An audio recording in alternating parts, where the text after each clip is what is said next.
respondent's reply.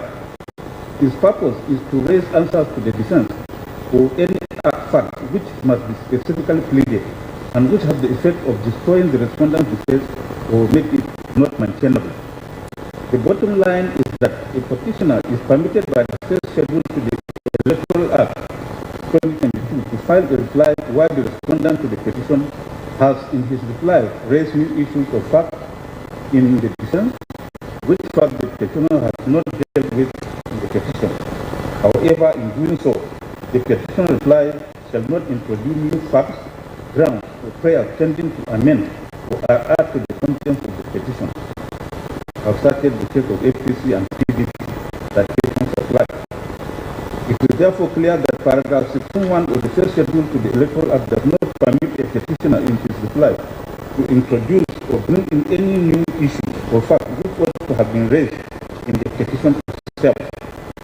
In other words, a petitioner cannot, in the guise of a reply to a respondent's reply, introduce a new issue or fact which was never raised in his petition nor raised by the respondent.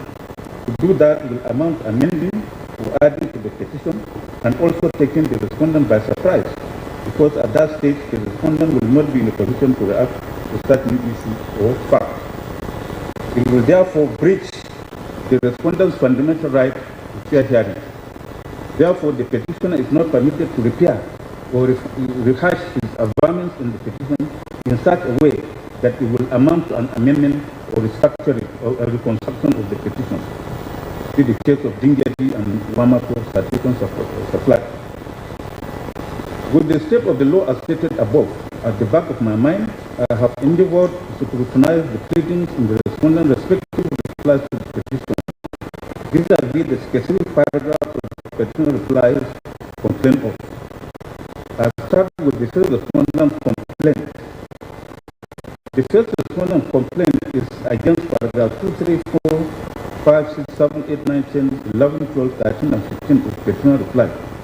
I have carefully studied those paragraphs of petitioner reply. It is my view that paragraphs 1, 6, 7, 8, 12, and 14 of petitioner reply to the first respondent reply are competent, as they are proper replies to the first respondent's reply.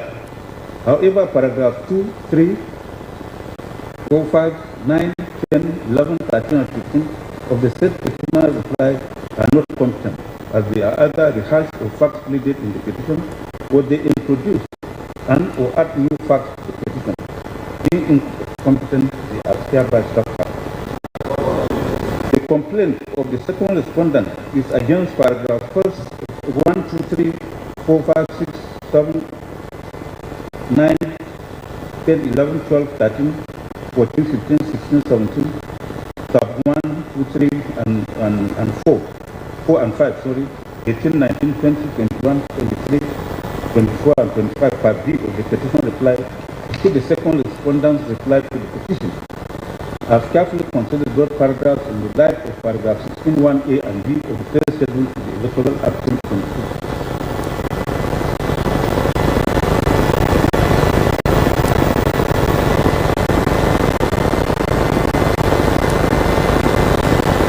It is settled law that where a respondent raises in his reply to the petition fresh or new issues, it will be necessary for the petitioner to file a reply to the respondent reply to the petition. At that stage, the petitioner may also file further written statements on oath of witnesses he may wish to call in rebuttal of the new issues raised by the respondent. This is because any failure by the petitioner to reply or answer those new issues raised by the respondent will be deemed that the petitioner has considered to such fresh or new issues. The cases of Idris and AMPP, Dingeti and Wamako were also cited. That being so, the written statements on oath of witnesses filed along with the petitioner reply to the respondent reply and proof of paragraph struck out accordingly struck out. In my view, paragraphs 1, 2, the paragraph listed in the petitioner reply, the second respondent reply to the petition are either rehashed or paragraphs in the petition, or introduced or added new facts to the petition. They are incompetent and accordingly struck out. I am also of the view that paragraphs 1, 3, 6, 7, 8, 9, 10, 11, 12, 13, 14, 15, 20 of the petition reply, the third and fourth of the reply to petition are the height of the environments in the petition. They are in my view incompetent and accordingly structured. This other motion filed by the first respondent on the 7th of May 2023, seeking the following relief. 1. An order of this Honorable Court striking out the petition for being incompetent and an abuse of court process. The grounds of filing the motion have been produced. The motion is supported by 6 paragraphs of affidavit because by one gives in more detail the litigation secretary in the law firm of Gipto and Mahmoud, collectors to the first respondent applicant. It is also accompanied by a written address filed in support of the motion. In response, the petitioner filed a counter affidavit on the 14th of May 2023, consisting of of 7 paragraphs, supported by 1 Carlo Kenneth Okorie, the secretary in the law firm of Mrs. O.M. Atoyo BSN and Partners. The written address was also filed along with the counter affidavit. Consider the arguments of counsel on this motion.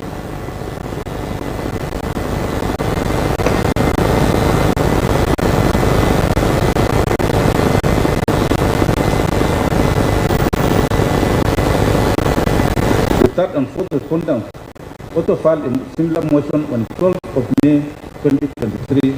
Therein, the third and fourth respondent prayed for an order of this Honorable Court striking out and or dismissing this petition for being incompetent, fundamentally defective, and vesting no jurisdiction on this Honorable Court to adjudicate thereon.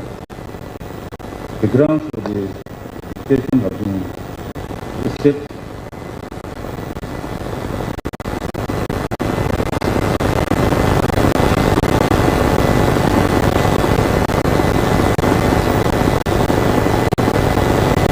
In this motion, several grounds were raised.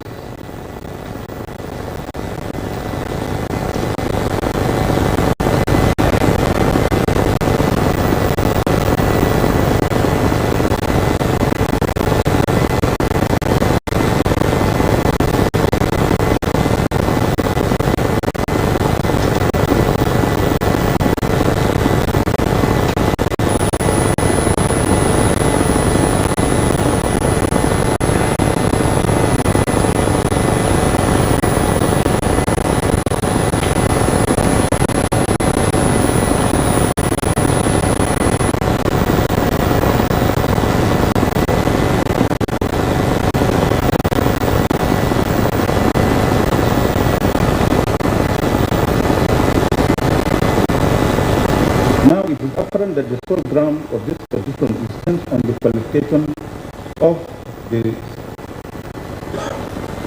second respondent.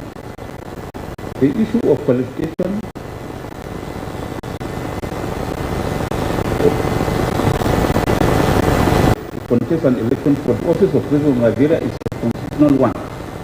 That is why it is stipulated in section 134, subsection 1. Of the Electoral Act 2022 that an election may be questioned on any of the following grounds. A person whose election is questioned was, at the time of the election, not qualified to contest the election. The qualifications and or disqualifications of the candidate to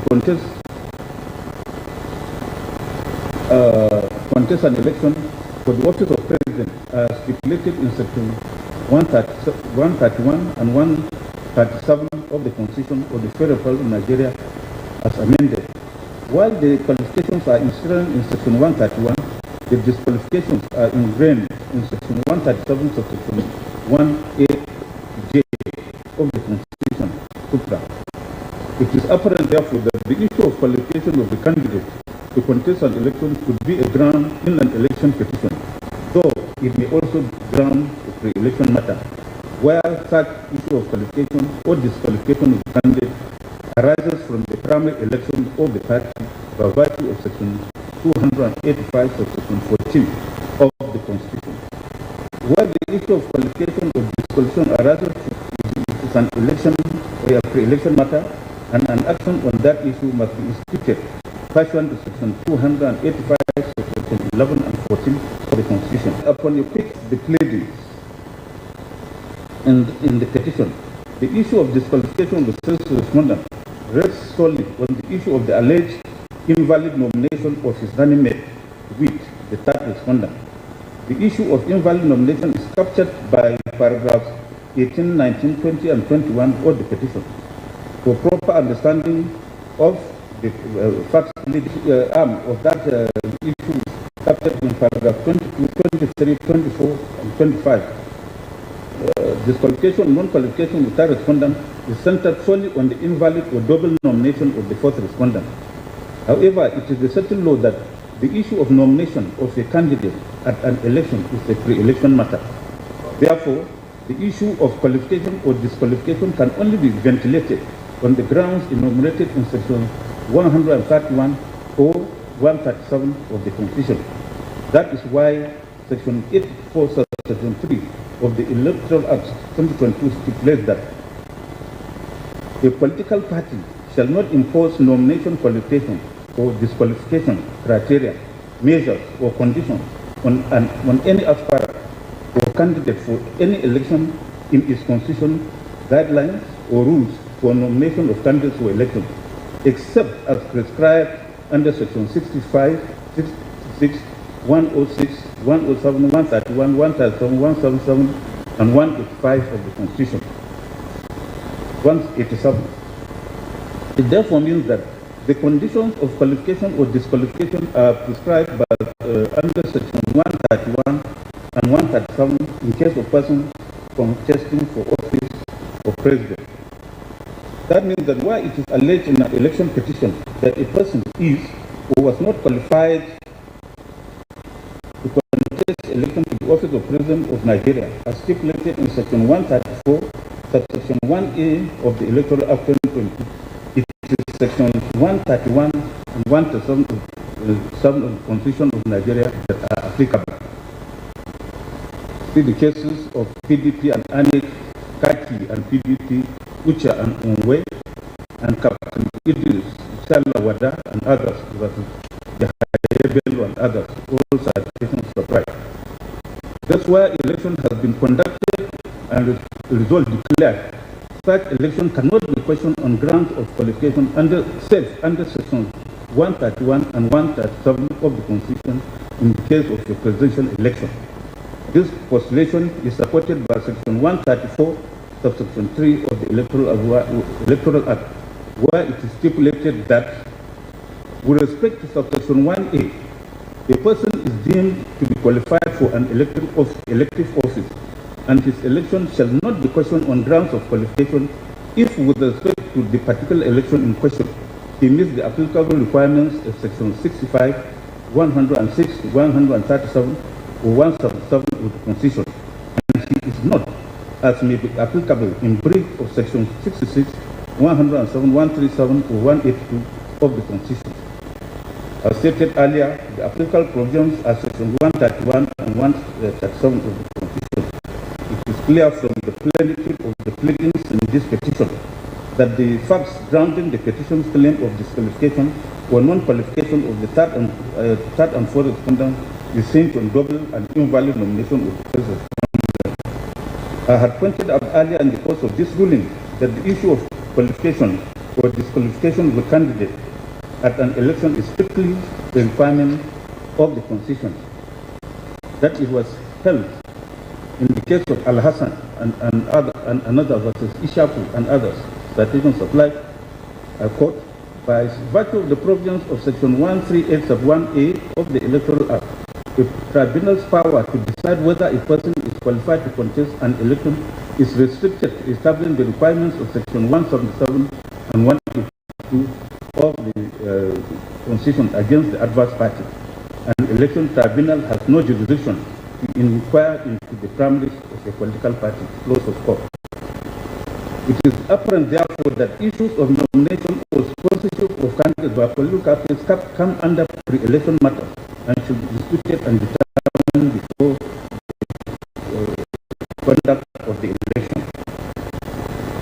Petition and others versus Yari, and others, Ella and others versus Abu.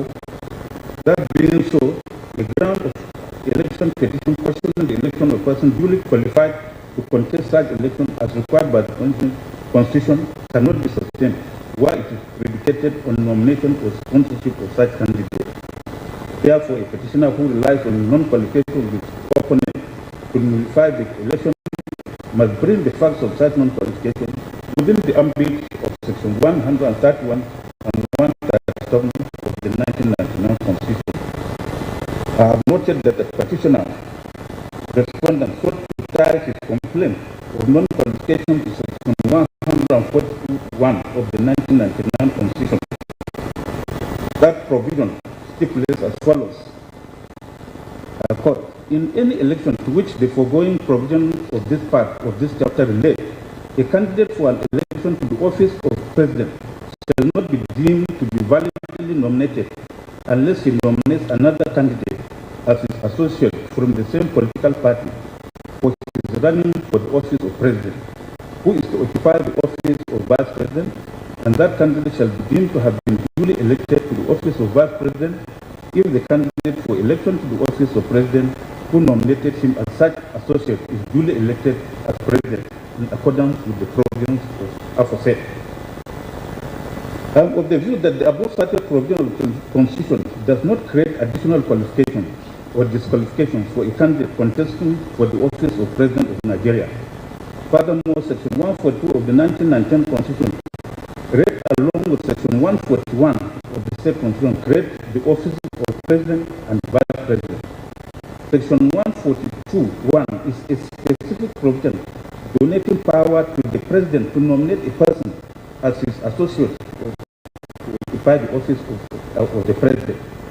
That is what subsection 2 of Section 142 mandates, that the requirements of qualification and disqualification attaching to the occupier of seat of president also applies to the holder of the office of vice president.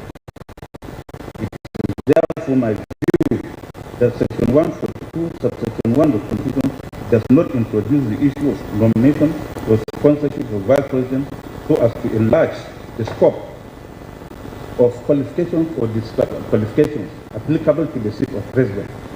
Therefore, there cannot therefore be a disqualifying factor of a candidate for the office of president outside those specified in Section 131 and 137 of the Constitution.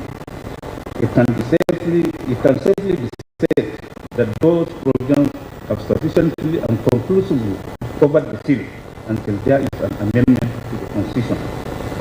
See the case of AG, ADIA and AG Federation, also PDP and ANITUBA. As a follow-up to my findings above, I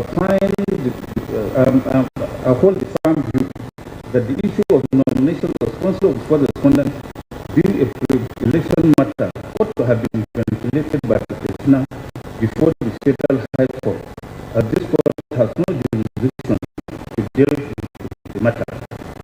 Even if this court has such jurisdiction, because of action being a pre-election matter, that would by virtue of Section 285, Section 9 of the Constitution of the Federal Republic of Nigeria 1999 amended.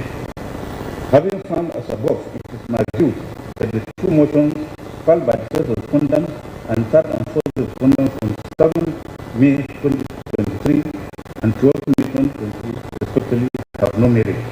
Accordingly, I find that the petition is also have merit. Accordingly, I find that the petition is liable to be struck out for being incompetent. By a motion on notice filed on the 8th of May 2023, the second respondent, the applicant, sought the following relief. An order of this Honorable Tribunal granting leave to the second respondent applicant to bring and argue this application before, from outside or during the pre-hearing session. 2. An order of this Honorable Tribunal striking out grounds 1 and 2 contained in paragraph 16 of the petition for being incompetent. 3. An order of the Honorable Tribunal striking out paragraph 17, 18, 19, 20 to 29 of the petition, which are predicated on the incompetent grounds 1 and 2 in paragraph 16 of the petition for being an abuse of court process. And order 4. An order of this tribunal striking out release 1 to sub of the petition for being incongruous, illogical, and ungrantable. And 5. An order of the Honorable Tribunal dismissing or otherwise striking out the petition for one of the petition on the ground that the petition does not disclose any reasonable course of action. If the grounds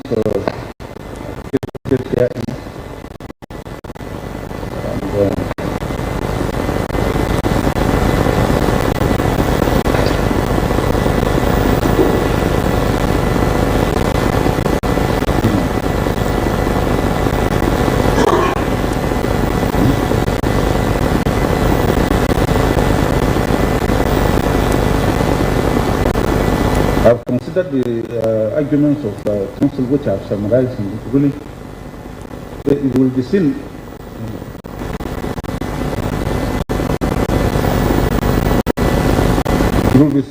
that this application is premised on several grounds.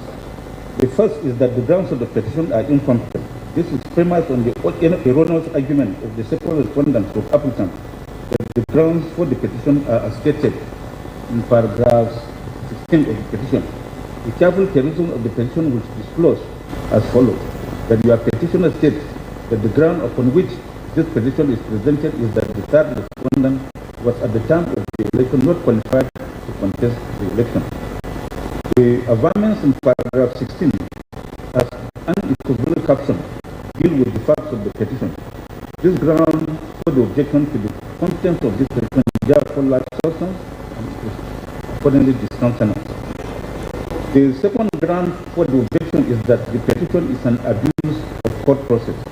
It is premised on the fact that the petitioner's respondent had earlier instituted an action before the Federal High Court in suit number FHC/ABJ/CS for 1215/2022 between Allied People's Movement and INEC and 12 others on the same subject matter as in this petition against the first, second, third, and fourth respondents in this petition and others.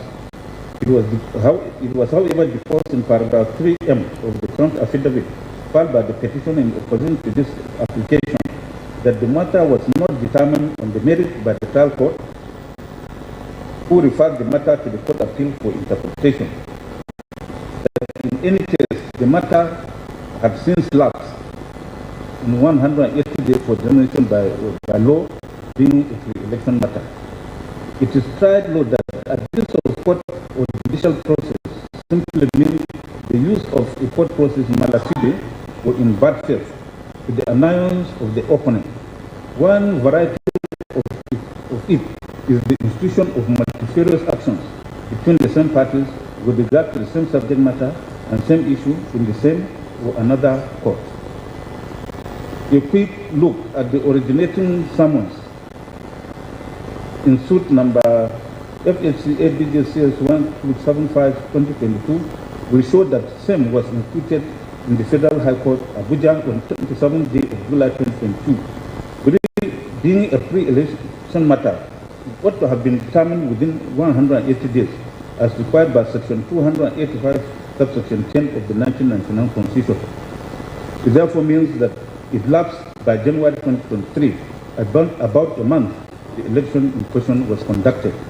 This petition having been instituted on the 20th of March 2023, when suit number FHC was no more alive, does not qualify as an abuse of court process. This ground for this objection is also competent. On whether this petition is caught by the doctrine of estoppel, it was argued that the issues raised in this petition have been firmly resolved by the Court of Appeal in Appeal number CS from ABGS from CS from 08 for 2022, issue SW arises when the issue has been decided upon to finality by the court of competent jurisdiction. In other words, once an issue has been raised and distinctly determined between the parties, another party can be allowed to fight that issue all over again. The same issue cannot be raised by other party again in the same or subsequent proceedings except in special circumstances. For issue SW to apply, the following conditions must be satisfied. A, the question must have decided, the same question must have been decided in both proceedings. B, the decision which creates the SW must be final, and the parties to the judicial decision or their previous to the proceedings in which the SW is raised must be the same. To determine whether the above three elements exist, the court will closely examine the reasons for the judgment and other relevant facts that were actually in issue in the proceeding. See the cases of Oyekola and others versus Amodu, OSPM Limited versus Nibel Company Nigeria Limited, and Dasuki Retired versus Federal Power Nigeria Petition Supply. I have studied the case sought to be relied on as SW in this case. It is apparent that the parties in that case are not the same as in the instant petition. The issues, though the same, were not resolved to finality in the previous case. The action was struck out on ground of lack of local standard by the lower court, which this court affirmed on appeal. Thus, the objection on that ground is also discontinued. On whether the question is started back, I had held in the earlier motion filed by the first respondent on 7th May 2023 and for the respondent's motion filed on 12th May 2023, which were taken together. This petition, which is premised on the nomination of the constitute of the fourth respondent, is a pre-election matter. That being a pre-election matter, it ought to have been inputted and ventilated by the petitioner before the Federal High Court within 14 days from the date of occurrence of the event or action complained of. That not having been done, the course of action in this petition stands barred by virtue of section 2859 of the 1992 Constitution of the Federal Republic of Nigeria as amended. On the issue of local standing, I have also held in the previous motions filed on 7/5/23 and 12/5/23 that issues of nomination or sponsorship of candidate by political parties for an election come under pre-election matters. It is settled that the issue of nomination of candidates by succession is purely a pre-election matter. The only person with the local standing to challenge the nomination is an aspirant who participated in the process of such nomination. In other words, apart from an aspirant who took part in the primary election, no other person is authorized to challenge such nomination by a political party for an election. Such process of challenging the nomination is sanctioned by Section 84, subsection 14 of the Electoral Act 2 and 285, section 14 of the Constitution.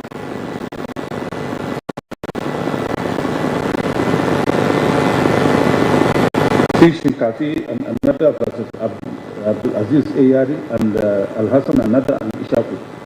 It therefore follows that the course of action in this petition, which is rooted in the nomination or sponsor of the fourth respondent, is a pre-election matter.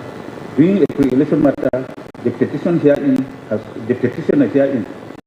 no local standing to challenge or question such nomination or sponsorship of the fourth respondent by the second respondent. Thus, in People's Democratic Party (PDP) and Independent National Electoral Commission and others, unreported decision of the Supreme Court, delivered on 26th day of May 2022 in SC CV 501 for 2022. I had the matter has been reported, but I have not been able to avail myself of the report. Held at the Supreme Court held at page 71 page 31 lines 1 to 16 thereof as follows. Court, the provision does not make the filing of pre-election matters by political parties an all-comers affair. It is not the purpose of the provision that the floodgate of pre-election litigation be open to political parties who will hide under it to challenge the actions or inaction of rival political parties under the guise of challenging the decision or activities of INEC. The application of Section 285, Section 14C of the Constitution does not extend to a political party poking into the affairs of another. The position of the law has always been that no political party can challenge the nomination of the candidate of another political party, no matter how pained or disgruntled a political party is with the way and manner another political party is conducting or has conducted its affairs concerning its nomination of its candidates for any position. It must keep mum and remain an onlooker, for it lacks the local standing to challenge such nomination in court. Close of court. It is clear, therefore, that a political party such as the petitioner here only has the local standing to file a pre-election matter when the situation affects it or its candidate by virtue of Section 285, Section 14C of the 1999 Constitution. That being so, as in the instant petition, where the grounds of the petition is rooted on the nomination or sponsorship of the candidate of another political party, this petitioner will have no local standing to institute the action, be it in the Federal High Court or an election tribunal. For that reason, it is my view that the course of action in this petition being on the nomination and sponsorship of the third and fourth respondent by the second respondent applicant, petition is incompetent for lack of local standing on the petition to institute the action. It is also liable to be struck out for being incompetent. The second respondent applicant also contended that the petition is not properly constituted as the candidate sponsored by the petitioner has not been joined as co-petitioner in the petition. The short answer to that is that Section 133, Subsection 1B of the Electoral Act 2022 entitles a petition as a political party to institute an election petition. The applicant has not referred us to any provision of the Electoral Act or any authority that mandates the political party to file an election petition only when its candidate has been joined as a co-petitioner. It is true that it is proper for the candidate of the party to be so joined, but there is no law that compels the political party to join its candidates in the petition. After all, the purpose of such joinder is so that the candidate can be bound by any judgment or order of the court or tribunal, but any non-joinder will not invalidate the petition. This is particularly so when Section 133, Subsection 1 of the Electoral Act stipulates as follows. An election petition may be presented by one or more of the following persons: A, a candidate in an election, or B, a political party which participated in the election. By the use of the disjunctive word "or," it means that an election petition may be filed by the candidate alone, or the political party alone, or both of them. The objection on this ground is also discontinued. By another motion filed on the 15th of May 2023, the fifth respondent, that's Kabir Masari, prayed this court to grant him the following reliefs. 1. An order of this court dismissing this petition in its entirety for one of jurisdiction. 2. An order striking out the name of the fifth respondent applicant from this petition for non-disclosure of any reasonable course of action against him. And first, other orders as this honorable court may deem fit to make in the circumstances. The grounds for the application have been stated. I've also considered the submissions of counsel.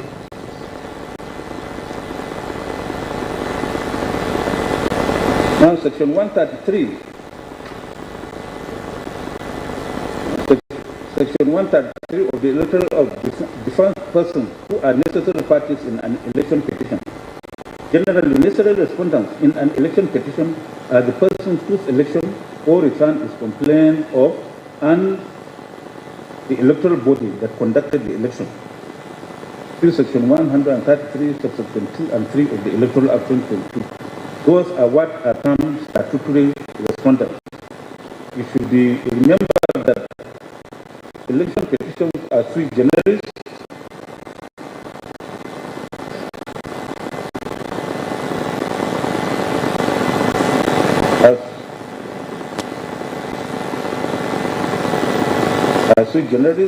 and its procedure is strictly regulated by statute. That's why a person does not fall within the category of statutory respondent they are not registered parties in the election petition. See the cases of Agbere and Nimra, Buhari and Yusuf, APC and PDP. That's in Waziri versus Gaidam. The Supreme Court held a court.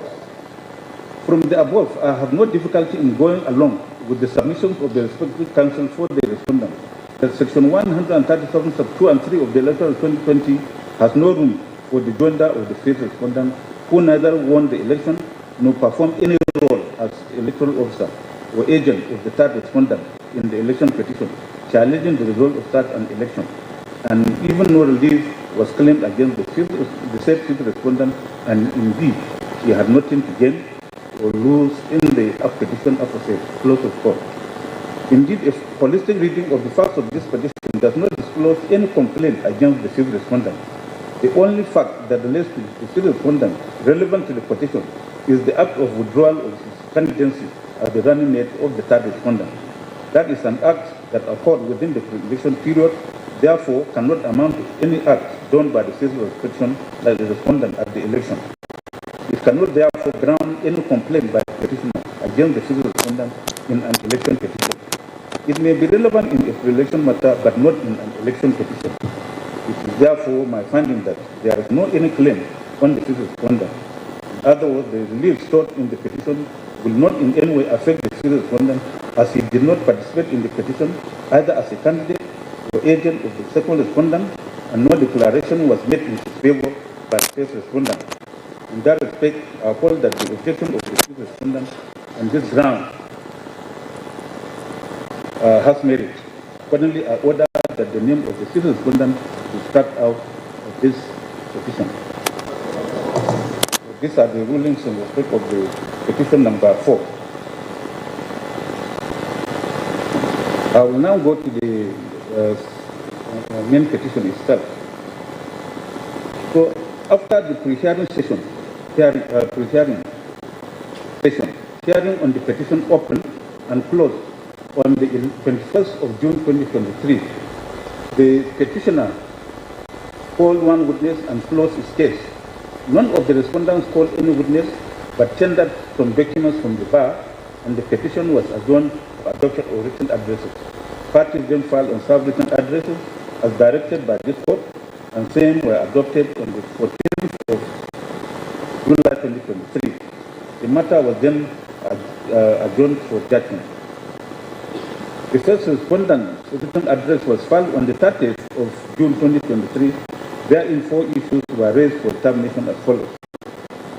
1. Whether considering the facts of the petition and evidence laid thereon, the petitioner has the locus standi to question the nomination of the first respondent as a ground of challenging qualification and stand of the third respondent as the winner of the presidential election of 26 February 2023.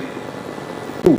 Whether having regard to the facts pleaded and evidence laid thereon, vis-a-vis the provisions of Section 134 subsection 3 of the Electoral Act 2022, can the issue of validity of the nomination of the first respondent as the vice president candidate of second respondent be validly raised as a ground before this honorable court to question or challenge the qualification and return of the third respondent as the winner of the presidential election of 26 February 2023. Number 3, if the answer to note 2 is in the affirmative, whether having regard to the facts pleaded, the nomination of the first respondent as the vice president candidate of the second respondent is void, as to render the third respondent not qualified to contest the presidential election of 26 February 2023. 4. Whether considering the relief sought as per the petition accrues no utilitarian benefit to the petitioner, this petition not an abuse of court process. Well, to save time, all the other respondents filed briefs and raised issues. These issues have been introduced in this judgment, including the issues raised by the petitioner.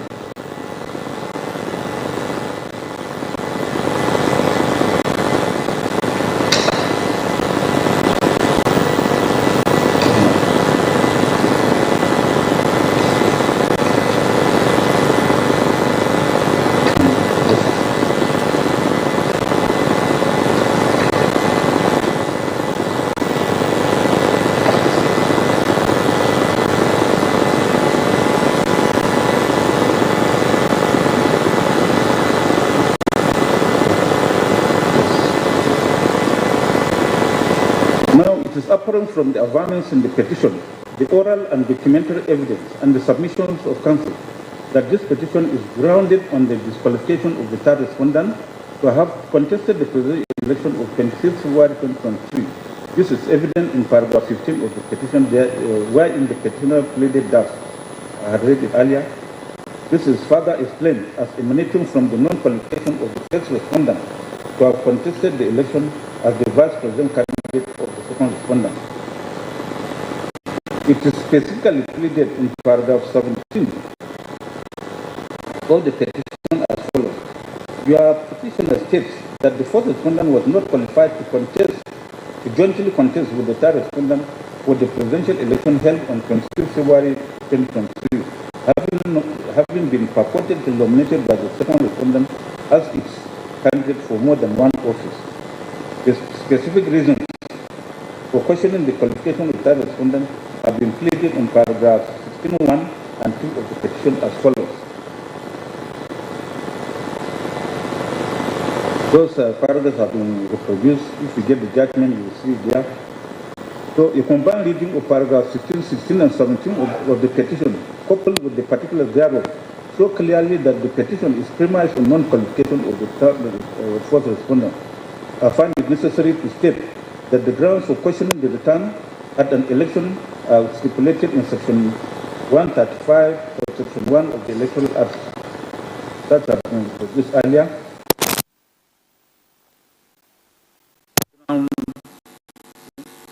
It is the ground stipulated in section 134(1)(a).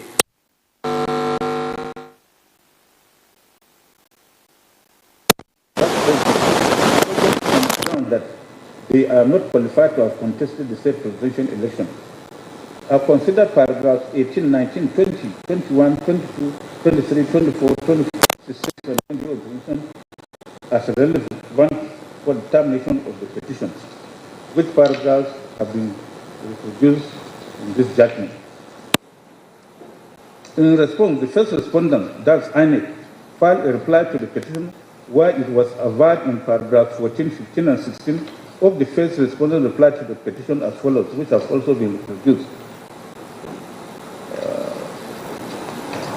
The second respondent also filed a second respondent reply to the petition and also made their own averments in paragraph 16, 17, 18, 19, 20, 21, 22, 23, 24, 25, 26, and 25, 29, which have been produced herein.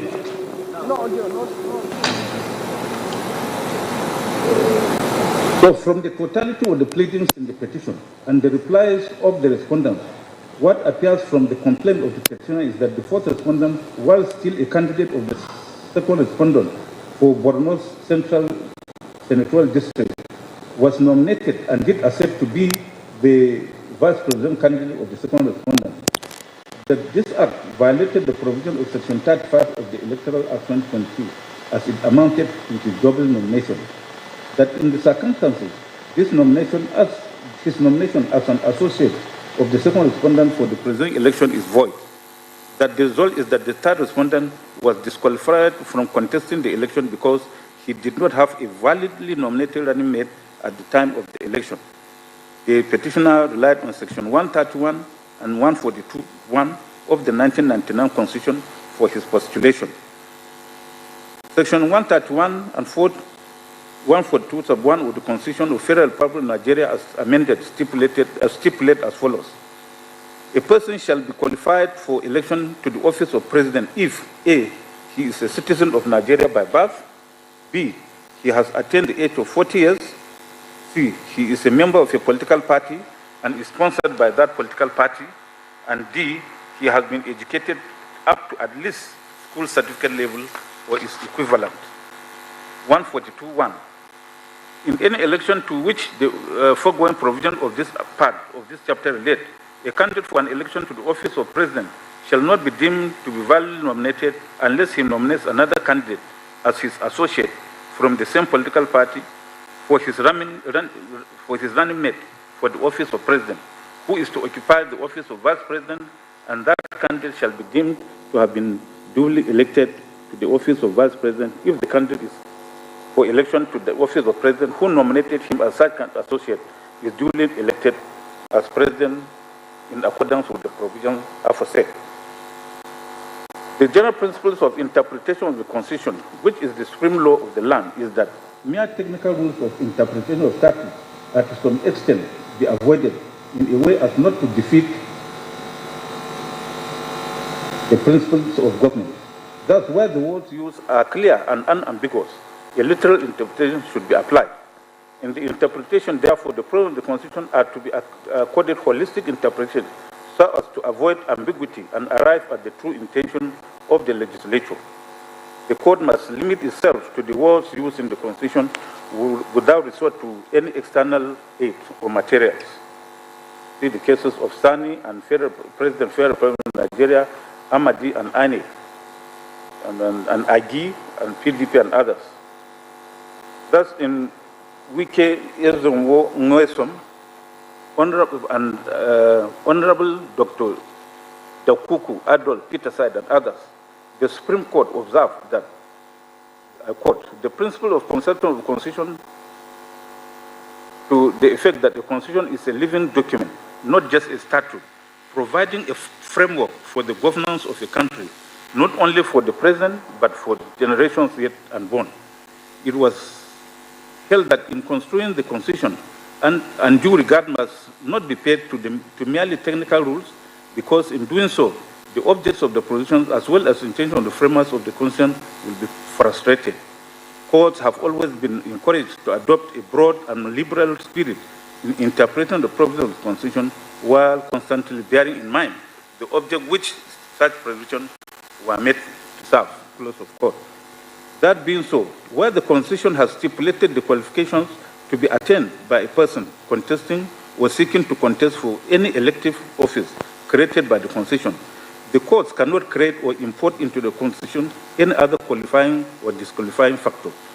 This has been the position of the Supreme Court and dutifully followed by this court.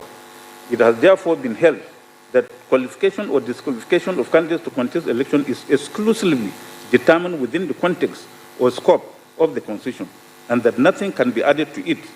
In other words, the Constitution, being the ground norm, is superior to any other law, including the Electoral Act.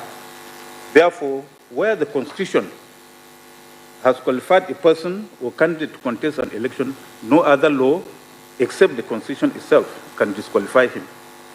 The petitioner, in this case, has premised his complaint of non-qualification or disqualification of the third and fourth respondents as the president and vice presidential candidates of the second respondent on the issue of invalid nomination of the fourth respondent.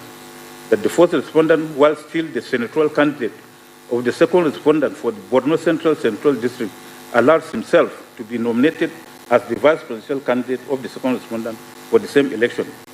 In our rulings earlier delivered on the motions and preliminary objections, we had ruled that the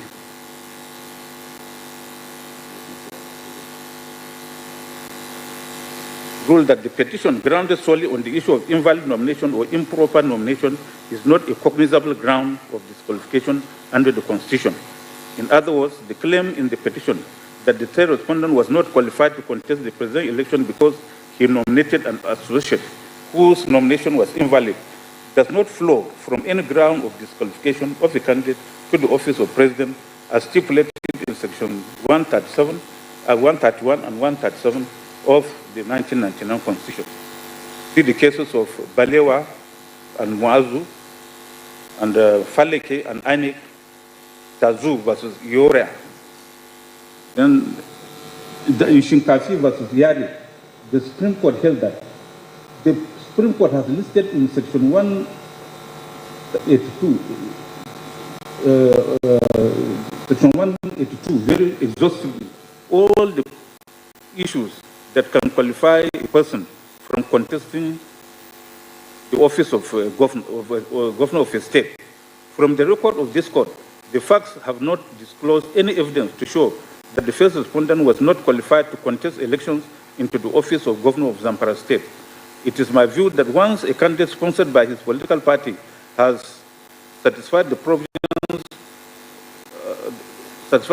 set out in section 177 of the Constitution and is not disqualified under section 182 subsection 1 thereof, he is qualified to stand election to the office of governor of a state.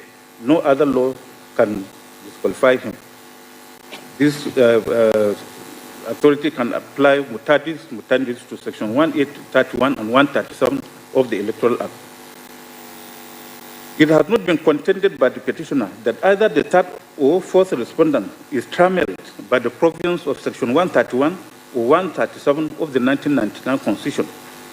The complaint of the petitioner rooted on nomination and suspension of third and fourth respondent will find accommodation in a pre-election dispute which the petitioner cannot even pursue, not being a member of the second respondent. This section 84, subsection 14 of the Electoral Act 2022 and 285/14 of the Constitution. While I'm tempted to put an end to this petition at this stage, but realizing that this court is not the final court on the matter, I'm constrained to look at the merit of the petition. As pointed out earlier in the course of this judgment, a complaint of the petitioner in this petition is that the third respondent was at the time of the presidential election held on 25th February 2022 not qualified to contest the election. This is because, according to the petitioner, the fourth respondent was not qualified to run on a joint ticket with him, that third respondent, as the fourth respondent nomination was invalid for double nomination, which violates section 35 of the Electoral Act 2022. As stated earlier, the petition contended that the fourth respondent was a candidate of the second respondent for the Borno Central District when the third respondent nominated him as his vice presidential candidate on the 14th July 2022. In other words, that at the time the fourth respondent was nominated, he had accepted nomination as the vice presidential candidate of the second respondent. He was still a validly nominated central candidate of the second respondent for Borno Central District. The petitioner then contended that the second respondent had earlier submitted the name of the third respondent together with that of the fifth respondent to ANIC as his presidential and vice presidential candidate for the 25th February 2020 election. However, that before the date of the election, the fifth respondent withdrew his candidature as the running mate of the third respondent on the 24th June 2023, and the name of the fourth respondent was then submitted to ANIC, that's first respondent, on the 15th July 2022. That the second respondent did not conduct any fresh primary election for the purpose of picking another running mate for the third respondent after the withdrawal of the fifth respondent. The respondents considered that the fourth respondent was ab initio the central candidate of the second respondent for Borno Central District. However, that on the 6th July 2022, the fourth respondent, via a letter dated the same date, notified his political party, that second respondent, of his withdrawal from the central candidature. That upon receipt of the fourth respondent letter, the second respondent immediately notified ANIC, and which notification letter was received on the 13th July 2022. That the said letter also notified the first respondent of its intention to conduct a fresh primary election for the replacement of the fourth respondent following his withdrawal as a central candidate. That it was until 14th July 2022 that the fourth respondent was nominated as the third respondent associate for the presidential election of 25th February 2023. The fifth respondent notice of withdrawal as a candidate is in evidence as Exhibit PA2, while the notice of withdrawal and letter of voluntary withdrawal of the fourth respondent are in evidence as Exhibits PA3 and PA4 respectively. It will appear that the petitioner is the view that the fourth respondent was still the central candidate of the second respondent as at the 14th of July 2022, when the fourth respondent was nominated as the vice presidential candidate of the second respondent. However, the respondents contended the issue of alleged nomination of the fourth respondent has been determined finally by the Supreme Court in People's Democratic Party, PDP versus ANIC, that in the circumstances, the said judgment of the Supreme Court constitutes estoppel parem judicata and binding on the parties in this petition. Now, for a judgment to constitute issue estoppel, the conditions are earlier stated in the rulings. So the three elements must be present and coexist for it of Estopol Parem Dirikata to apply to the cases of Ito and Epe and others, Oshoboja versus Amida and others, and Alexandra and others versus Lone Star Drilling Company Limited, all citations apply. It is obvious that the judgment sought to be relied on for the plea of Estopol is that of the Supreme Court, the highest and final court in this country. There is no doubt that the decision was final, and the issue that was determined by the Supreme Court is the same as in the present petition, with whether the fourth respondent breached Section 35 of the Electoral Act, but by allowing himself to be nominated in more than one constituency. The petitioner has, however, argued that the issue decided by the Supreme Court was merely on the local standing of the PDP to question the nomination of the fourth respondent, the candidate of the APC, a different political party. That may well be so, but it is clear from the judgment, thus Exhibit X1, that the Supreme Court pronounced on the substantive issue of double nomination. Though Joro JSC, who delivered the lead judgment, declined to accept the powers of the Supreme Court under Section 22 of the Supreme Court Act to pronounce on the merit of the case, the other laws of the Supreme Court proceeded to do so.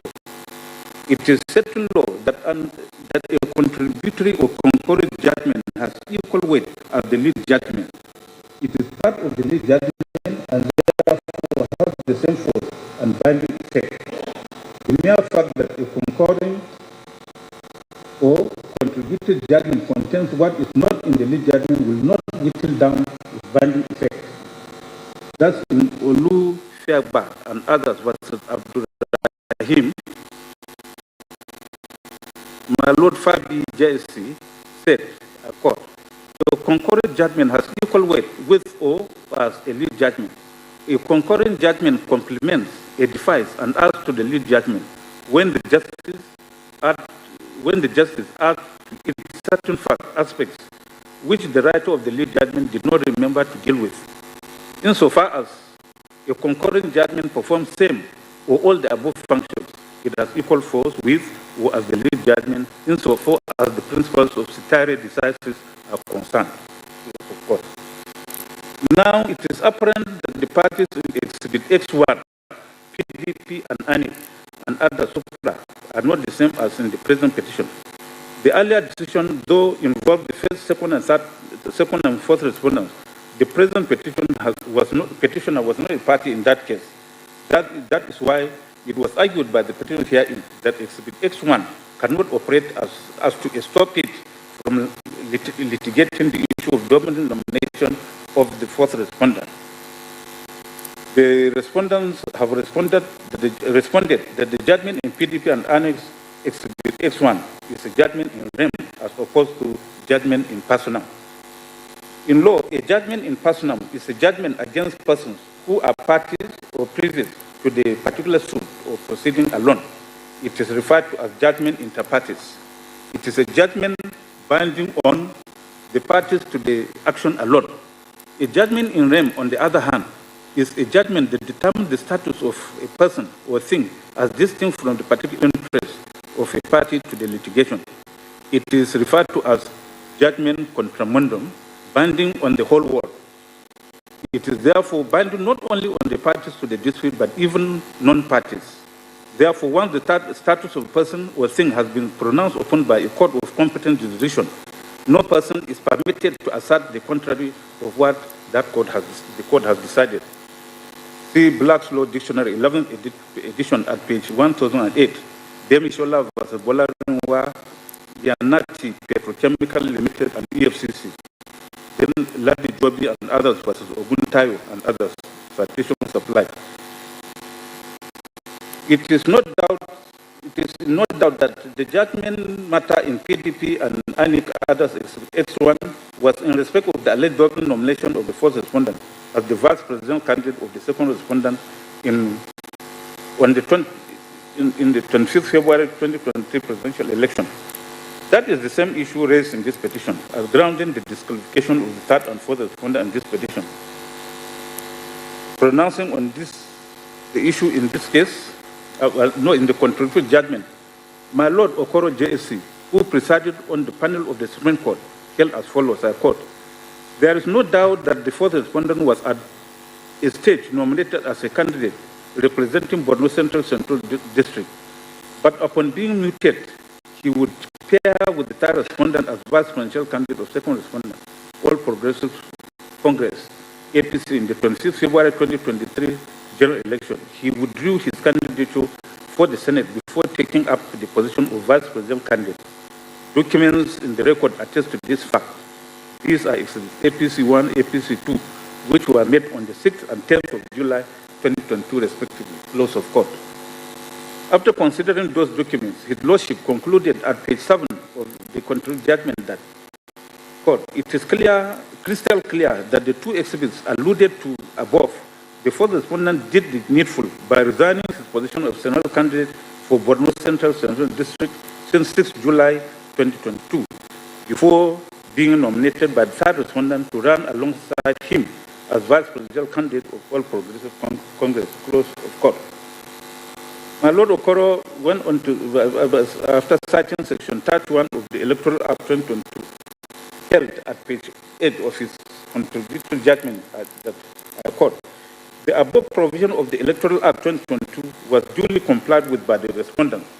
It is my well-considered opinion that as at the 6th of July 2022, having withdrawn his nomination and personally served him on the second respondent of the withdrawal of nomination on 6 July 2022, the fourth respondent was no longer a candidate for the Borno Central District elections, and his subsequent nomination as vice presidential candidate of the second respondent for the presidential election was not multiple nomination, as there was no longer a nomination for the fourth respondent since his withdrawal on the 6th of July 2022.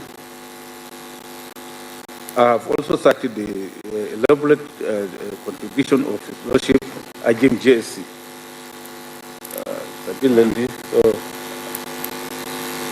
So I have endeavored to quote extensively the dicta of the laws of the Supreme Court in PDP and INEC Supra in order to show that the issue of double or even multiple nomination with fourth respondent as the central candidate and vice presidential candidate of second respondent in the 25th February 2022 general election has been settled to finality. It is a judgment in rem, therefore binding on the parties to this petition and in fact the entire world, including this court. Being the judgment of the final court of the land, of this land, this Supreme Court, no person is permitted to again raise and litigate on it in any other action or proceeding. It is therefore settled and remains settled that this petition, which questions the qualifications and seeks to disqualify the third and fourth respondent from contesting and occupying the seat of President and Vice President of Nigeria on ground of double or multiple nomination of the first respondent and Vice President candidate of the second respondent on ground of double or multiple nomination of first respondent has no substance. I only wish to add that Section 35 of the Electoral Act is targeted at the candidate and not the political party. That is why it uses the terms a candidate and normally allows senated by more than one political party or more than one constituency. Thus, to prove that a candidate knowingly allows himself to be so nominated, both the intent and actual acts of nomination, that is, the mens rea and actual use of the act prohibited, must be proved, the stipulation in the section being a penal provision. In the instant case, neither the intent nor the fact of the first respondent to allow himself to be so nominated was established. That's why His Lordship Ogumi JSC, in his contributory judgment in Exhibit X1, held as follows, I quote, by Section 31 of the Electoral Act, the first respondent, Shetima, was obliged to submit a notice of withdrawal in writing to his party, which he did, and then his party is to deliver that notice to the Commission not later than 90 days to the election. In view of the above stated position of the law on this issue and the facts of this case, there exists no animus or display of intention by the first respondent to stand as the nominated candidate of the second respondent for the vice presidential position and also the senator representing Borno Central District in the general election of 26 February 2023. There cannot be any other interpretation in the circumstances unless there is clear intention to knowingly stand as a candidate for 2 elective posts in the same election cycle. Jim JSC also contributed as follows, quote, the manifest intention to relinquish the earlier nomination to pave way for the nomination of another person to replace him as the party's central candidate cannot be overlooked or disregarded. To simply isolate the assumed or purported short-lived coexistence of the 2 nominations for treatment as multiple nominations without regard to the obvious intention of the first respondent not to be the party's candidate in elections in 2 constituencies is against the legislative intent of Section 35 of the Electoral Act 2022. The sequence of the occurrence of the events is not what determines the existence of multiple nominations. It is the intention, design, or purpose to hold 2 or more nominations as candidate for election that shows that the person so nominated knowingly did so. The second respondent did not intend that the first respondent should be its candidate for Borno Central election and its vice presidential candidate for the present election, and the first respondent did not understand or know that he was so nominated. The word knowingly in Section 35 of the Electoral Act must be interpreted broadly to include all its literal meanings. Barton's Legal Thesaurus, 4th edition by William C. Barton at page 356. It is defined to include advisedly, deliberately, designedly, intentionally, learnedly, pointedly, purposefully, with knowledge, etc. It is clear to me, therefore, that from the oral and documentary evidence adduced by the parties on this petition, the intention and fact of knowingly allowing himself to be nominated in more than 1 constituency, as alleged by the petitioner against the first respondent, has not been established. In other words, both the mens rea and actus reus of the Act prohibited by Section 35 of the Electoral Act 2020 were not established. One other aspect alleged by the petitioner on his claim of invalid nomination of the 3rd and 4th respondent is that the 2nd respondent did not comply with Section 33 of the Electoral Act in the nomination of the 4th respondent as vice presidential candidate, that after the withdrawal of the 5th respondent, the 2nd respondent should have conducted a fresh primary election within 14 days for the purpose of nominating a new vice presidential candidate. Now, Section 33 of the Electoral Act stipulates that a political party shall not be allowed to change or substitute its candidate whose name has been submitted under Section 29 of this Act, except in the case of death or withdrawal by a candidate, provided that in the case of such withdrawal or death of a candidate, the political party affected shall, within 14 days of the occurrence of the event, hold a fresh primary election to produce and submit a fresh candidate to the Commission for the election concerned. The interpretation of this provision does not, in my view, cause any difficulty as to require the application of any technical rule of construction. Therefore, a literal interpretation will suffice. It therefore means that where a political party has submitted the name of a candidate pursuant to Section 29 of the Electoral Act supra, it cannot be allowed to substitute or change that candidate except in the event of death or withdrawal of such candidate. By the proviso thereto, the political party affected is enjoined to conduct a fresh primary election for the purpose of producing a new or fresh candidate to submit to the Electoral Commission. The grounds of the petitioner here is that the 5th respondent withdrew his nomination as vice presidential candidate of the 2nd respondent, but the 2nd respondent did not conduct another primary election for the purpose of producing a new vice presidential candidate within the 14 days prescribed by Section 33 of the Electoral Act. It should be remembered that by Section 142, subsection 1 of the 1999 Constitution, a presidential candidate for election to the office of president has the sole discretion, authority, or power of nominating his associate who shall run with him in the election as vice president. The choice or nomination of vice presidential candidate is not the product of any primary election. Therefore, in my view, the requirement to conduct a fresh primary election does not apply to the nomination of a vice presidential candidate. Thus, my Lord of GJC highlighted this point in Exhibit 1 as follows. The 4th respondent was not required to buy any nomination form. He was the second respondent, APC's candidate, at the election into the office of Senator representing Borno Central District. But before the election could hold, he was nominated as the third respondent's associate, who is to occupy the office of Vice President. The fourth respondent did not buy a nomination form for the state office, and most importantly, did not contest any primary election in order to emerge as APC's Vice President candidate. Close of court. The petitioner, in paragraph 28(2) of his petition, had averred and also contended in his final address that there was a gap of about 3 weeks between the period the fifth respondent expressed his intention to withdraw and his actual withdrawal of purported nomination, thereby invalidating the nomination of third respondent, because the candidature of the third respondent had lapsed and was no longer in a position to constitutionally terminate a running mate. This contention is, however, misconceived. There is nothing in the Constitution which robs a presidential candidate of his right to nominate his associate, who shall be his running mate for the office of president.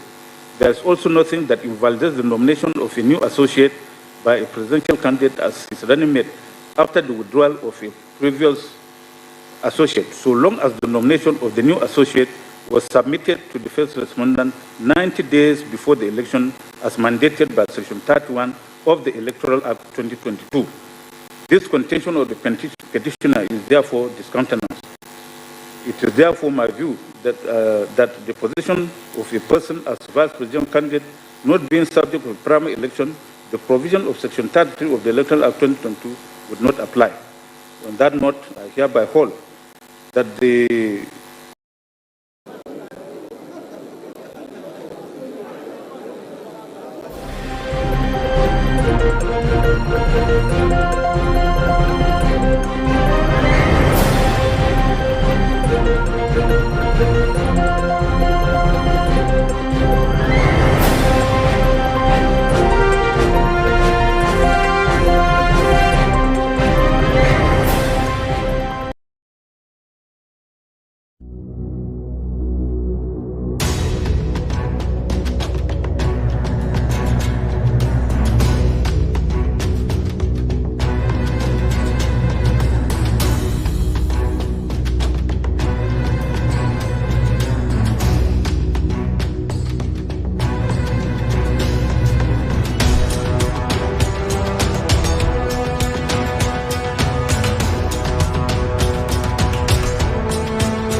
Admission is ongoing at Livingtv Film Academy, Aba, Abia State, for candidates wishing to study filmmaking and mass communication for skill certificate training and degree programs, including mandatory NYSC post-degree service. Courses offered are Department of Journalism and Media Studies, Broadcast Journalism, TV Presentation, Photojournalism, Department of Film and Multimedia Studies, Cinematography, Acting, Video Editing, Film Production, Website Designing, Modeling and Makeup, Bead Making, Screenwriting, Theatre Arts, Department of Broadcasting, Script Writing, Journalism, Reporting, Software Programming, Mobile and Web App Development, Audio Production, Graphic Designing, Digital Animation, Special Effects, Social Media Management. Entry qualifications: candidates must possess 5 credits in WASICAM GCE, NAPTEB or equivalent. We have the following technical infrastructure for students' skills acquisition: an art theatre well equipped for modern digital television and radio studios open for hire to the public. public. An audio suite for music production, soundtracks, sound effects, jingles and voice-over, etc. A 50 feet by 40 feet chroma studio, largest in Africa for special effects. World-class rendering facilities for post-production rendering, animation and cartoon technology. Assorted professional cameras, drones, etc. A film village with epic and village houses for theater arts and epic films making. Our studies are skill-oriented with well-qualified academic and technical teachers. We also admit students on industrial training and internship from other institutions. Professional license will be issued to graduates to practice as professionals by Bollywood, a registered professional organization for filmmakers. Wow! What are you waiting for? Rush now and obtain our admission form with 2,000 naira only at our main campus, number 1 Judges Road, 5th floor, former UBA House by NEPA, Waterside Descent, Aba, Abia State, Nigeria, or visit our website. Radio, livingradio.com.ng, The Academy, www.livingtvfilmacademy.com, email livingtvfilmacademy@gmail.com, or call 0805 367 3900 or 0816 641 1400. Signed, Registrar.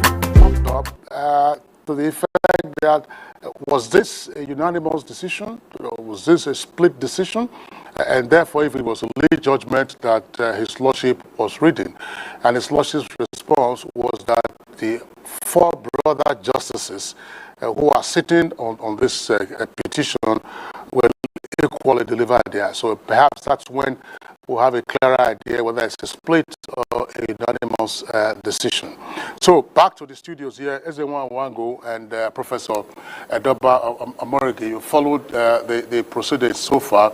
It looks like we are in for a long day. So it appears.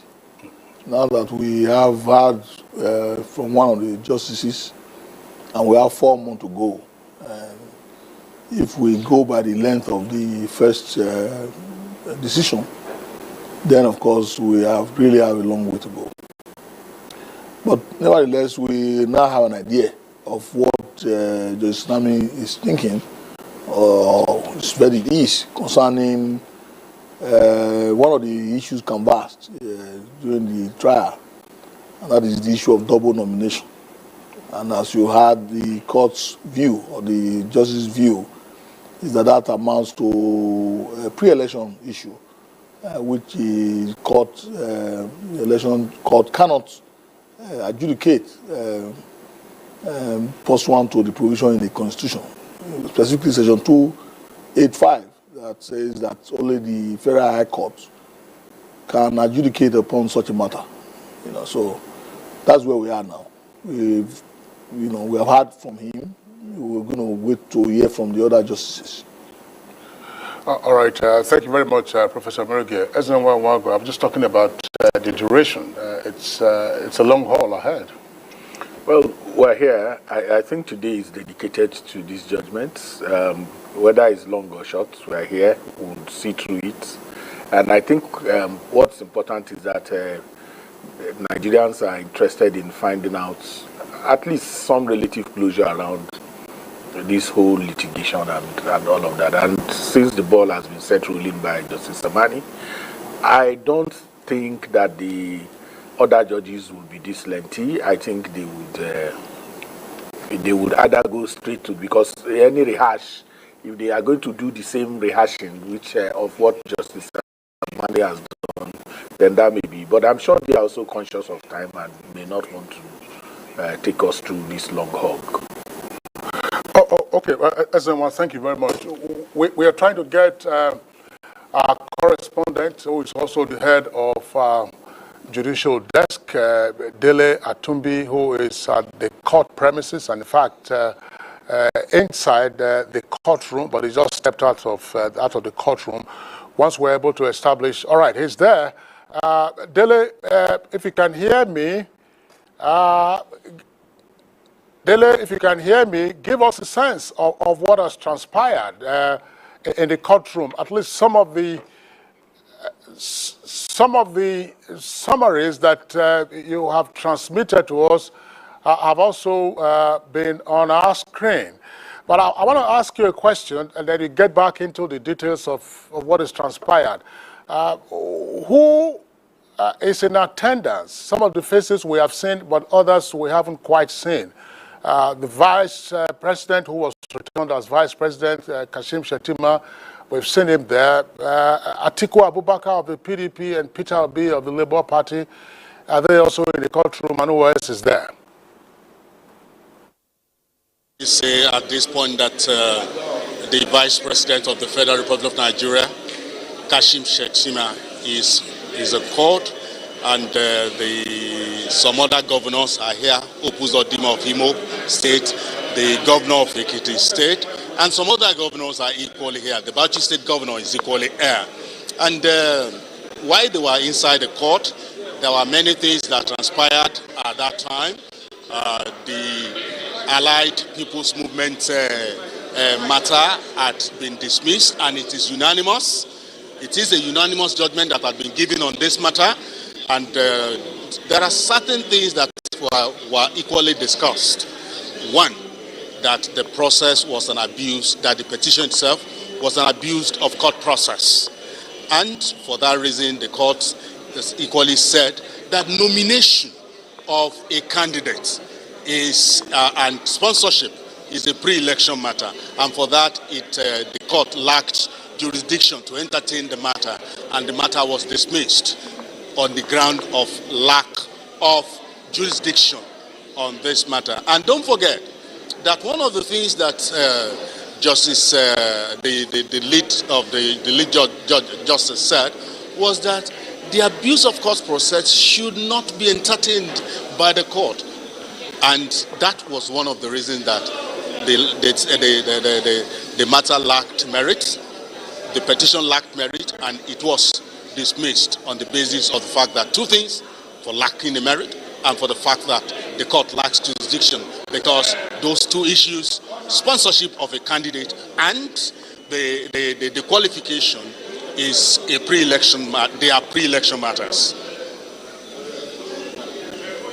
Lele, tell us, just before their lordships rose for the interval, there was a question from one amongst the participants, I didn't quite get a name, asking whether this was a unanimous decision or a split decision, and his lordship, Samani, did respond that the other four brother justices would also read their judgment. We don't have a sense yet whether this is unanimous, or we have to wait until all five justices have delivered their verdicts.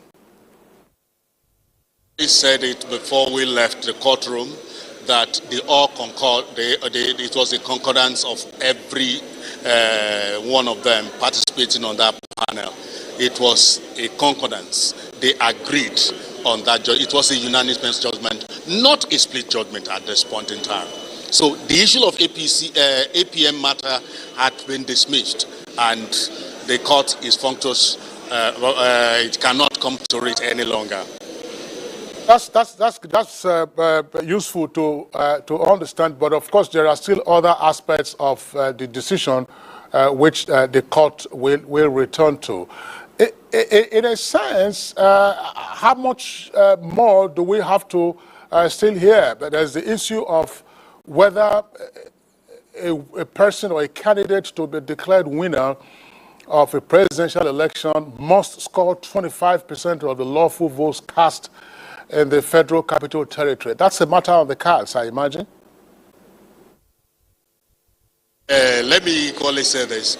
The matter came up in the petition which was filed by Peter Obi and the Labour Party. And it would now take the lordships to take a critical look at this issue. And 25% in Abuja, it was Peter Obi that raised it. And in the prayers of Peter Obi is saying that the President of the Federal Republic of Nigeria, President Bola Ahmed Tinubu, did not call 25% in the Federal Capital Territory. Since we cannot dabble into it now, because it is a matter that has not been decided, and I know that immediately they come in, it will be matters to be decided by the justices. 25% in Abuja is a matter that the court will decide now, and we may not be able to dabble into it. Kingsley, you know. Well, I'm just saying that it's a matter that is pending in the decision of their lordship. What else should our viewers be interested in what is outstanding with regard to this judgment? Take a look at the prayers of Atiku Abubakar and the PDP.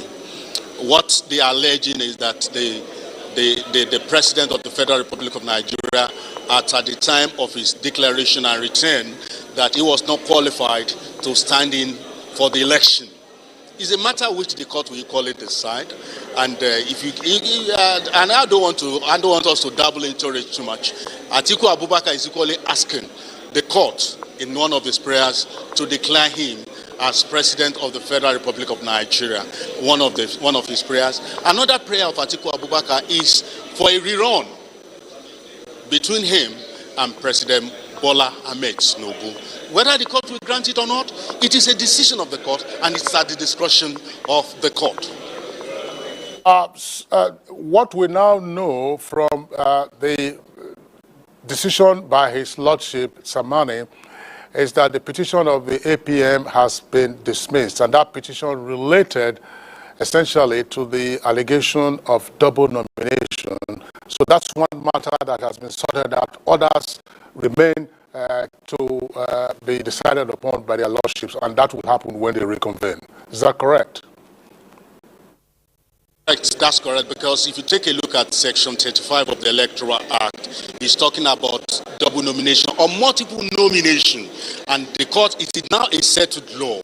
It has been settled that the APM matter are pre-election matters. Those things that were brought were pre-election matters, and that it denied the court jurisdiction. And for that matter, for that reason, the court could not dabble into it. It is settled matter. Kingsley, you are right.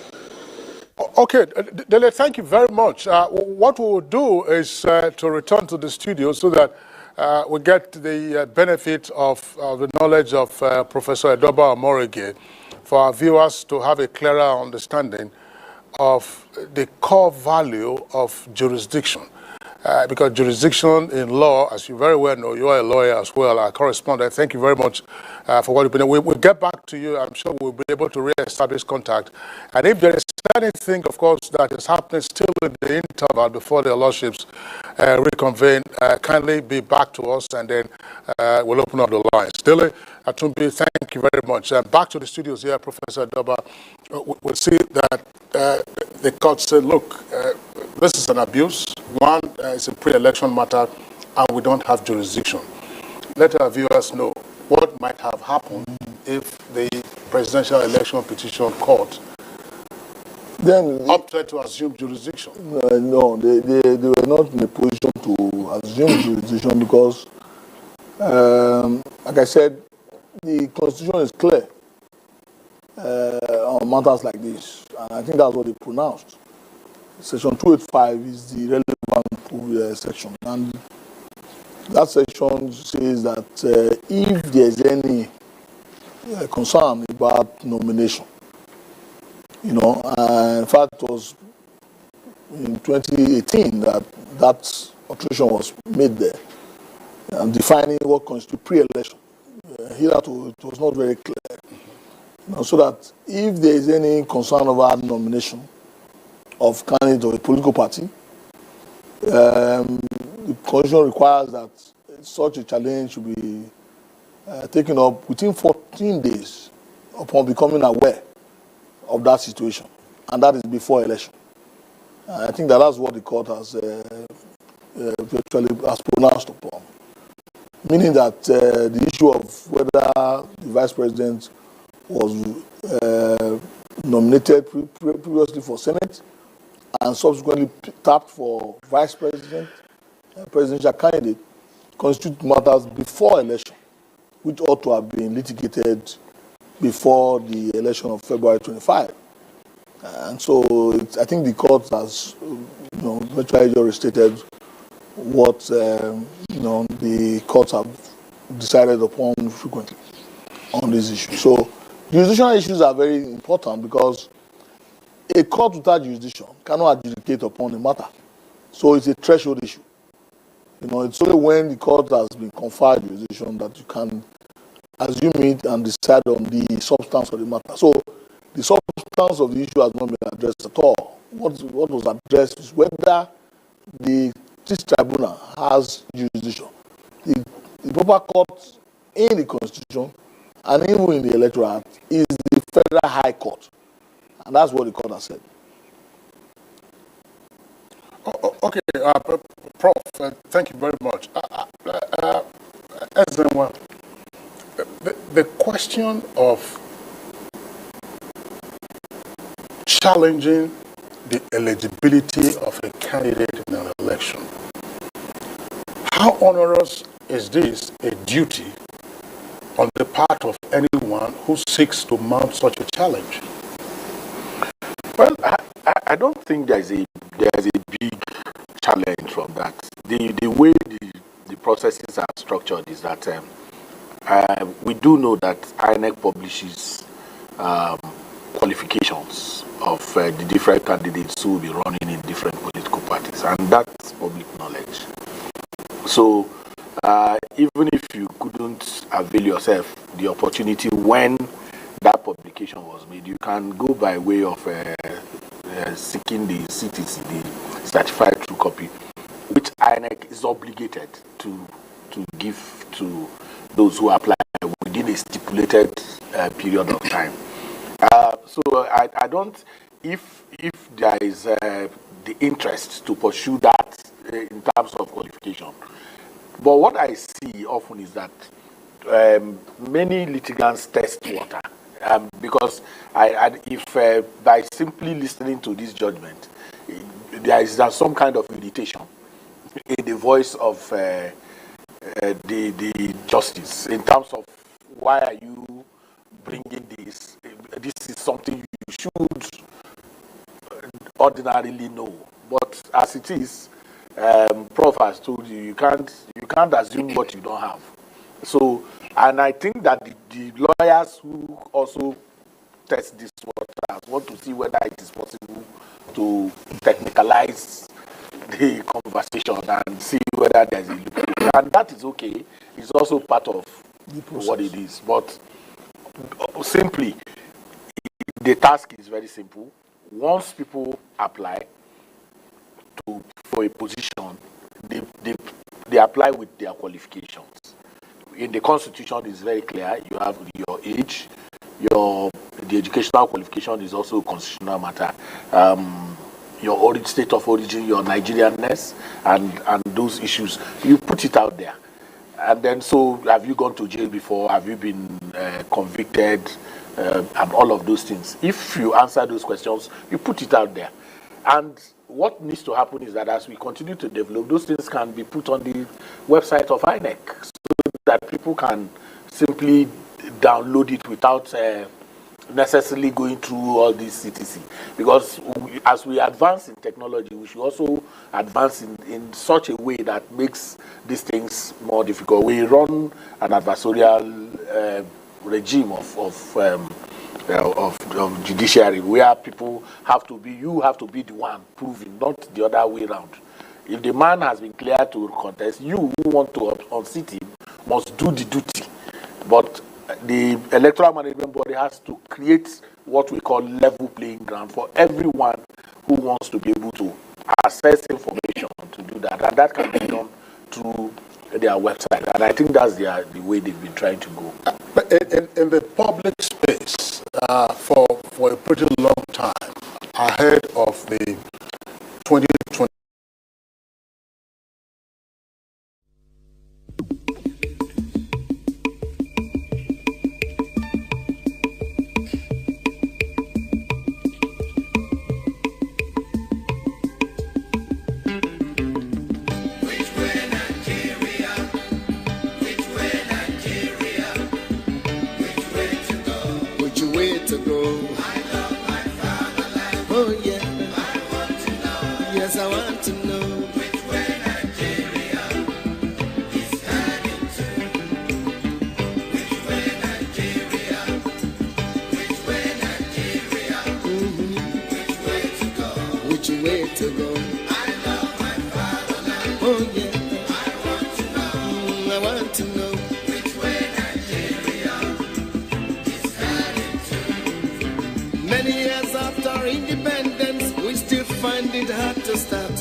patient before we reach the promised land. Let's save Nigeria, so Nigeria won't die.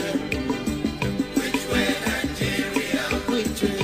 Which way Nigeria? Tell me which way to go. I love my fatherland. Oh yeah. I want to know. Yes, I want to know. Which way Nigeria is heading to. Every little thing that goes wrong, we start to blame the government. We know everything that goes wrong because we are part of the government.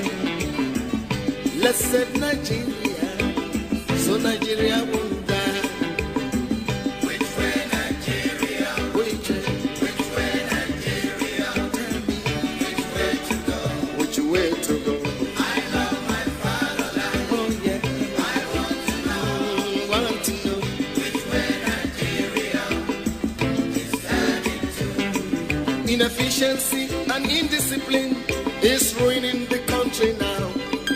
Corruption here, there, and everywhere. Inflation is soaring high. Let's save Nigeria, so Nigeria won't die. Which way Nigeria? Which way Nigeria? Which way to go? Which way to go? I love my fatherland. Oh sure, sure. I want to know. Yes, I want to know. Which way Nigeria is heading to. We made mistakes during the oil boom, not knowing that was our doom. Some people now have everything, while many, many have nothing. Let's save Nigeria, so Nigeria won't fall. Which way Nigeria? Which way Nigeria? Which way to go? Which way to go? I love my fatherland. Oh yeah. I want to know. Yes, I want to know. Which way Nigeria is heading to. Green revolution is a reality. Let's give it a chance to grow. Let's join our hands to farm the land so we can have enough food to show. Let's save Nigeria, so Nigeria won't die. Which way Nigeria? Which way Nigeria? Which way to go? Way to go. I love my fatherland. Oh sure. I want to know. Yes, I want to know. Which way Nigeria is heading to. Our ambition to be millionaires is running the country down. We all want to be millionaires and to live in the air. Oh, let's save Nigeria, so Nigeria won't die. Which way Nigeria? Which way Nigeria? Which way to go? Which way to go? I love my fatherland. Oh yeah. I want to know. Yes, we want to know. Which way Nigeria is heading to. Remember that a simple step is the beginning of a million miles. Let's start right now to repeat ourselves so as to make the country smile. Let's save Nigeria, so Nigeria won't die. Which way Nigeria? Which way Nigeria?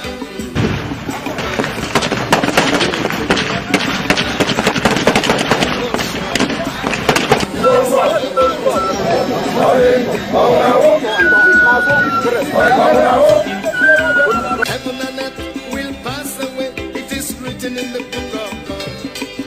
The good people will surely find their ways, and the meek will inherit the world. Let's save Nigeria, so Nigeria won't fall. Which way Nigeria? Which way Nigeria? Which way to go? Which way to go? I love my fatherland. Oh yes. I want to know. We want to know. Which way Nigeria is heading to. Which way Nigeria? Which way Nigeria? Which way to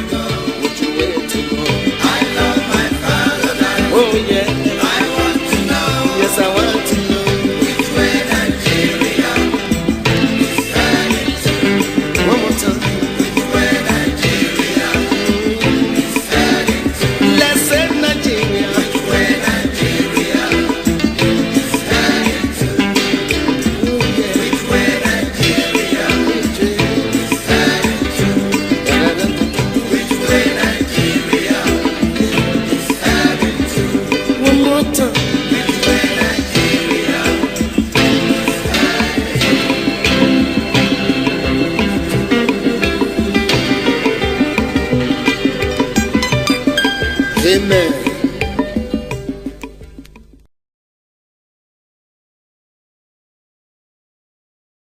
Step. But significantly, the timelines are delimited. Yes. What are the uses of this versus what we had in the past? Well, of course, the whole idea is to ensure that you don't protract litigation over election. So that, everybody's elected for a time setting. Professor Adoba Amerege, we have to pause. So we'll keep that question in abeyance, or in administration, we KIV the question. I will come back to it. Now, we understand that the lordships have resumed sitting and delivering their judgment in the consolidated petitions challenging the election of Bola Ahmed Tinubu as President Commander-in-Chief of the Armed Forces of the Federal Republic. So we now rejoin the Presidential Election Petition Court, which ordinarily is the Court of Appeal. Well, the same paragraph further provides that, and I quote, the election petition shall be divided into paragraphs, each of which shall be confined to a distinct issue or major facts of the election petition, and every paragraph shall be numbered consecutively, unquote. In addition to the provisions of paragraph 4 of the first schedule to the Electoral Act, paragraph 54 of the same schedule to the Act has made applicable to election petitions the rules of procedure in the Federal High Court of 2019, subject to such modifications as would bring same in conformity with the provisions of the Act. By Order 13, Rule 4 of the Federal High Court Civil Procedure Rules 2019, every party to an election petition shall ensure that amendments in their pleadings, and I quote, contain in a summary form the material facts on which the party pleading relies for its claim or defense, as the case may be, but not the evidence by which they are to be proved, and shall, when necessary, be divided into paragraphs and numbered consecutively, unquote. By subparagraph 4 of that rule, such facts contained in the pleading must, and I quote again, be alleged positively, precisely, and distinctly, and as briefly as is consistent with a clear statement, unquote. The aforementioned provisions contained in the first schedule to the Electoral Act 2022, as well as the Federal High Court's Rules 2019, state the mandatory requirements of pleadings in the election petitions. The requirements for clarity and precision of facts required by paragraph 4 of the first schedule to the Electoral Act means that amendments must not be vague, ambiguous, or unclear, leaving room for speculation or conjecture, while the requirements of distinctiveness means that each amendment must contain a clearly understandable allegation, and there should be no confusion as to the linkages between facts contained in the amendments in the petition, in ascertaining the allegations being made in the petition. In particular, paragraph 4 sub 1 sub D, relating to the facts of the petition, the grounds on which it is based, and the relief sought by the petitioner have been severally considered and interpreted by the appellate courts. In Belgore and Ahmed Supra, the complaint against the amendments in the petition was that they were unspecific, generic, speculative, vague, unreferable, omnibus, and general in terms. In that case, the apex court specifically held as follows, and I quote, pleadings in an action are the written statements of the parties wherein they set forth the summary of the material facts on which each relied in proof of his claim or his defense, as the case may be, and by means of which the real matters in controversy between the parties and to be adjudicated upon are clearly identified. Although only material facts are required to be pleaded and in a summary form, they must nevertheless be sufficiently specific and comprehensive to elicit the necessary answers from the opponent. They must contain such details as to eliminate any element of surprise to the opposing party. In this case, where the dispute involves the election in as many as 895 polling units, the pleading in the petition, which alleged electoral malpractices, non-compliance, and/or offences in, quote, some polling units, many polling units, most polling units, or several polling units, cannot be said to have met the requirements of pleadings as stipulated in paragraph 4 sub 1 sub D of the first schedule to the Electoral Act and or Order 13 in 4 sub 1, 5, 6, and sub 1 of the Federal High Court Civil Procedure Rules 2009, unquote. Indeed, in PDP and INEC, the Apex Court was categorical when it held those, and I quote, on whether the affected paragraphs were rightly struck out.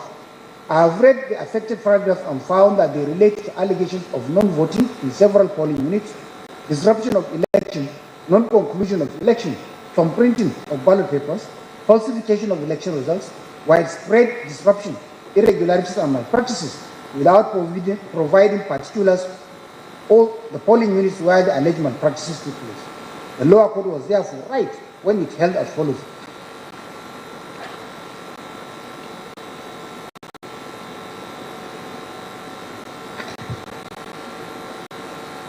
Above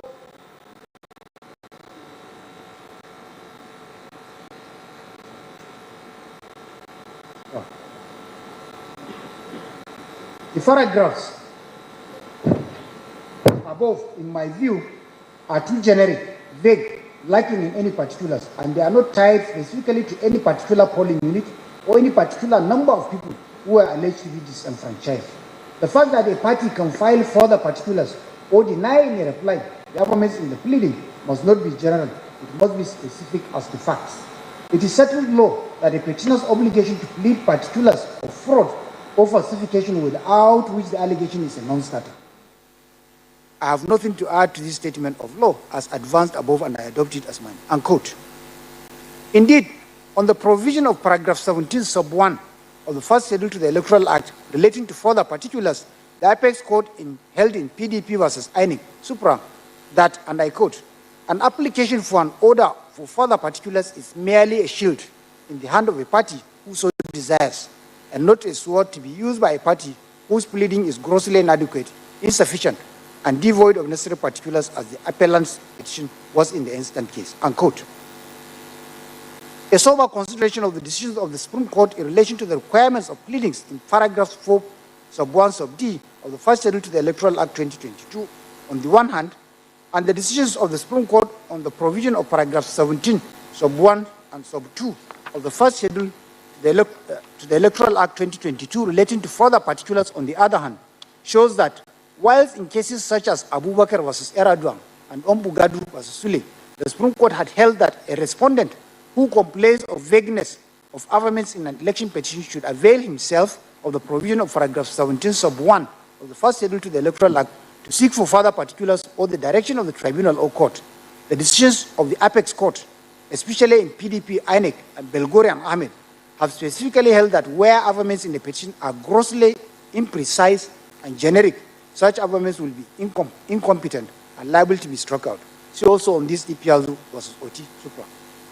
It is therefore clear that the state of the law, as could be deduced from the various decisions of the Apex Court, is that the provision for further particulars, as stated in paragraph 17.1 of the first schedule to the Electoral Act 2022, will only come into play where the petition itself contains material or necessary particulars.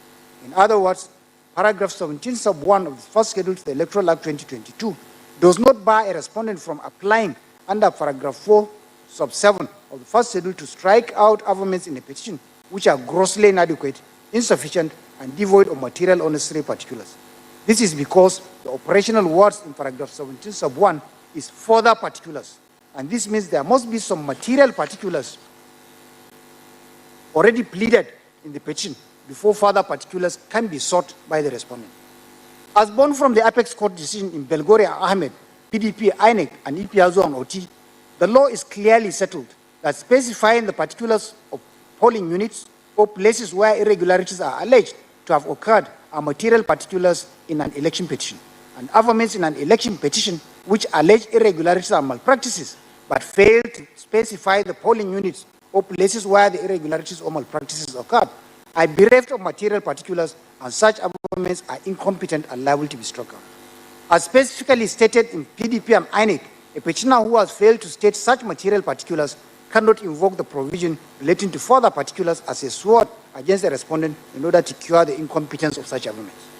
With respect, it is a misconceived argument on the part of the senior counsel for the petitioners to state that the latter decision of the Apex Court in Ombugadu and Sule Supra, which relates to further particulars under paragraph 17.1 of the first schedule, has departed the specific decisions of the Apex Court in Belgore Ahmed, PDP, INEC, and Ipiazu and Oti, and several others, on the mandatory requirements for stating material facts as provided in paragraph 4.1 of the first schedule of the same first schedule to the Electoral Act. Contrary to the contention of the petitioners, the decision of the Supreme Court in Ombugadu and Sule Supra has merely reiterated the legal position relating to further particulars as provided in paragraph 17 sub 1 of the first schedule to the Electoral Act 2022. It has not departed from the above specific decisions of the Apex Court on the materiality of specifying in an election petition the polling units or places where irregularities and malpractices are alleged to have occurred. Now, a look at the arguments in the petitioner's petition shows that the petitioners have only alleged various irregularities and malpractices, but failed to specify the particular polling units or specific places where the alleged irregularities and malpractices have occurred. For instance, in paragraph 9 of the petition, where the petitioners avowed that, and I quote, in appropriate cases, these agents raised complaints about anomalies where they occurred and reported such complaints to the designated officers of the second respondent and the first respondent, unquote. The petitioners failed to specify the anomalies, the places where the anomalies occurred, the agents who complained, and the designated officers of the second petitioner and the first respondent to whom the complaints were made. In paragraph 60 and 61 of the petition, where the petitioners allege that the first respondent, and I quote, suppressed the actual scores obtained by the petitioners by deliberately uploading blood from EC8As on the IRF in 18,088 polling units. The petitioners did not specify the polling units, but only stated that they will rely on spreadsheets containing the polling units codes and details of the 18,088 polling units, as well as the authentic results in the said polling units. In paragraph 66 and 67, where the petitioners allege that the first respondent embarked on, and I quote, massive misrepresentation and manipulation by uploading fictitious results in polling units where there were no elections, unquote. They did not specify the polling units where they allege there were no elections, the incorrect results that were uploaded, and which are the correct results. Again, in paragraph 68 to 71, where the petitioners allege that the scores obtained by them were, and I quote, unlawfully reduced and added by the first respondent to the scores of the second respondent, unquote. They failed to state their scores that were reduced and added to that of the second respondent by the first respondent, and the figures that shows that the first petitioners won the election. In paragraph 72, 73, 76 to 78, where the petitioners allege overvoting, they merely stated that they will, and I quote, rely on the forensic reports of the election materials showing that the votes cast in the polling units in Ekiti State, Oyo State, Ondo State, Taraba State, Osun State, Kano State, Yobe, and Niger States exceeded the number of votes accredited on the beavers on those states. The petitioners failed to specify the polling units in those states where the overvoting occurred, the number of votes affected, the margin of lead, which they claim that the voters who ought to legitimately vote in those polling units. In paragraph 73 of the petition, the petitioners only stated that they will, and I quote, show that in the computation and declaration of the results of the election, based on uploaded results, the votes recorded for the second respondent did not comply with the legitimate process of computation of the result and disfavored the petitioners, unquote. In Rivers, Lagos, Taraba, Benue, Adamawa, Imo, Bauchi, Borno, Kaduna, and Plateau, and other states of the Federation. Petitioners neither specified the uploaded results nor the votes illegally encoded by the second respondents and how they were disfavored. In paragraph 83 of the petition, where the petitioners claim that the first respondents scored the majority of lawful votes cast at the election, they did not state the majority of lawful votes they claim to have scored, especially as elections and the determination of who won is about figures. In paragraph 99 of the petition, where the petitioners say they will rely on from EC8As to establish that substantial votes were unlawfully credited to the second respondent, they failed to state the figures of the unlawful votes credited to the second respondent. In the petition, the petitioners merely made generic allegations of various irregularities and malpractices against the respondents without specifying the polling units, collation centers, or specific places where the alleged irregularities and malpractices occurred. Rather, the petitioners only stated that they will rely on spreadsheets inspection reports, and forensic/expert analysis, which they say they have incorporated in the petition by reference. But none of the spreadsheets, inspection report, and forensic/expert analysis was attached and served along with the petition on the respondents. Rather, they were only listed as items 35 and 36 in the list of documents to be relied upon by the petitioners. It is only in paragraph 62 and 64 of the petition where the petitioners allege that the first respondents suppressed the lawful votes of the petitioners and inflated the votes of the second and fourth respondents in Rivers and Benue states. That the petitioners gave figures of the votes, where the petitioners gave figures of the votes suppressed for the petitioners and those inflated for the second and fourth respondents, and also stated that they claim to be the actual figures scored, what they claim to be the actual figures scored by them and by the second and fourth respondents. But all other paragraphs of the petition where irregularities and malpractices were alleged are bereft of any material details of the polling units or places where they were alleged to have taken place, or the figures of votes alleged to have been suppressed, deflated, or inflated. It is also pertinent to observe that in paragraph 79 of the petition, where the petitioners allege corrupt practices, they merely stated that they are repeating their pleadings in support of the grounds of non-compliance to be in support of their allegations of corrupt practices. It should be noted, however, that not every ground of non-compliance will amount to corrupt practice. In fact, the standard of proof of non-compliance differs from that of corrupt practices, while standard of proof of non-compliance is on the balance of probabilities, that of corrupt practices is beyond reasonable doubt. See PDP, INEC, Mohammed Bamako, Board of Customs and Excise versus Alhaji Ibrahim Barrow, citations on the record. It is instructive that in paragraphs 3.2 to 3.21 of their submission, in opposition to the first respondent's objection, the petitioners appear to have conceded that in the averments of the petition, they have not specified the particular polling units where the alleged irregularities and malpractices occurred, or specified the figures of the votes or scores which they allege to have been suppressed, deflated, or inflated. Rather, they stated that the details of the polling units are contained in the spreadsheets and forensic analysis reports which they have incorporated and made part of the pleadings by reference. See particularly on this paragraph 67 of the petition. Petitioners further argued that since the respondents have failed to apply for further particulars under paragraph 17(1) and 2 of the first schedule to the Electoral Act, they are deemed to have understood those averments.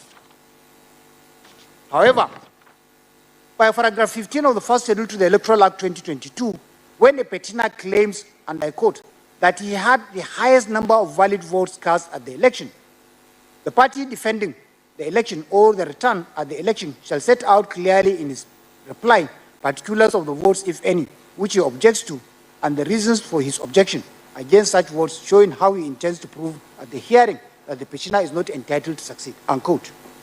This provision presupposes that the petitioner has a first duty to state clearly in his petition the particulars of such votes, in respect of which he claims to have scored the highest number of valid votes, and thus entitled to be returned as the winner.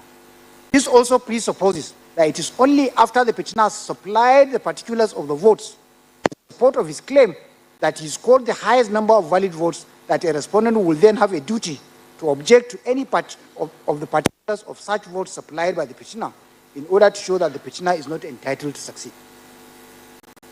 With regard to the petitioner's contention that they have incorporated into the petition by reference the spreadsheets and forensic analysis report containing details of the polling units where they allege that the irregularities and malpractices occurred, it is right that for a document to be properly incorporated as part of pleadings by reference, the document must not only be referred to in the pleadings, but it must also be included as part of the pleadings to be served on the adverse party, so as to enable the adverse party to properly respond to same in his defense. Indeed, in all the cases of EFCC reign, a Pomofolo versus Edere Moda, Marine Management Associates Incorporated versus NMA, and Dinjadi and Omako Supra, which were relied upon by the petitioners, the documents which were incorporated as part of the pleadings by reference were served along with the pleadings on the adverse party.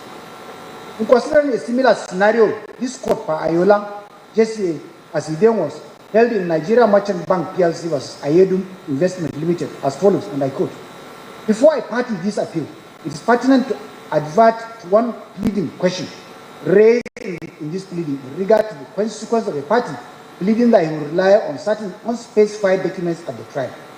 The plaintiff contended that such arguments made the contents of such document part of the pleading.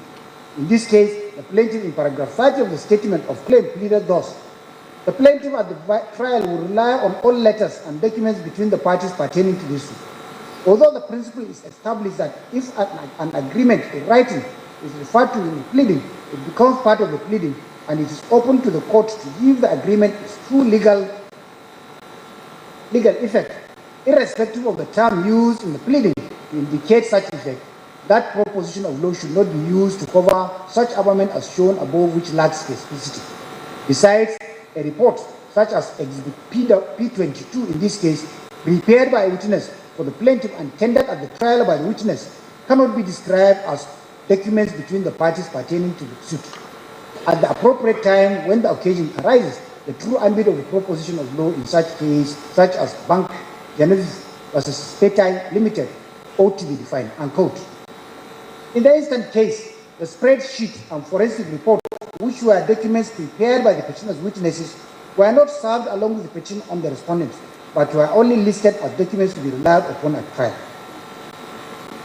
I'm not oblivious of the petitioner's argument in relation to paragraph 4, sub 5, sub c of the first schedule to the Electoral Act 2022, which provides that the election petition shall be accompanied by, quote, copies or list of every document to be relied on at the hearing of the petition, unquote.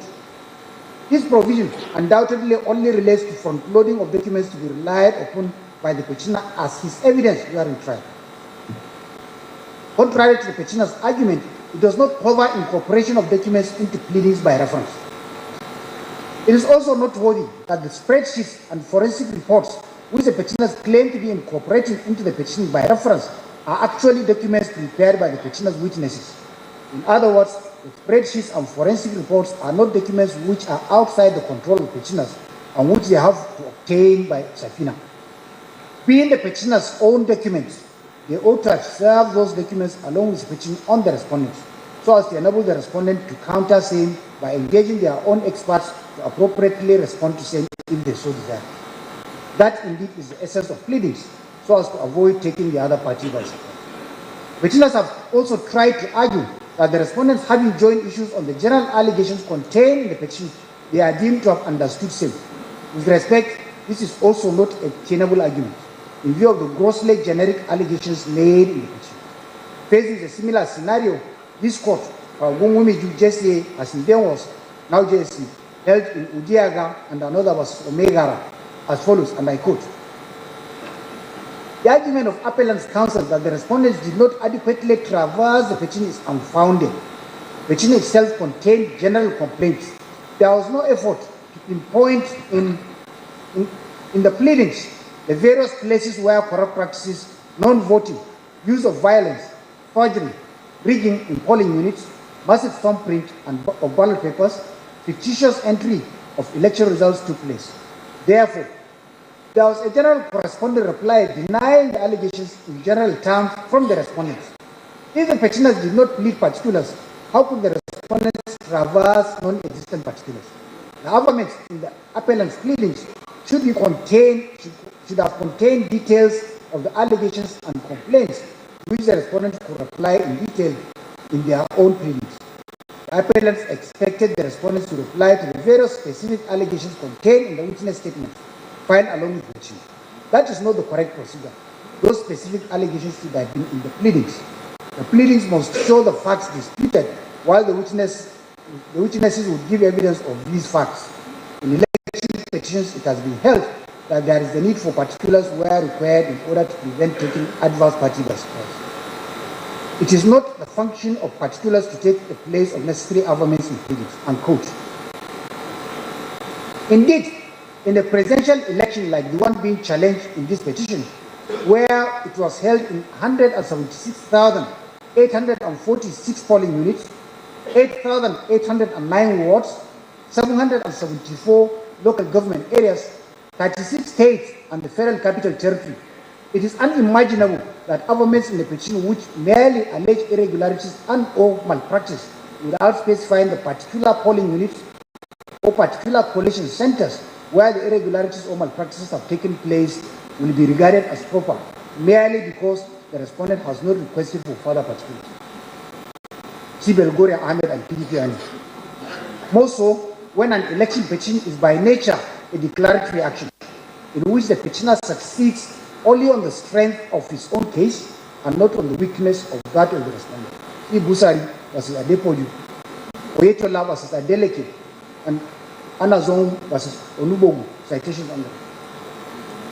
It is in this respect that the petitioner has an obligation to set up a clear, unambiguous, precise, and positive case in his pleadings, since pleadings is the foundation of the party's case, and it is to the pleadings that the parties to litigation as well as the court are all bound. See Enang and others versus Kadu. It is in the light of all the foregoing that I find and hold that the motions of the respondents listed above succeed. In consequence, paragraphs 9, 60, 61, 66, 67, 68, 69, 70, 71, 72, 73, 76, 77, 78, 83, and 99 of the petition, which have failed to state the specific polling units, collation centers, or the specific places where the irregularities and malpractices are alleged to have occurred, or the figures of votes which are being claimed are grossly vague, imprecise, nebulous, and bereft of material particulars, and have thus failed to meet the requirements of paragraph 4, sub 1, sub D of the Electoral Act 2022. In accordance with paragraph 4, sub 7 of the said schedule, the said paragraphs are consequently hereby struck out. On the first respondent's prayer to strike out paragraphs 57 and 58 of the petition for being inconsistent with paragraphs 65, 67, 70, and 71 of the petition, the essential contention of the first respondent is that while paragraph 57 and 58, whilst in paragraph 57 and 58 of the petitioners have alleged that the first respondent failed to comply with the order of inspection granted by the court, the petitioners have in paragraph 65, 67, 70, and 71 stated that they will rely on the report of the inspection.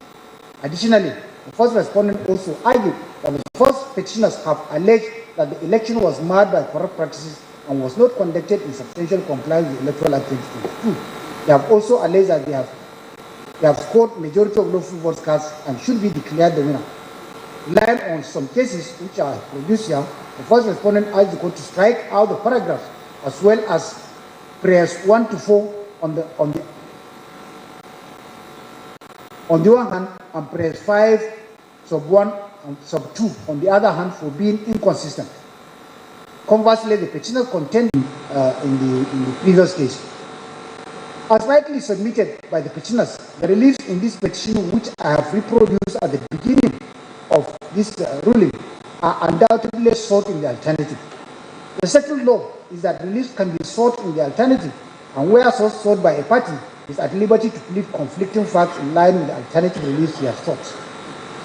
In Adilije versus Mwaogu and others, this court, Mwaogu Jesse, as he then was, held that, and I quote, in civil litigation and indeed in election matters, a party can make two seemingly contradictory pleadings, leading to two different heads of claim.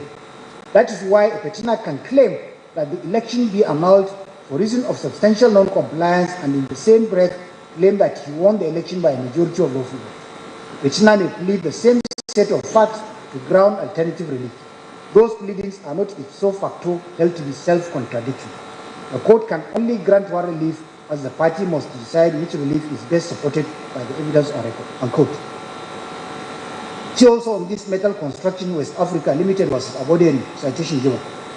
In any case, the first respondent, which is the body that conducted the election and to whom the first petitioner's nomination documents were submitted by the second petitioner, admitted in paragraph 4 of the petition, wherein the petitioners averred that the first petitioner was duly sponsored by the second petitioner, on whose platform the first petitioner contested the election. I therefore have no hesitation in discountenancing this ground of the petition. Now, second category of objections or applications. These are the categories that challenge the competence of the petition and some of its grounds. The second category of the respondent's application that challenge some of the grounds of the petition and or the competence of the petition are as follows. First respondent's motion filed on the 19th of April 2023, seeking 1. Order striking out ground 2, paragraphs 33 to 79 and release 5, Roman 1 and 2 of the petition on transmission of election results for being cut off by issue estopel. 2. Order striking out paragraphs 20, Roman 1, 21, 23, 24, 25, 26, and 27 on nomination of the second and third respondents for lack of jurisdiction. Second and third respondents' motion filed on the 12th of May 2023 seeking for the following. 1. Order striking out or dismissing the petition for being incompetent and defective. 2. Order striking out grounds 1, 2, and 3 of the petition. 3. Order striking out release 1, Roman 1 to 3, 2, 3, 4, Roman 1 to 4, 5, Roman 1 and 2 of the petition. The above two motions are predicated on several grounds which are reproduced here. It is the view of this court that the issue relating to ground 1, challenging the qualification of the second respondent to contest the election, the issue relating to the competence of ground 2 relating to the allegations of corrupt practices and non-compliance of the Electoral Act 2022, and the plea of estopel in relation thereto, as well as the issue relating to competence of the relief sought in this petition, are matters on which the parties have joined issues in the main petition, the merits of which will be decided after considering the pleadings and evidence laid in it. It is the settled position of law that a court should not comment on or decide at preliminary stage matters or issues which are supposed to be decided in the substantive case. See Wanko and others versus Eraduan. Ocholi on Onojo James SAN versus INEC, citations on the record. Hence, while leaving those issues to be dealt with on the merits of the petition, we shall determine at this stage the objections relating to the petitioner's lawful standi, the non-joinder of necessary parties, and the objection to the competence of the petitioner's replies, the respondent's replies, or to some paragraphs of the petitioner's replies. Lack of local standi of the first petitioner. The second and third respondents and the fourth respondents in their motion filed on the 8th of May 2023 also objected to the first petitioner's local standi to bring this petition. The principal contention is that the first petitioner was in contravention of section 77 sub 3 of the Electoral Act 2022. They argued that the first petitioner, who was a member of the People's Democratic Party and who was screened as one of its aspirants for the presidential election, only resigned his membership of that party on the 24th of May 2022 to join the second petitioner on the 27th of May 2022.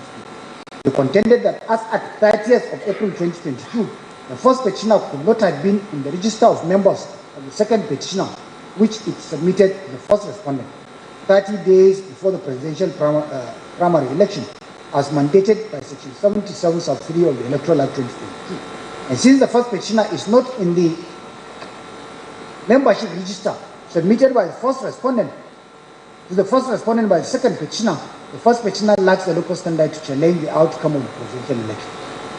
Per contra, the petitioners submitted that the issue of membership of a political party is a domestic affair of the political party concerned, and the court lacks the jurisdiction to entertain. They rely on the cases that are reproduced. The courts have consistently held in a plethora of cases that the issue of membership of a political party is an internal affair of the political party.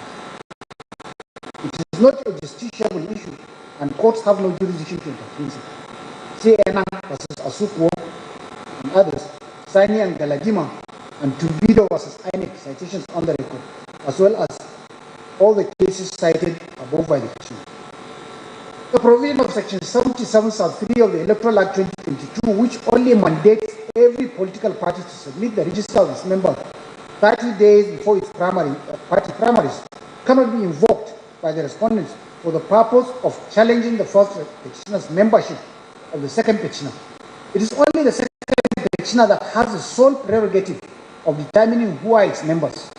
And having sponsored the first petitioner as its candidate for the presidential election, the first petitioner has satisfied the requirement of being a member of the second petitioner as provided for in section 131 sub C of the 1999 Constitution. It is not within the rights of the second and third respondents and the fourth respondent to question the first petitioner's membership of the second petitioner. This ground of objection is hereby overruled. no joinder of necessary parties. The first respondent is motion of 19th of April 2023, and the second and third respondents, as well as the fourth respondent, raised the issue of non-joinder of Abubakar Atiku or the People's Democratic Party, who came second in the presidential election as respondents to the petition. The contention of the respondent then is that since by relief 1 Roman 3, 4 Roman 4, the petitioners who came third in the presidential election are seeking to be declared the winners of the election, the petition cannot be effectually and completely determined without the joinder of Abubakar Atiku or the People's Democratic Party, who came second in the election, as respondents to the petition. For that reason, the respondents have contended that this court lacks jurisdiction to entertain the petition as constituted. We place reliance on JJD and INEC. Buhari and Obasanjo citations on the record. In opposition, however, the petitioners relied on the cases of Obasanjo and Yar'Adua, Buhari and Yusuf, Akoti and INEC, and contended that only statutory respondents provided in Section 133 of the Electoral Act 2022 are necessary parties to the petition. And the petitioners are not under any obligation to join Abubakar Atiku and the People's Democratic Party. By Section 133 of the Electoral Act 2022, the statutory respondents in an election petition are 1. The person whose election is being complained of, and 2.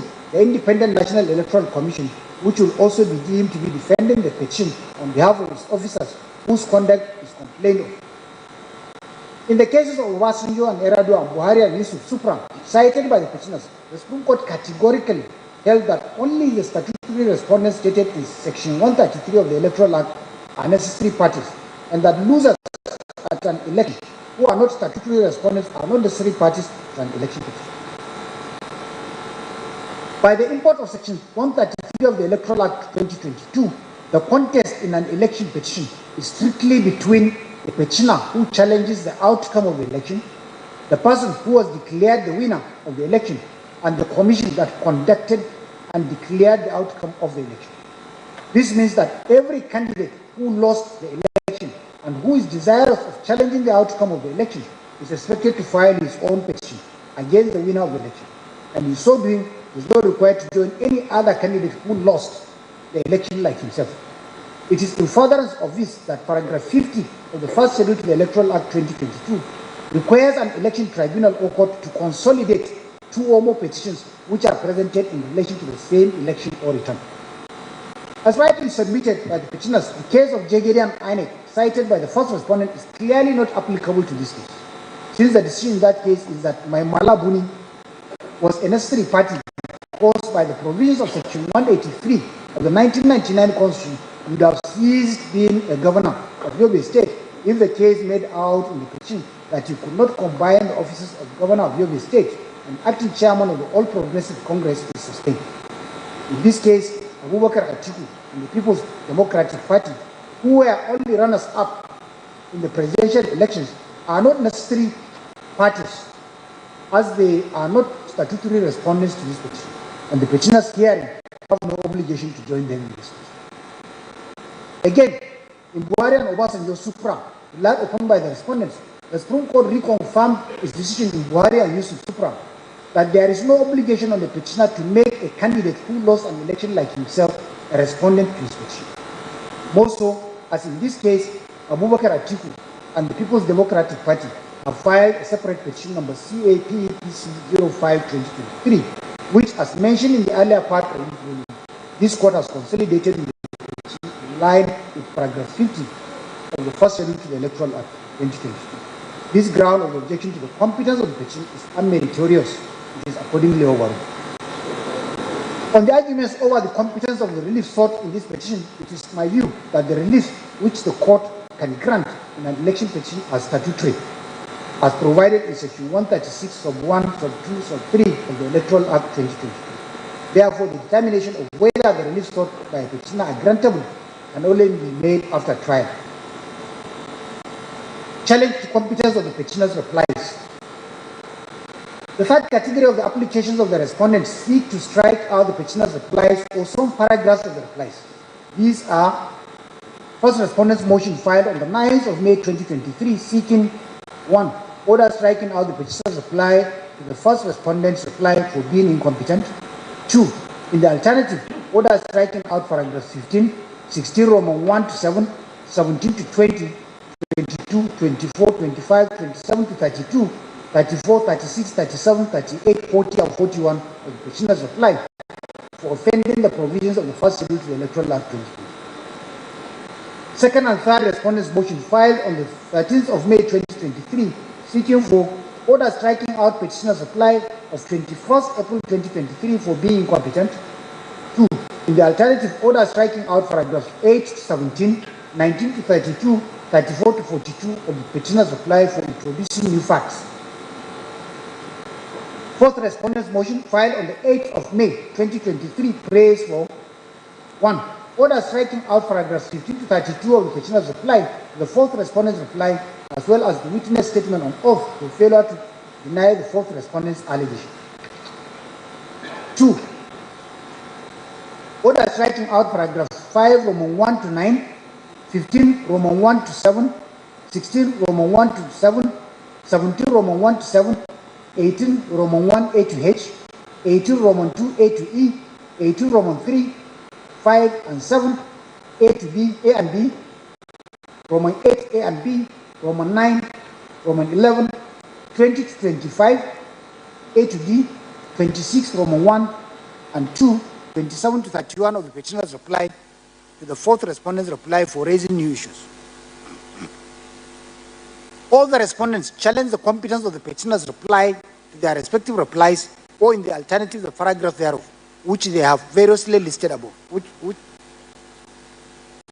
Their essential contention is that the replies, or in the alternative, the paragraph thereof, have either raised or introduced new facts aimed at substantially altering the grounds and reliefs in the petition, or a mere repetition or rehash of the facts contained in the petition, contrary to the provisions of section 16, paragraph 16, sub 1, A and B of the first schedule to the Electoral Act 2022. The respondents replied on several judicial authorities, which are reproduced here.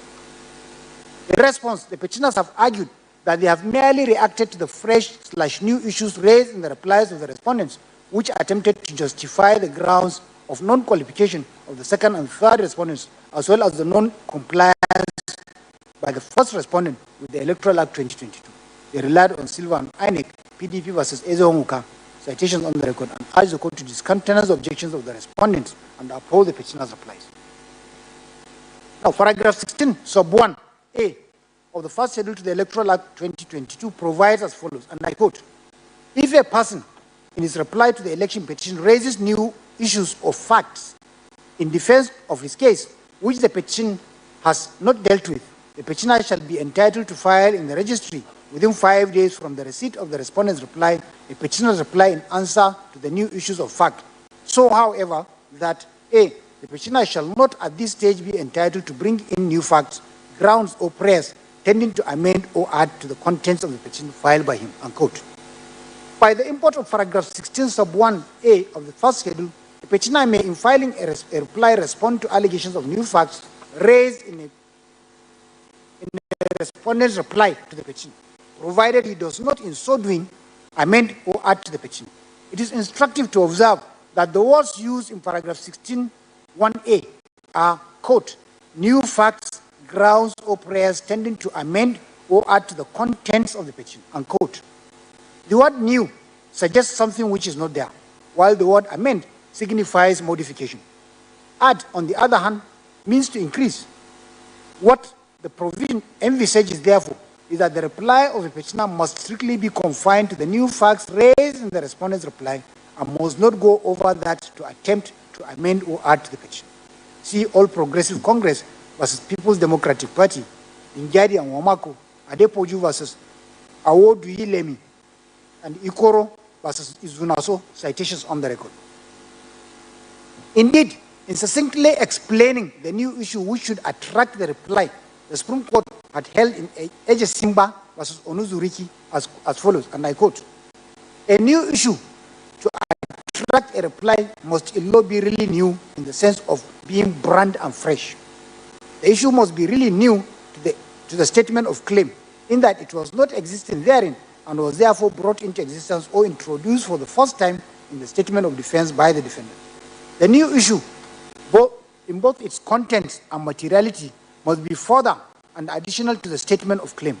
Thus, the mere fact that a defendant states his own side of the case does not necessarily make it new, particularly when the plaintiff has told a contrary story in his statement of claim. In such a situation, the case stated by the defendant amounts to joining issues with the plaintiff, and that does not bear the name of a new issue in law. A new issue arises where the plaintiff did not avert to or touch the contents of the defendant's averments in anticipation, and the defendant's averment was introduced to the pleadings for the first time and therefore unique and novel to his pleadings, unquote. A careful examination of the petitioner's petition, the first, the second and third, and the fourth respondents' respective replies, and the replies which the petitioners filed in response thereof, reveals that apart from rehashing what they have already averred in their petition and denying what the respondents have stated in their respective replies, the petitioners also introduced new facts in their replies to the respondents' replies which were not contained in their petition. This is in clear contravention of paragraph 16 sub 1A of the first schedule to the Electoral Act 2020. Paragraph 16, 1 to the law as encapsulated in paragraph 16(1)(a) of the first schedule to the Electoral Act quoted above forbids new additions or amendments by a petitioner which are not contained in the petition, because such new additions or amendments will prejudice the respondents and breach the respondents' fundamental right to fair hearing, guaranteed by Section 36(5) of the Constitution of the Federal Republic of Nigeria, 1999, since the respondents will have no opportunity to respond to those new issues, additions, or amendments. See PDP and another versus INEC and others, Maku and another versus Al-Makura and other citations on the record. An examination of the paragraph 4, Roman 3, Roman 4, and Roman 5 of the first respondent's reply shows that the paragraphs has not raised any new issue contrary to the assertion of the petitioners. In paragraph 15 of their reply, the first respondent's reply to the petition, it is only a response to paragraphs 7 and 8 of the petition. But the petitioner's argument in the same paragraph 15 that the first respondents' officials at the polling units failed to give clear copies of the results of the election from EC8A to the petitioner's agents, as the pink copies given by the petitioner's agents were very faint and unreliable, is a new fact which tends to amend the petition. Paragraph 16, Roman 1 to 7, 17, second part of 18, 22, 24 of the first respondent's reply are traverse of paragraphs 21 to 27 of the petition. Hence, paragraph 16 of the petitioner's reply, which purport to respond to new issues in paragraphs 17, 18, 19, 20, 21, 22, and 24 of the first respondent's reply, actually contain new facts, which will amount to amendment of the petition.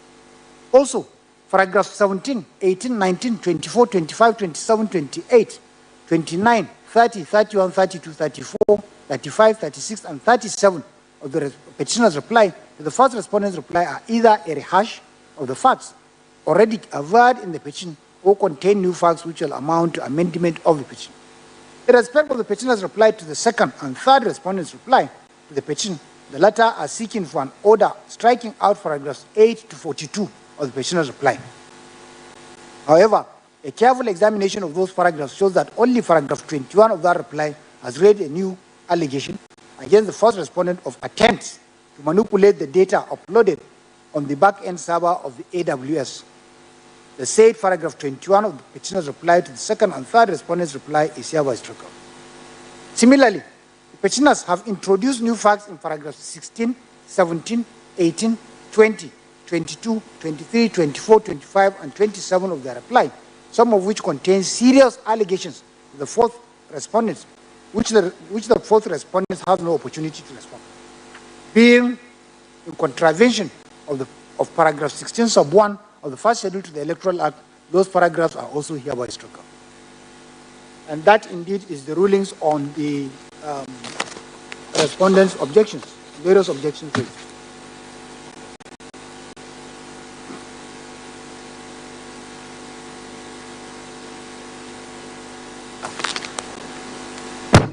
Well, as I was trying to explain earlier before we went for the break, we'll take all the judgments. After that, my learned brothers will now give their own decisions on the petitions in order to save time. Because the petitions are consolidated. So now we'll go to the main petition, in petition number 3.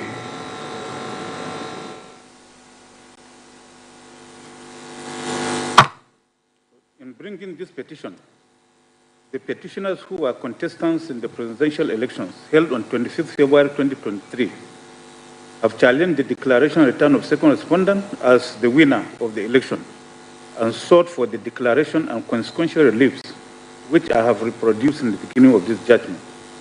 The petitioners have predicated their petition on the 3 statutory grounds earlier stated. Although in the ruling of this court on the objections of the respondents, some paragraphs of petition replies have been struck out for stated reasons, this court will take into consideration the entire affirmance in the petition in determining the merit or otherwise of the petition in the interest of justice. At trial, the petitioners opened their case with tendering from the bar several certified true copies of electoral and other documents which were objected to by all the respondents, who reserved the reasons for their objections to the stage of final address. The said objections were therefore admitted, the said documents were therefore admitted and marked as exhibits without prejudice to the objections of the respondents. The court ordered the respondents to file separate addresses on their objections along with their final addresses. In proof of their petition, the petitioners called 13 witnesses who gave evidence as PW1 to PW13. Of those witnesses, only 3 had their witness statements on oath filed along with the petition, while the other 10 were subpoenaed witnesses whose statements were filed separately after hearing in the petition had commenced. The respondents objected to the competence of the subpoenaed witnesses to give evidence and adopt their addresses, witness statements on oath, and reserve the rulings for their objection to the stage of final address. Without prejudice to the objection, the said witnesses adopted their respective witnesses' statement on oath, after which they were duly cross-examined by all the senior counsel for the respondents. Upon closure of the petitioner's case, the first respondent, as well as the second and third respondents, called one witness each in their defense. The fourth respondent did not call any witness, but opted to rely on the evidence already adduced by the other respondents that elicited under cross-examination respondent. At the close of evidence, parties filed and exchanged their respective final addresses, including separate addresses in support of their various objections which they raised during trial. So we shall now consider respondents' objections to the competence of some of the petition witnesses and to the documents tendered by them during trial. To save time, we'll skip the addresses of counsel and we'll go to the resolution of those issues.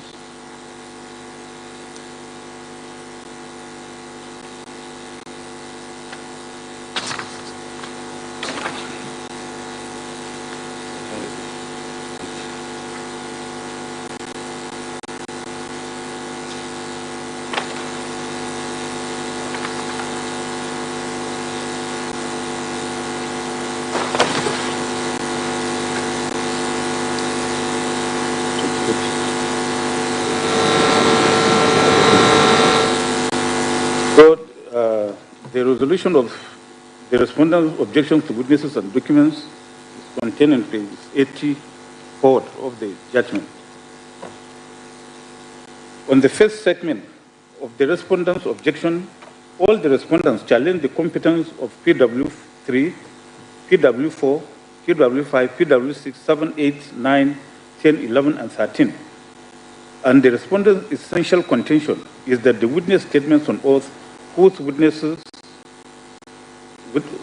on oath of those witnesses of the petitioners were not loaded along with the petition, but were only filed during trial, contrary to paragraph 4, sub 5B of the first schedule to the Electoral Act 2022.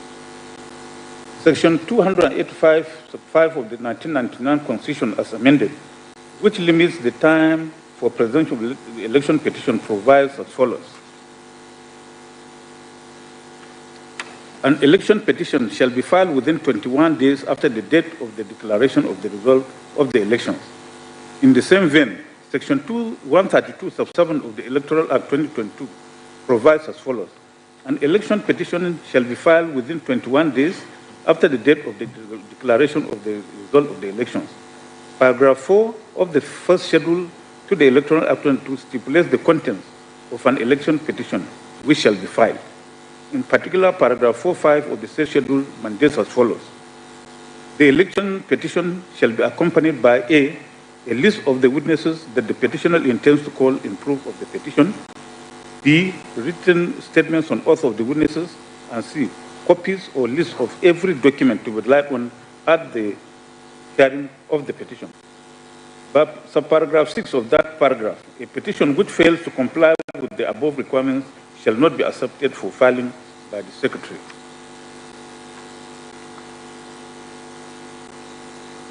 Paragraph 14 sub 2 of the same first schedule to the Electoral Act then provides as follows. After the expiration of the time limited by A, Section 132 sub 7 of this Act for presentation of the election petition, no amendment shall be made. 1. Introducing any of the requirements of paragraph 4.1 contained in the original election petition file, or 2. Effecting a substantial alteration of the ground for or the prayer in the election petition, or 3. Except anything which may be done under subparagraph 2A, Roman 2, affecting a substantial alteration of or addition to the statements of facts relied on to support the ground for or sustain the prayer in the election petition. And sub B, paragraph 12, for filing the reply, no amendment shall be made. 1. Alleging that the claim of the seat or office by the petitioner is correct or false. 2. Except anything which may be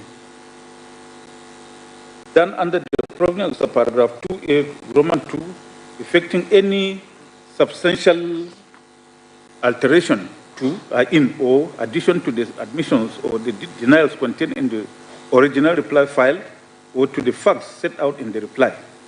The above quoted provisions of the Constitution, Electoral Act 2022, and the first schedule thereto have been thoroughly considered by the Supreme Court in several cases, including Okian and other versus Mimiko and others, by Ogumbi JC, Oba and Vincent Ararume and others, and Anik,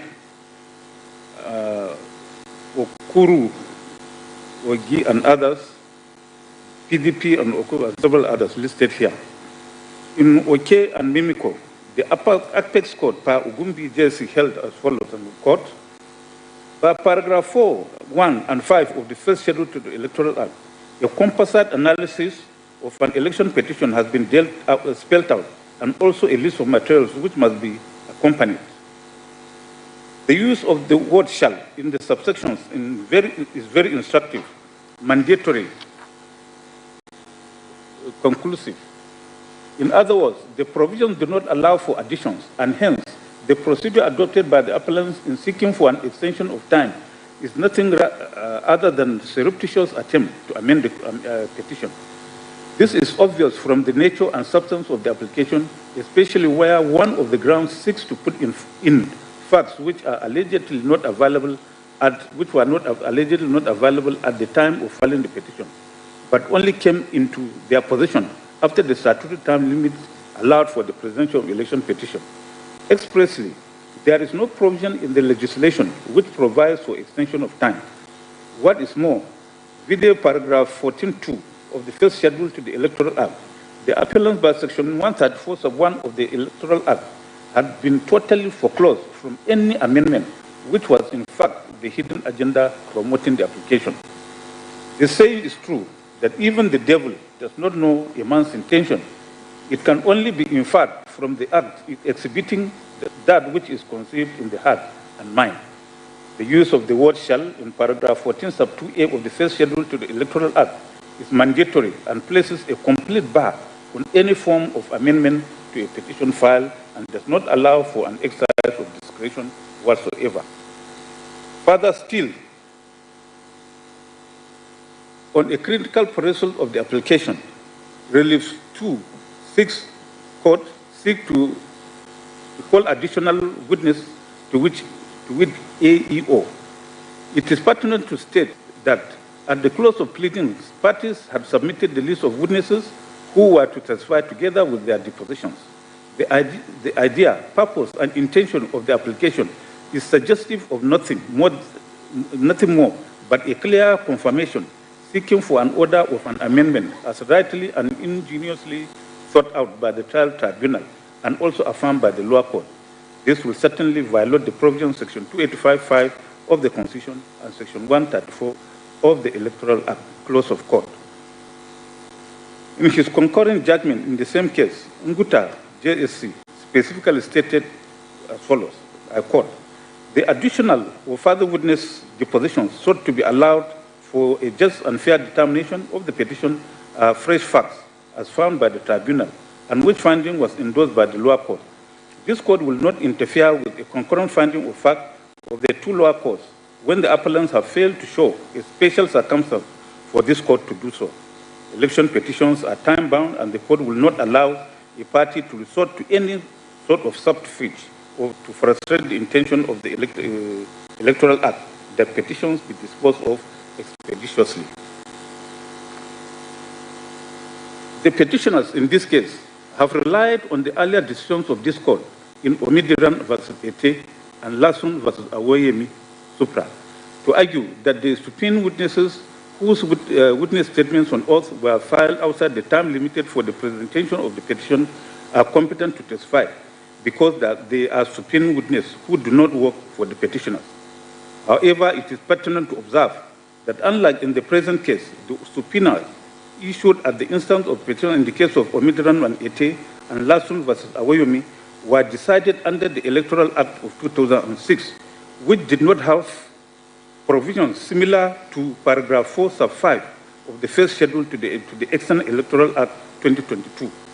Secondly, the subpoenas in the above two cases were issued and served on adversaries, namely the resident electoral commissioners.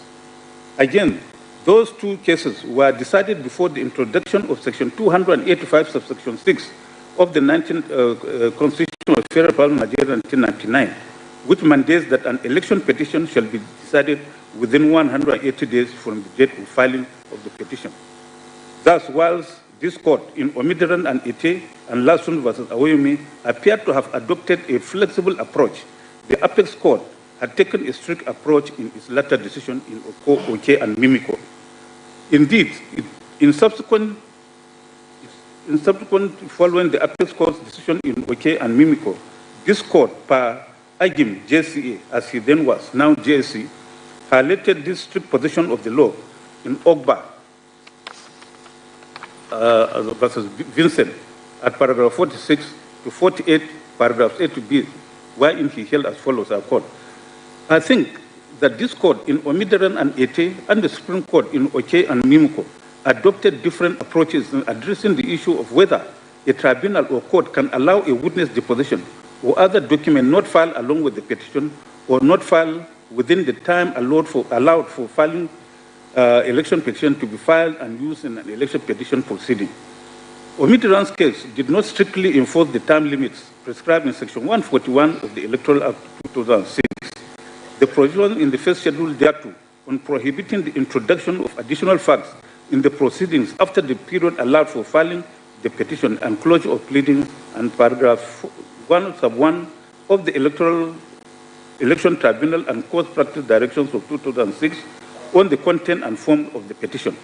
It held that the purpose of the practice direction is to guide and regulate compliance with and observance of the provisions of the first schedule to the Act and the Federal High Court rule where applicable. This elastic application of the electoral laws by this court in that case is not in line with the current judicial approach of strict enforcement of electoral laws and the current approach of applying the Electoral Tribunal and court practice directions as overriding the rules of court in election court cases. In Mimico, the Supreme Court approached the issue in keeping with the current judicial trend of strictly applying electoral laws and procedural rules and giving them supremacy over rules of court in election cases. The Supreme Court has consistently, in a long line of cases, insisted on this strict and inelastic approach in enforcing the electoral laws. The law has laid out strict juries in Oke and Mimico is that a witness deposition that is not filed along with the petition within the 21 days allowed for filing the petition cannot be filed in the proceedings. It held thus, if there was an evidence which was fundamental to the termination of the petition, that evidence ought to have been placed willy-nilly before the tribunal within the time limit specified by the Electoral Act or any other act. That evidence ought to be regarded as the spinal cord of the petition. Even if it has been withheld by any person, there are several ways to go about placing same before the tribunal. The Evidence Act is very clear on this. The petitioners ought to have restored to that procedure, laws of court. The firm position of the Supreme Court, as stated in Okia Mimico and followed by this court in Oba and Vincent Supra, is that by the combat provisions of Section 285(5) of the 1999 Constitution, Section 137, Subsection 7 of the Electoral 2022, and Paragraph 4, 5, and 6 and 14.2 of the first schedule to the Act, every written statement on oath of the witness which a party intends to call must be filed along with the petition within the time limited by Section 285(5) of the Constitution of the Federal Republic of Nigeria as amended, and Section 132, Subsection 7 of the Electoral Act 2022. Once the time limited for filing of a petition has elapsed, the contents of the petition cannot be added to or amended in any manner or under any guise. Any written statement on oath of a witness filed outside that 21 days limitation will amount to a surreptitious amendment of the petition and a breach of paragraph 14 of the first schedule to the Electoral Act 2022. This is irrespective of whether the witnesses to be called are ordinary or expert witnesses and whether they are willing or supine witnesses. Since then, this has been the consistent position of the law followed by this court. Indeed, in Okuru versus Obe, this court stressed this position by our learned brother Bolaji Yusuf just cited as a court. From the records, PW3 and PW4 was summoned by subpoena issued by the tribunal and presented as expert witnesses. The question is whether this without more entitled the appellant to file their statements on oath outside the time set for filing a petition, or a reply to the respondent's reply in answer to the petition. Of the humble view that whether an expert witness or not, a witness remains a witness. Though the proviso to Order 3, Rule 3, Sub 1 of the Federal High Court Civil Procedure Rules 2009 made applicable to an election petition by paragraph 54 of the first schedule to the Electoral Act provides that the statements on oath of witnesses requiring subpoena from the court need not be filed at the commencement of the suit. 2. The witnesses who require subpoena or summons shall, at the instance of the party calling them, be served with civil form 1A before the filing of the statements of such witness. The application of that rule is with regard to and or subject to the provisions of the Electoral Act, not independent of the Act. Paragraph 54 reads, subject to the express provisions of this Act, the practice and procedure of the tribunal or the court in relation to an election petition shall be as nearly as possible similar to the practice and procedure of the Federal High Court in the exercise of its civil jurisdiction, and the civil procedure rules shall apply with such modifications as may be necessary to render them applicable, having regard to the provisions of this Act, as if the petitioner and the respondent were respectively the plaintiff and the defendant in an ordinary civil action. The provisions of the Electoral Act being a substantive law shall override any rule of court which is contrary to its provision. The subsidiary legislation must conform with the principal law, CNNPC and Afamfa Oil Limited. The proviso to Order 3, Rule 3.1 of the Federal High Court Rules 2009 cannot override or affect or whittle down the absolute and mandatory provisions of Section 285, Sub 5 of the Constitution of the Federal Republic of Nigeria, 1999 as amended, which stipulates that an election petition shall be filed within 21 days after the date of the declaration of the result of the elections, and paragraphs 4, sub 1, 5, and 14.1 and 2 of the first schedule to the Electoral Act, which stipulate the content of a petition. It is therefore clear that in law, the provisions of Order 3, Rules 3.1 of the Federal High Court Civil Procedure Rules 2009 cannot provide a platform for filing and using witness statements on oath not filed within the time limit set for presentation of petition, and which time cannot be extended for any reason under any guise. The focus of our decision in Ogba and Vincent Supra was the injustice in allowing a piece of evidence not covered by the pleadings to be presented to the court when the opposing party would have no opportunity to react to it. It is my humble view that the position of the law, as can be gleaned from the Section 285.5 of the Constitution, paragraph 4, 14.2, and 16.1 of the First Schedule to the Electoral Act, is that a petitioner cannot be allowed to file and use documents or witness statements on oath filed outside the time set for filing petition, and to which the respondents would have no opportunity to react. To do so will amount to creating an avenue which a petitioner can use or exploit to overreach the respondents. That is the stand of the Supreme Court in Oke and Mimiko, number 1 Supra, followed by this court in Oba and Vincent Supra, close of court. Again, in Ararume and another, and Anik and others, in which I wrote the lead judgment, therein are stated as follows.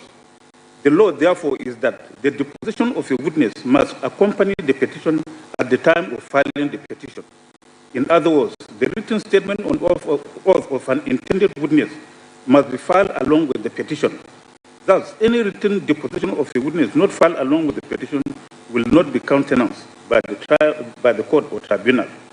It therefore means that a written deposition filed by a witness not listed in the petition nor his deposition front-loaded cannot be countenanced by the court or tribunal after the expiration of the time prescribed for the filing of the petition. I think that is what the trial tribunal decided in this case, in line with the decision in Oba and Vincent.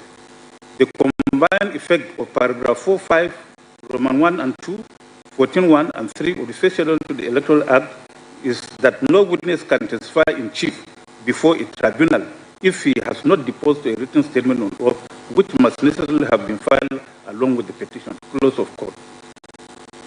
From the foregoing judicial decisions, it is clear that in election petition litigation, whether the witnesses which a party intends to call are ordinary or aspire witnesses, and whether they are willing or are supine witnesses, their witness deposition must be filed along with petition before such witnesses will be competent to testify before the tribunal or court. It is instructive to observe that one of the leading senior counsel for the petitioners in this petition, Dr. Onyechi Ipiazu, SAN, was the lead counsel to the second respondent in Ararume and another versus Anik and others, wherein he successfully challenged the competence of a supine witness, Ama Ibom Agu, PW2, on the same ground that the witness statement on oath of the same witness was filed on 8/7/2019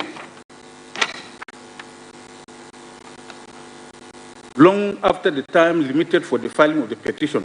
Therefore, the petitioners in this case were well aware of the settled legal position on subpoena witnesses in election petitions, stated by the Supreme Court and by this court.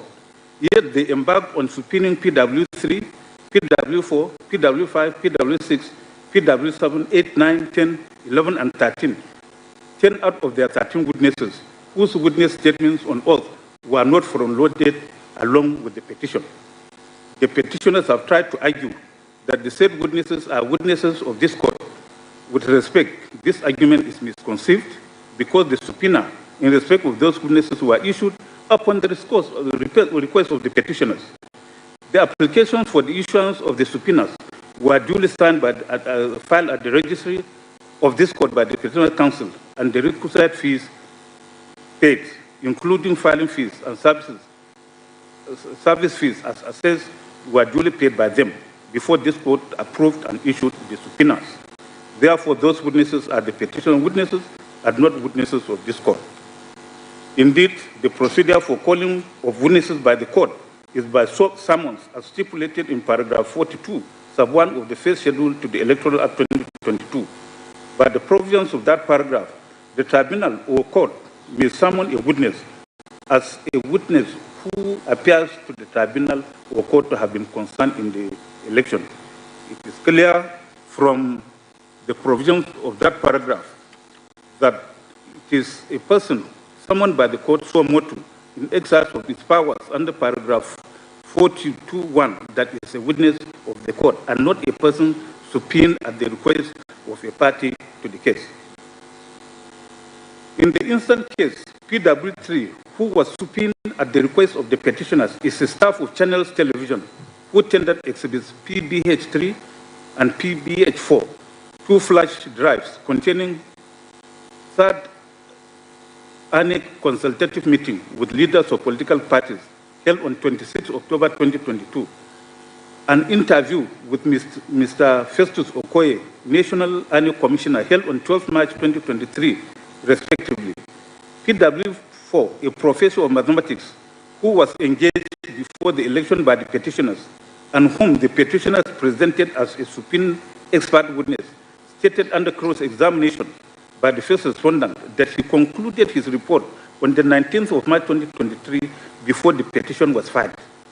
PW5 is a staff of Arise Television who also tendered exhibit PCG2, a flash drive showing the INEC chairman delivering an address at the Chatham House, London, UK, on the preparations for the 2023 elections in Nigeria.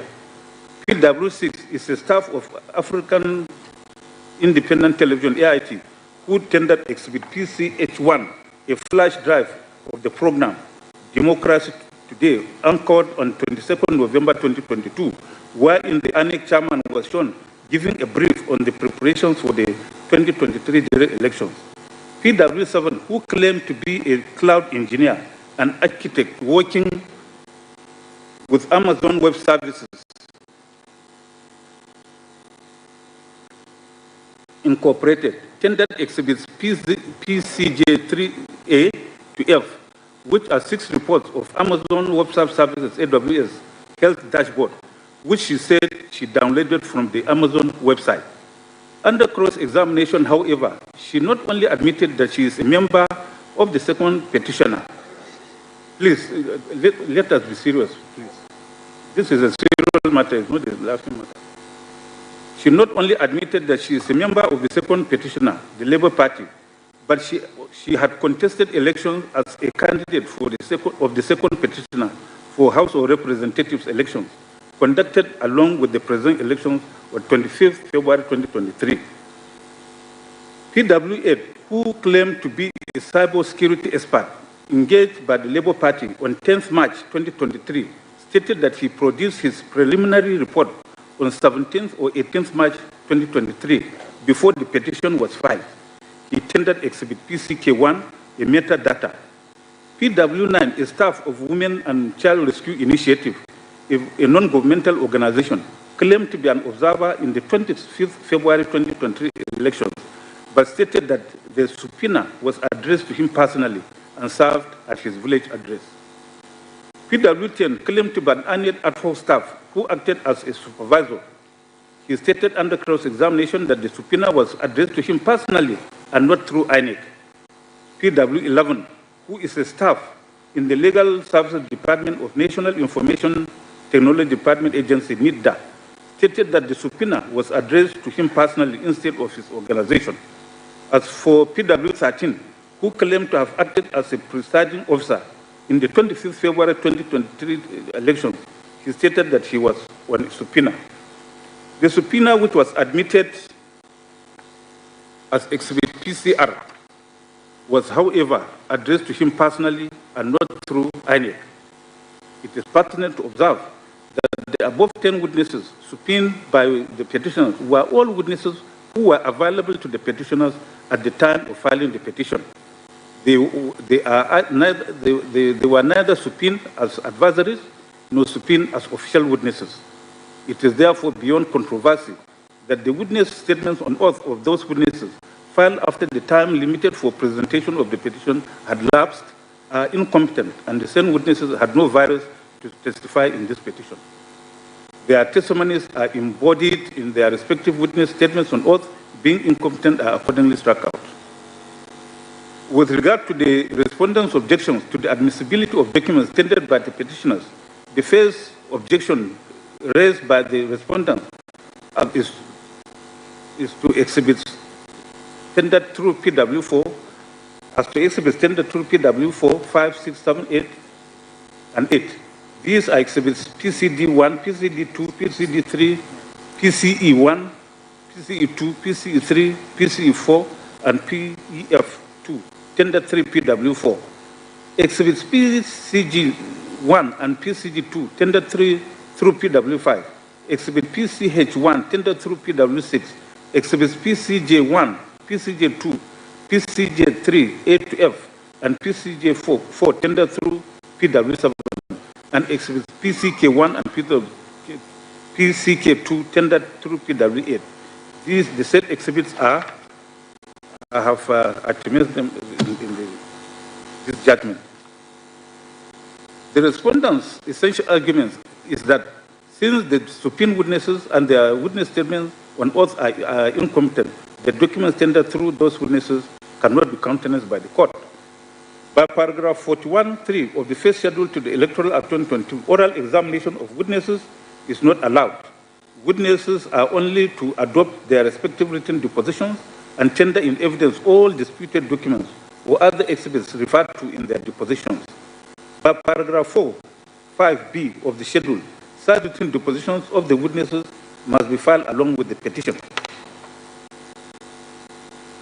Since the above exhibits are documents, including expert reports, which were tendered through the subpoenaed witnesses, whom we have already declared incompetent because their witness statements on oath were filed in violation of the mandatory provisions of paragraph 4(5)(b) of the first schedule of the Electoral Act 2022, the documents admitted through them, which form part of their evidence, are inadmissible and liable to be expunged from the record.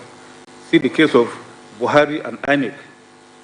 The petitioners have also argued that since the parties have agreed during pre-hearing session that documents properly certified by INEC will not be objected to, and the said documents were tendered from the bar pursuant to pre-hearing order of this court of 23rd May 2023, the parties are bound by the order of the court, since same has not been appealed against by the second and third respondents. However, this contention of the petitioners does not represent the position of the law. It is stated that a court is not permitted in any event to admit an act on it is stated that a court permitted to act in any event to admit an act on legally inadmissible evidence, even if such evidence had been admitted by agreement of the parties or under order of court in the course of hearing. Once such evidence is legally inadmissible, the court must reject it when giving its final judgment, even if that will amount to overruling itself by so doing. See Shanu and AfriBank by Y4 JSC. Indeed,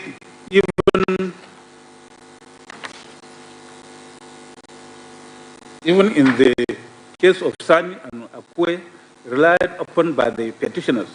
This court at paragraph 20, paragraph B to A, restated the position of the law that even when pieces of evidence had been improperly received in evidence, the trial court as well as appellate court have the power to expunge it from record and decide the case only on legally admissible evidence.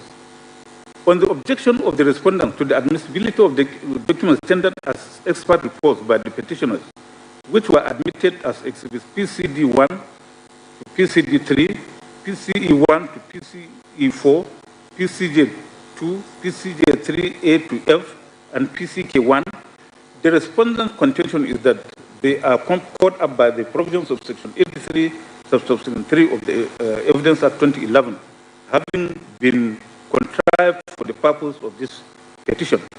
It is settled law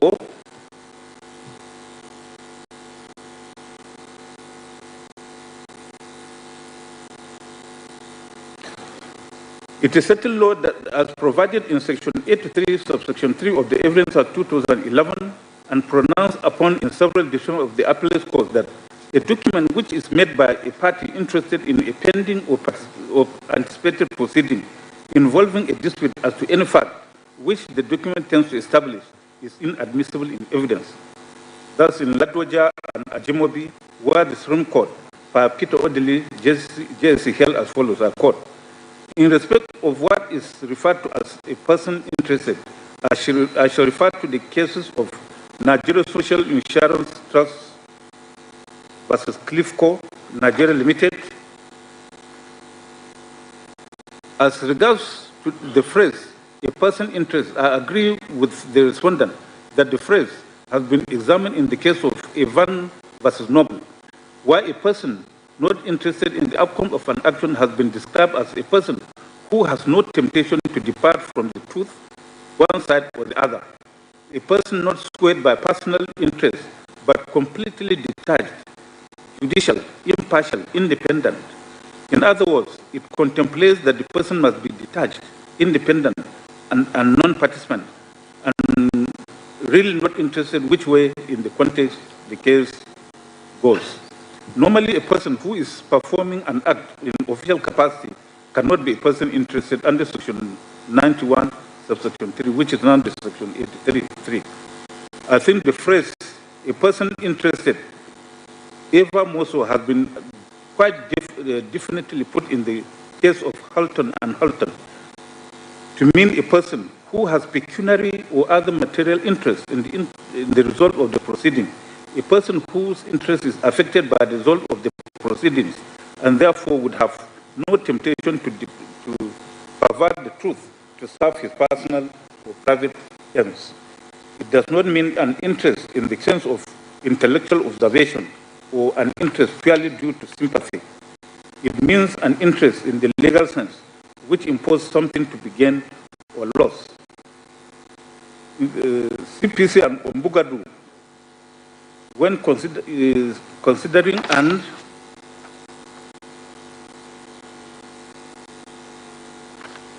determine who is a person interested under Section 91.3 of the Evidence Act 2011 held thus. By the provision of Section 91.3 Evidence Act, a person interested is a person who has a pecuniary or other material interest and is affected by the result of the proceeding and therefore will have a temptation to pervert the truth to serve his personal or private ends. In fact, it is in its most recent decision in Oyetola and another versus Anik, the Supreme Court, by Agim JSC, restated this position in the following words. The other evidence adduced by the appellant to prove their case is the expert analysis report prepared by PT.1, who by his own admission is a member of the second appellant and had been a special assistant to the first appellant and was engaged by the appellants to establish the invalidity of the disputed results in Form EC8A for the 744 polling units. It testified further that I made the report as directed by the petitioners and that I am part of those who wrote the petition. By his own testimony, he established that he he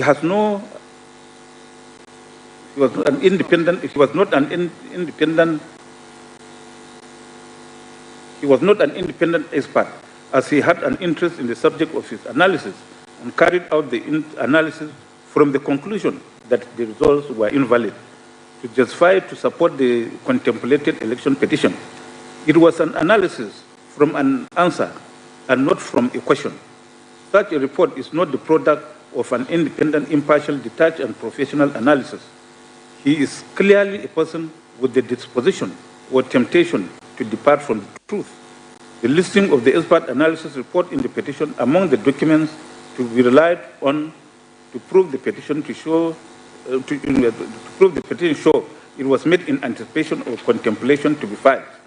The report having been made by PT.1 as a person interested in the subject matter of the petition when the petition was anticipated to establish that the election result was invalid is not admissible evidence by virtue of Section 83(3) of the Evidence Act 2011 as amended. Close of court. In the instant case, PT.4, who claimed to be an expert, was contracted by the petitioners before the election to carry out data analysis on the results of the presidential elections held on 25th February 2023. He even tendered his letter of engagement by second petitioner dated 20th February 2023, which was admitted as Exhibit PCF2.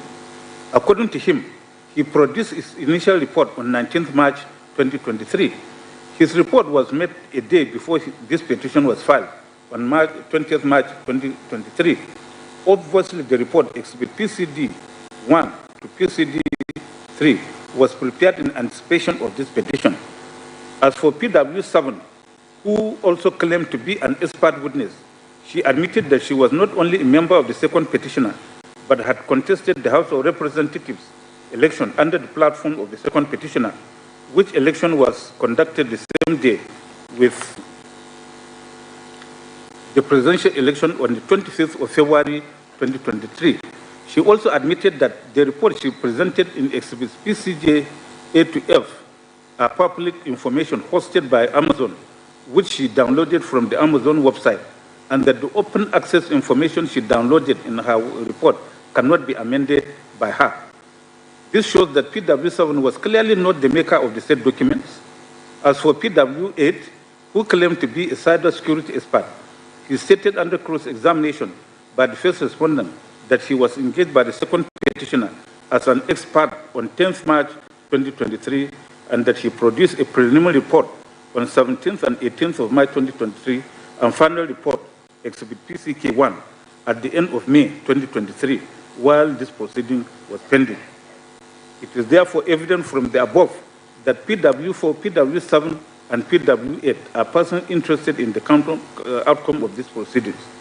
The reports produced by PT.4 and PT.8 qualify as statements made by persons interested in anticipation or during the pendency of this petition.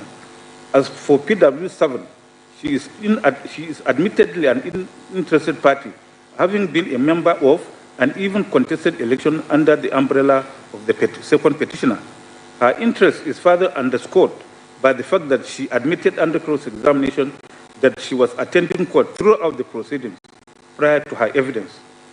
By virtue of Section 83, Sub 3 of the Evidence Act 2011, the reports tendered by those witnesses which form part of their evidence are inadmissible.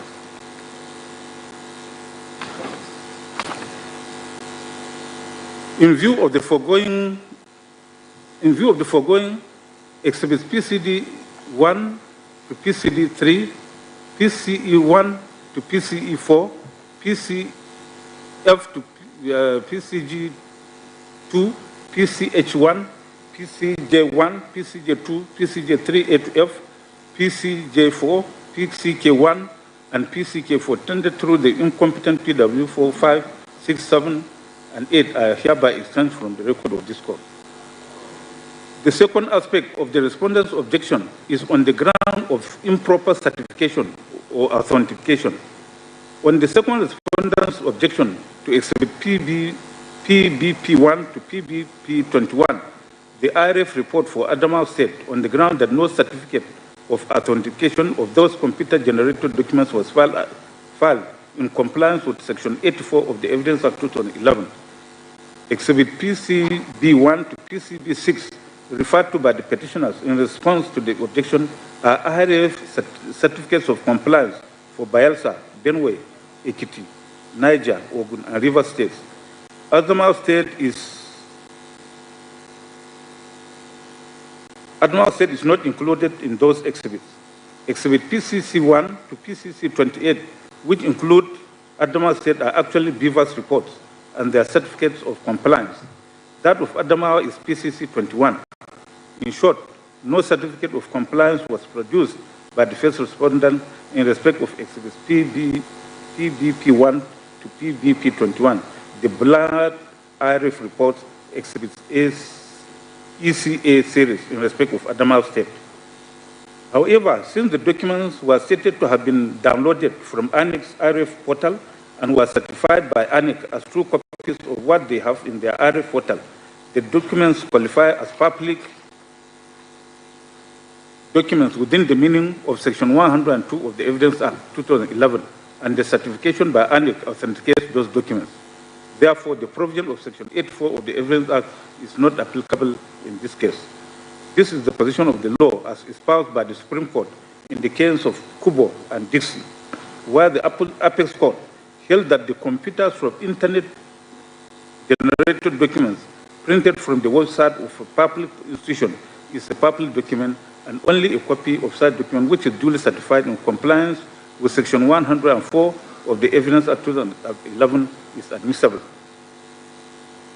With that, I've started the dictum of the Supreme Court by ACAS JSC in support.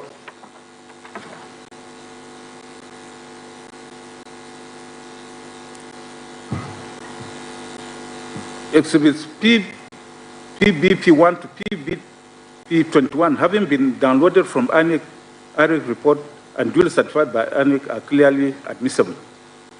As for the fourth respondent's objection to Exhibit PCG2, the flash drive tendered by PW5, staff of Arise TV, it is clear that the said witness had in paragraph 6 to 12 of his witness statement on oath not only stated that he participated in all stages of the recording, production, and packaging of the flash drive, but he had certified the process of his production as required by Section 84 of the Evidence Act. On the fourth respondent's objection to the admissibility of Exhibit X2, on the ground that the Exhibit X2 was obtained by the petitioners from the Registrar of Discord and not from the custodian of the original copy, we have examined Exhibit X2, which is the European Union Election Observation Mission Nigeria 2020 final report. As rightly observed by the fourth respondent, the photocopy of the document is certified by the Secretary of the Presidential Election Petition Court and not any officer of the European Union Election Observation Mission, which is the custodian of the original copy of the document.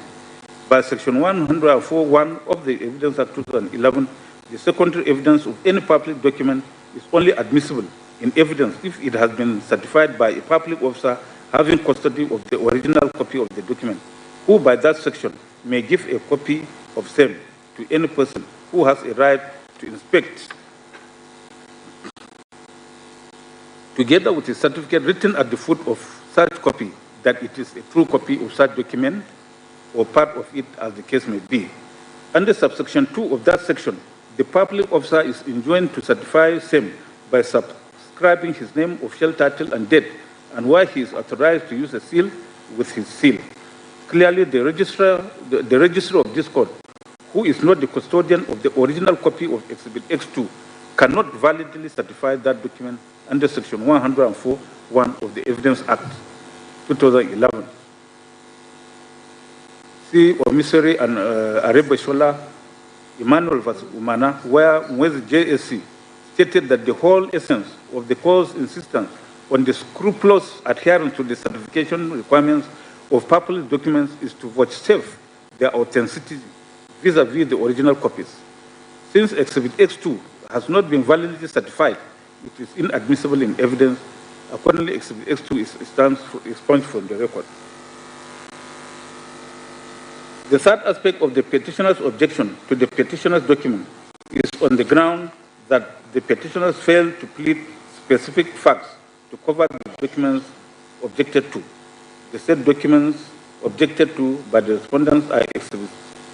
There are so many, they have been listed in this judgment. You get the judgment, you will see them. I have carefully examined the petitioner's pleadings and the documents objected to by the respondents.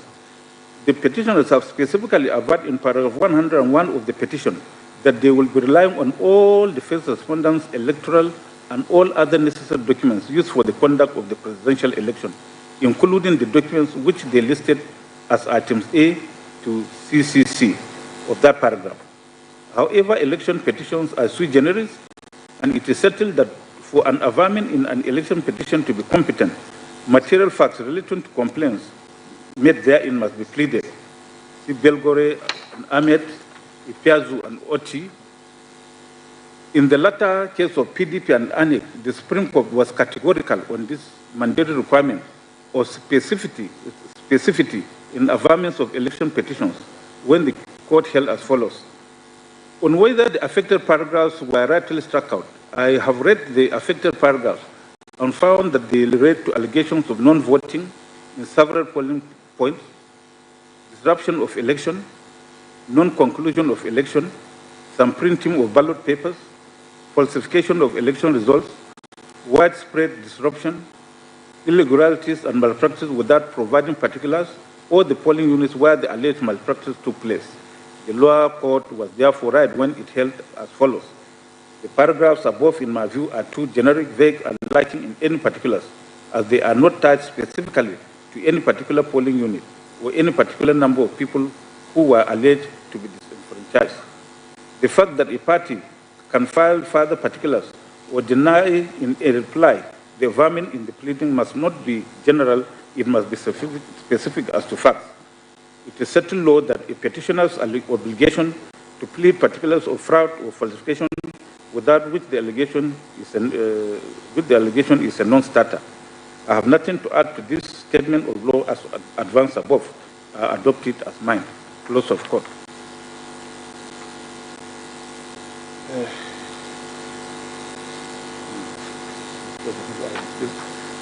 That's where allegations of non-compliance and corrupt practices are made, such as in the instant petition.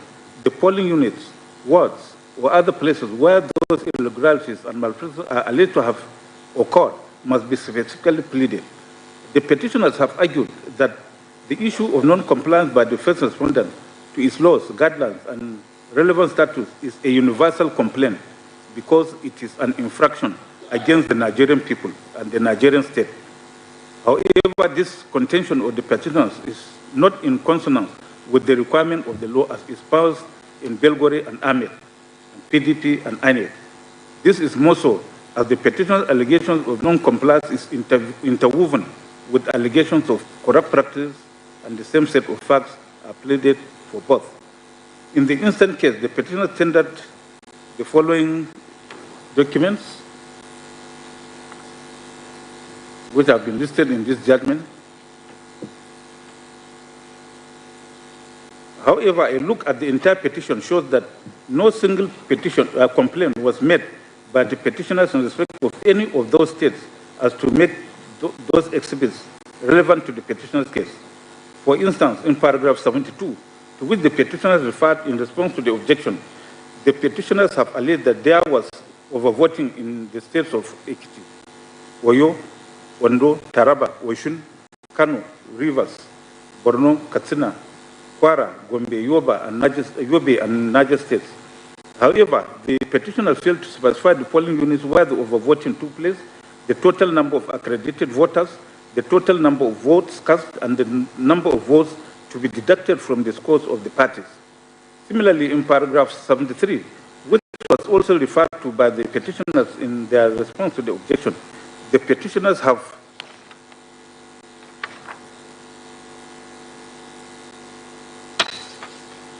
averred that based on the uploaded results, the votes recorded for the second respondent did not comply with the legitimate process for computation of the result and disfavored the petitioners, and listed the states of Rivers, Lagos, Taraba, Benue, Adama, Imo, Bauchi, Borno, Kaduna, Plateau, and other states of federation. But the petitioners failed to state the scores improperly computed and how they were disfavored. As regards the objection to exhibits PCE1 to PCE4, said to be 18,084 and 88 blood results downloaded from IRF and contained in 4 boxes, the petitioners have contended that the petitioners' request for the petitioners to specify the 18,088 polling units to which those blood reports relate is an impossibility because the results are unreadable and the details of most of the polling units are stated in exhibits PCD1 to PCD3, the expert report tendered by PW4. This contention of the petitioners is, however, misconceived. This is because the petitioners who claim that they could not specify the polling units in the 18,088 blood results because those results are unreadable are the same persons who have stated that the said polling units have been specified in the expert report, or PW4, through whom the blood results were tendered. However, PW4 stated under cross-examination that the primary source of the data he used in producing his report was the IRF portal. Did not state how he was able to determine the particular polling units and the impacted votes, accredited voters, and the number of PVCs collected. As I earlier stated, as I earlier noted, PW4's report was concluded on 19th March 2023 before the petitioners filed this petition on 20th March 2023, which means the petitioners were aware of the polling units to which their complaints relate even before they filed the petition. So their theory of impossibility, which they invented around the 18,088 blood results, is misconceived and an obvious misadventure. Again, in paragraphs 7 and 8 of the petition, the petitioners admitted that they have agents in the polling units, and those agents signed and collected duplicate copies of the result sheets. Those paragraphs read as follows. Paragraph 7, the petitioner is a body corporate with perpetual succession and in sponsorship of the first petitioner, and the conduct of the election thereof, acted through its members duly appointed as agents at all stages of the election, namely at the polling units, the ward collation centers, the local government collation centers, the state collation centers, and the ultimate collation center at the federal level in Abuja. Paragraph 8. In the conduct of the election, the agents duly appointed by the petitioners performed their assigned and statutorily designated roles at the election. These roles included observing and monitoring the process of arrival of election materials where they were supplied by the first respondent, and leading to and including the process of accreditation, voting, counting of votes, and announcement of the results of the election. These agents were the election proceeded in due form upon the first respondent agents duly entering the results in the result sheets at the polling units, signed and collected duplicate copies of the result sheets. Having clearly admitted that their agents signed and collected duplicate copies of the result sheets, their contention that they are unable to determine the polling units from which the blood results emanated is untrue.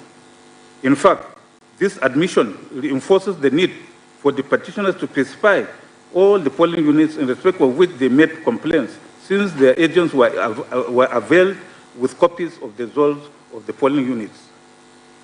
As regards the petitioner's contention that they have complied with paragraphs 4, 5C, and 41.8 of the first schedule to the Electoral Act 2022, I had earlier considered this argument of the petitioner while resolving the respondent objection to petitioner's pleadings, wherein we held that the provision of paragraph 4, 5C of the first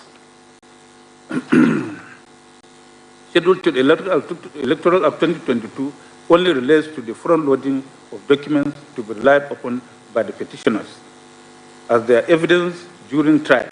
It does not obviate the mandatory requirement for pleading materials as stated in paragraph 41(1)(d) and 2 and 41(8) of the same schedule, so as to enable the adverse party to know the exact case he is to meet and to respond to same accordingly. As I stated in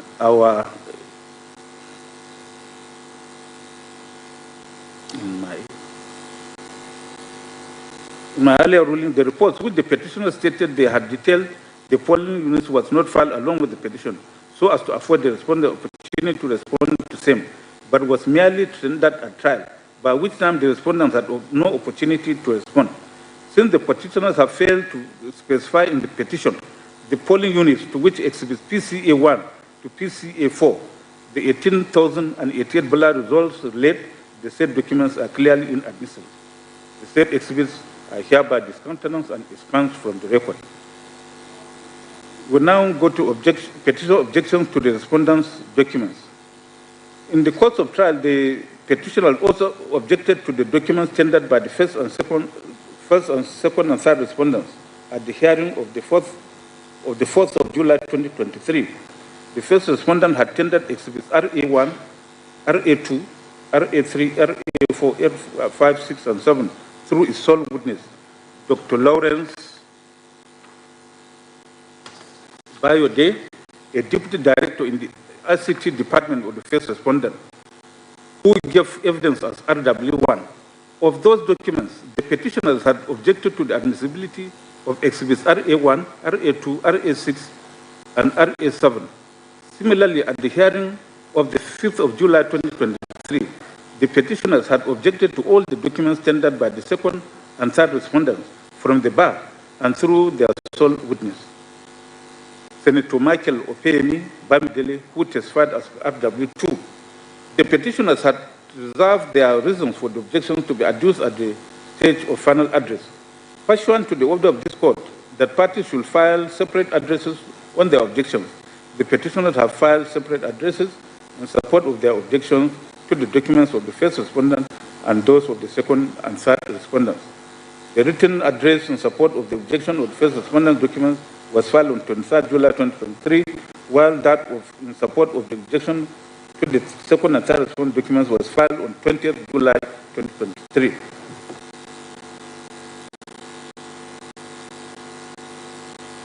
In the written address in support of the petitioner's objection to the first respondent documents, Dr. Livy Uzoku, the learned senior counsel for the petitioners, essentially raised the sole issue of whether, having regard to the pre-hearing report of 23rd May 2023, paragraph 41, sub 3 of the first schedule to Electoral Act 2022 and other relevant provisions of the Act and decided cases, exhibits RA 1, 2, 6, and 7 are inadmissible and liable to be extended from the evidence. Similarly, in the address in support of the objection to the second and third respondent documents, the petitioners raised the sole issue of whether, having regards to the said pre-hearing session report and paragraph 41(3) of the first schedule and decided cases, the documents tendered by the second and third respondents are inadmissible and liable to be expunged from evidence.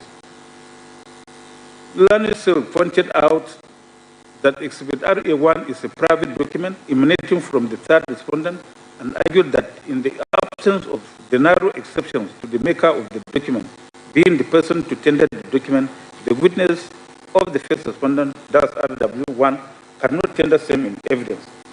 He relied on Main Street Bank Limited and General Steel Mills Others Limited. Senior Counsel also submitted that Exhibit RA2 is inadmissible because the first respondent cannot appropriate and probate at the same time. Since Exhibit RA2, the first respondent is trying to deny another letter received by it from the fourth respondent on 15 July 2022, which he had also certified.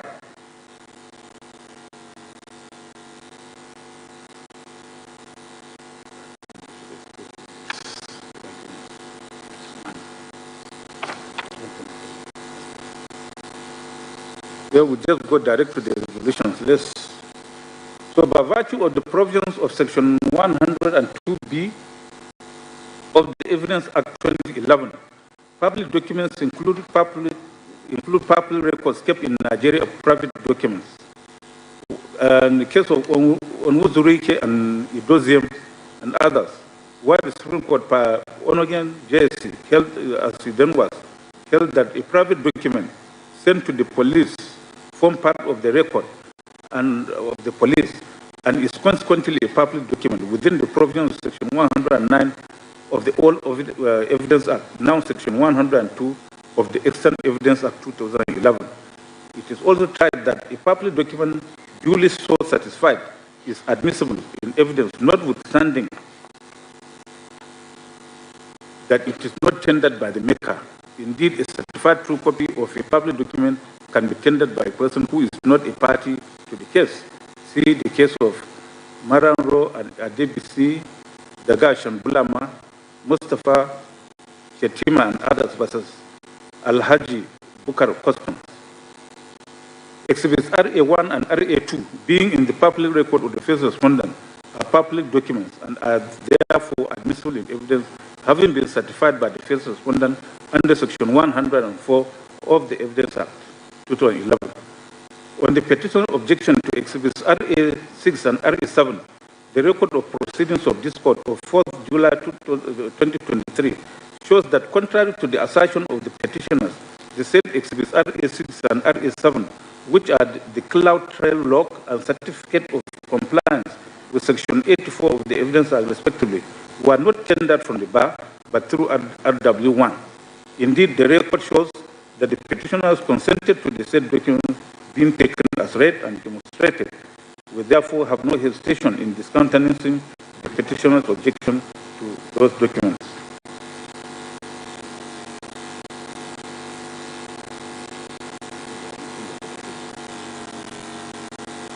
On the whole, the petitioner's objection to Exhibits RA1, RA2, RA6, and RA7 tendered first respondents is unmeritorious. It is hereby overruled.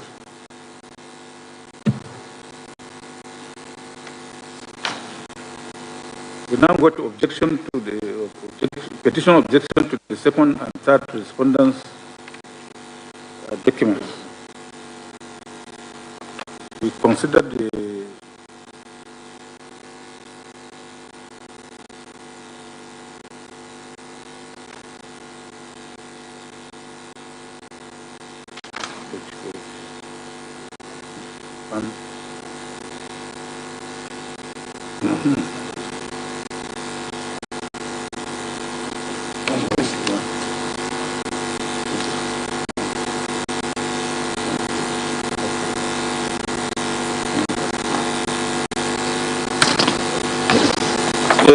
the resolution of that objection. On the petition objection to Exhibits RA8 and RA9, an examination of the petition shows that in paragraph 28, they have challenged the second respondent qualification to contest the election on the ground that he was fined the sum of $460,000 for an offense involving dishonesty, namely narcotics trafficking, imposed by the United States District Court, Northern District of Illinois, Eastern Division.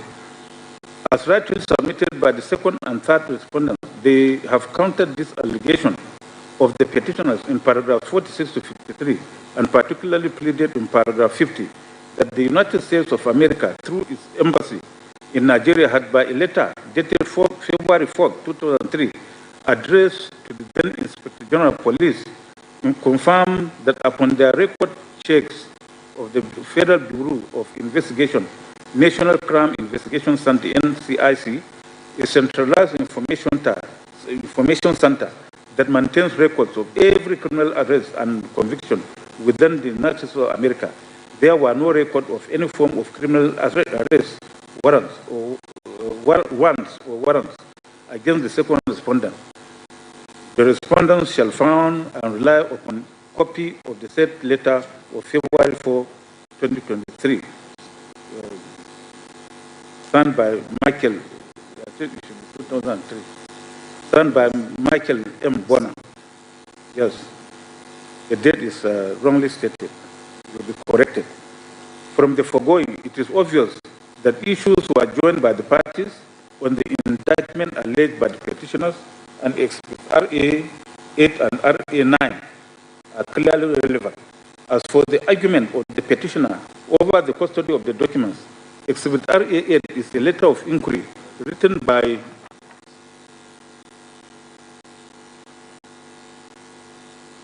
the Inspector General of Police to the Consular General of the United States Embassy in Nigeria, inquiring as to whether the second respondent had any criminal record in the United States of America, while Exhibit RA9 is the reply to Exhibit RA8 by the United States Embassy in Nigeria.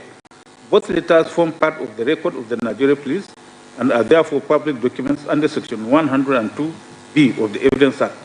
Certification by the Nigeria Police Force is a confirmation that Exhibits RA8 and RA9 are true copies of those documents which are in their custody.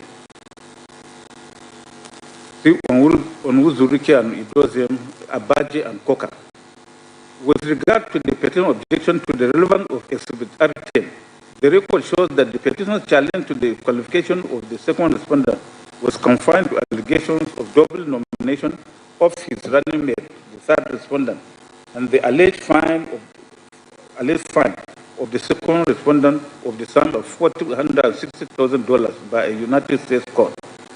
The educational qualifications of the second respondent were never challenged by the petitioners in this petition. It was the second and third respondents who introduced the educational qualifications of the second respondent in their reply, and the petitioners have not joined issues with the second and third respondents in their reply to the second and third respondent reply. It is right that a court of law adjudicates only on matters over which parties are in dispute. See Adedeji and Olosho and another Trade Bank PLC versus Benelux Nigeria Limited. Since there is no controversy or dispute between the parties as it relates to the second respondent's educational qualifications, Exhibit RA10 is not relevant to determination of this petition. It is hereby discontinued. Our examination of Exhibits RA11 to RA16, which are data pages and visa pages in the second respondent Nigerian passport, show that contrary to the assertion of the petitioners that the documents are not relevant, the petitioners have alleged in paragraph 28 to 32 of the petition that the second respondent was fined $460,000 for an offense involving dishonesty, namely narcotics trafficking, and in response to this allegation, the second and third respondents have denied same in paragraph 46 to 53 of their reply, and specifically pleaded those documents in paragraph 52 of their reply to the petition to show that the second respondent enjoyed an unrestricted right of ingress and egress to the United States of America,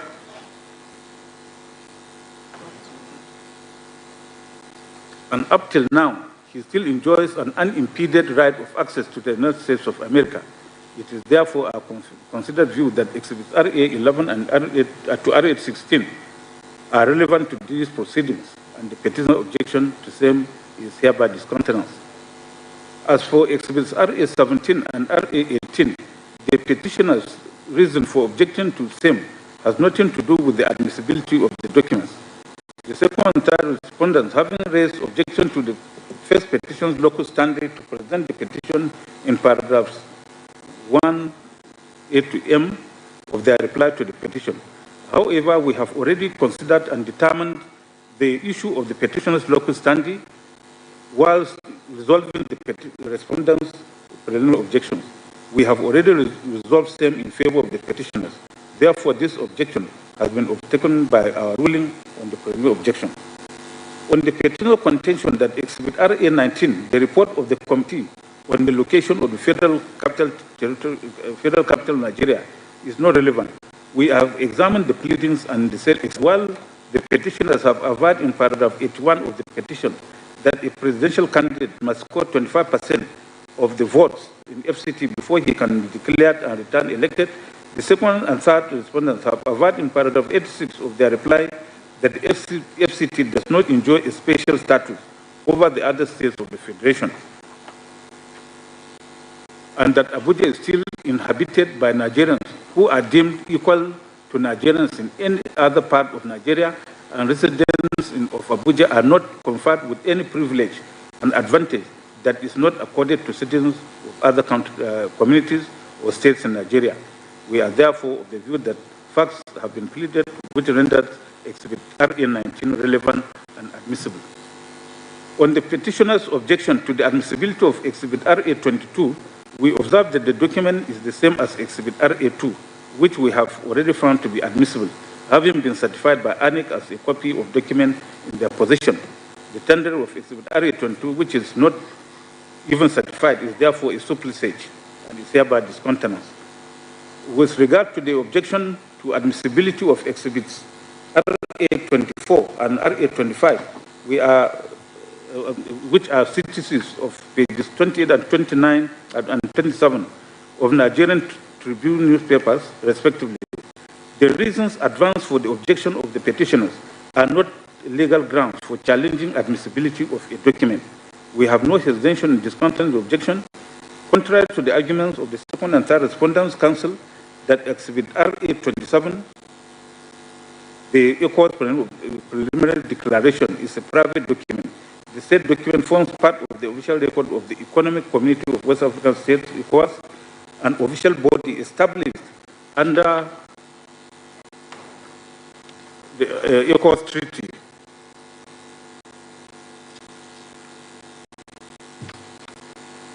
An agreement made by member states of the ECOWAS community, and the treaty was signed by heads of states and government of the 16 member states. It is undoubtedly a public document within the meaning of Section 102 of the Evidence Act 2011. However, we observe that Exhibit RA 27 is not certified as required by Section 104 of the Evidence Act to render same admissible. Not being so certified, Exhibit RA 27 is hereby expunged from the record. As for the objection to Exhibit RA 28 being the American Bar Association membership card of RW2, which was tendered by RW2 under cross-examination by the fourth respondent, it is clear to us that the document was neither pleaded nor listed or referred to in the statement of PW2. As RW2, as rightly argued by the petitioners, Exhibit RA 28 is inadmissible.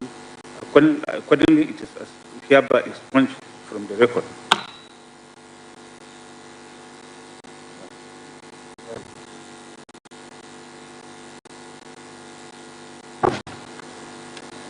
Wet my throat.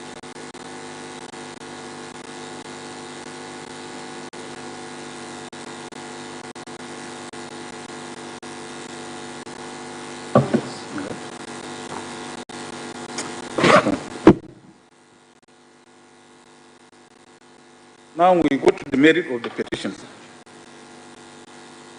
Having disposed of the various objections to witnesses and to some of the documents tendered in this petition, we now proceed to consider the merit of the petition. The parties filed, exchanged, and adopted their respective final written addresses, starting with the respondents. The respective final addresses of the first, second, and third, and fourth respondent were filed on the 14th July 2023, respectively. On the 23rd of July 2023, 20th July 2023, and 23rd July 2023, the petitioners filed 3 separate final addresses in response to the final addresses of the first, second, and third, and fourth respondents, respectively. In reaction to the petitioners' final addresses, the first, second, and third and fourth respondents filed their reply addresses on 28th July 2023, 21st July 2023, and 28th July 2023, respectively. The first respondent and the second and third respondent also filed lists of additional authorities on the 28th and 31st of July 2023, respectively. On the 1st of August 2023, the parties adopted their respective final addresses. In effective final written address, Land Senior Counsel for the first respondent, A.B. Mahmoud S.L., distilled the following 5 issues for determination. A. Whether having regard to the provision of Section 131 and 37 of the Constitution of the Federal Republic of Nigeria, 1999, as amended, and the evidence before the court, the second and third respondents were qualified to contest the presidential election of 25th February 2023. B. Having regard to Section 47, subsection 2 and 3 of the Electoral Act 2022, paragraph 38 and 92 of the regulations and guidelines for the conduct of the election 2022, the inability of the first respondent to transfer or transmit the results of the presidential election to the RF portal real time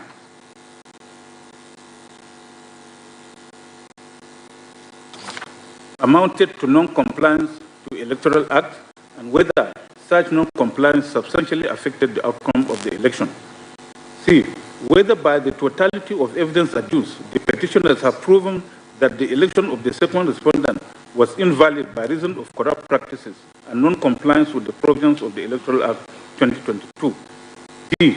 Whether in the absence of any proof of lawful and unlawful votes to be added to the scores of the petitioners and or unlawful votes to be deducted from the second respondent's scores at the election, the petitioners have proven that the second respondent was not elected by a majority of lawful votes cast. E. Whether having regard to the declared results of the election and the provision of Section 134, subsection 2B of the Constitution of the Federal Republic of Nigeria 1999 as amended, the second respondent ought to have been returned as duly elected after having scored the highest number of votes cast with 25% of the votes cast in over 2/3 of the states in the Federation. The learned senior advocate for the second and third respondents, Chief Wale Olani-Pekun, formulated the following 4 issues. 1. Having regard to the relevant provisions of the Constitution of the Federal Republic of Nigeria 1999 as amended, the salient provisions of the Electoral Act 2022, the judgment of the Federal High Court in FSC ABJCS 1454/2022 between Labour Party and INEC delivered on 23rd January 2023, which is Exhibit X1, as well as admissible evidence on record, whether the election of the second respondent into the office of President of the Federal Republic of Nigeria on 25th February 2023 was not in substantial compliance with the principles and the provisions of the Electoral Act 2022. 2. In view of the clear provisions of the Constitution of the Federal Republic of Nigeria 1999, the Electoral Act 2022, and plethora of judicial precedents on the criteria for qualification of candidates for election to the office of President, coupled with the unreported decision of the Supreme Court in AC/CV/501/2023, People's Democratic Party vs. Independent National Electoral Commission, INEC, delivered on 26 May 2023, Exhibit RA23, whether the second and third respondents were or are not eminently qualified to contest the presidential election of 25th February 2023. 3. Upon a combined reading of sections 134 and 299, as well as other relevant sections of the Constitution of the Federal Republic of Nigeria 1999 as amended, Section 66 of the Electoral Act 2022, and other relevant statutes, whether the second respondent has not satisfied the necessary constitutional and statutory requirements to be declared winner of the presidential election of 25th February 2023 and returned as President of the Federal Republic of Nigeria, and claimed by the petitioners. Prince L.O. Fabiemi SN, Senior Counsel for the first respondent, also nominated 4 issues for termination as follows. 1. Whether having regard to the issues joined and the evidence led on the nomination of the third respondent as vice presidential candidate of the second respondent and the annulled civil forfeiture of the alleged civil forfeiture of the sum of $460,000 to the evidence led by the parties covering provisions of the Electoral Act 2022. 3. Whether the burden of proving that first petitioner and not second petitioner scored majority of lawful votes cast in each of at least 2/3 of all states of the Federation and the Federal Capital Territory to be declared and returned as the winner of the presidential election held on 25th February 2023 has been discharged by the petitioners. 4. Whether having regard to the totality of the events led by the parties and the applicable law, the petitioners are entitled to succeed on any of the relief sought in the petition at all, or that the petition ought to be dismissed in favor of the respondents.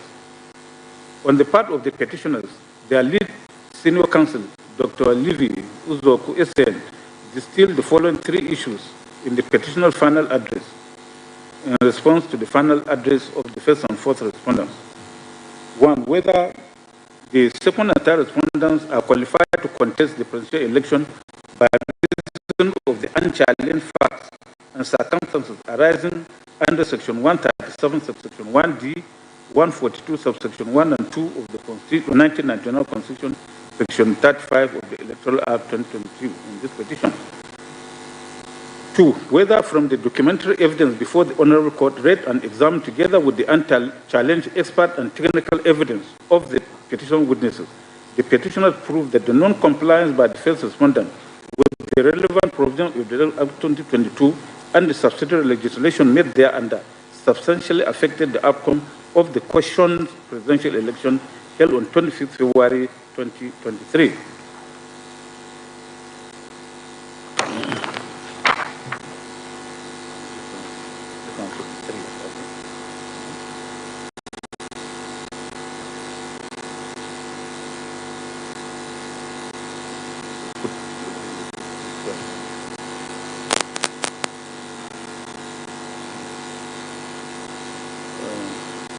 So in response to the second and third respondent final address, the petitioners adopted issues 1 to 3 of the issues for examination with the earlier filed on 18th May 2023 during the hearing session.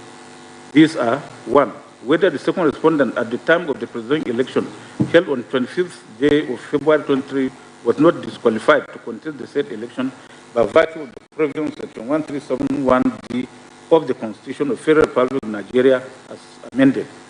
2, whether the third respondent at the time of the presidential election held on 25th February 2023 was qualified to contest the said election as the vice president candidate to the second respondent, and if answered in the negative, whether this did not invalidate the qualification of the second respondent to contest the said election.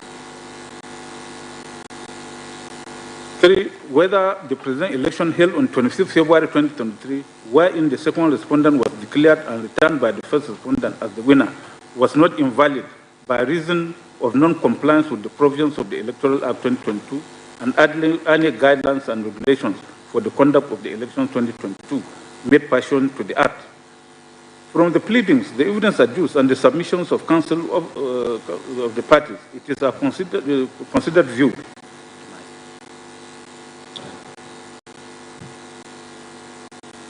that the following are the issues which will effectively determine this petition. 1, whether having regard to the provisions of Section 137 of the Constitution of the Federal Republic of Nigeria 1999 as amended, Section 35 of the Electoral Act 2022, and the Evidence Act, and the evidence before the court, the second and third respondents were qualified to contest the presidential election of 25th February 2023.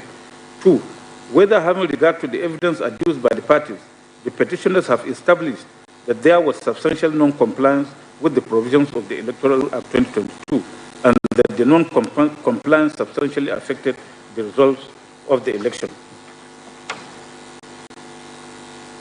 3, whether from the totality of the evidence adduced, the petitioners have proven that the presidential election held on 25th February 2023 was invalid by reason of corrupt practices. 4, whether from the evidence adduced by the petitioners have established that the second respondent was not duly elected by majority of lawful votes cast at the election.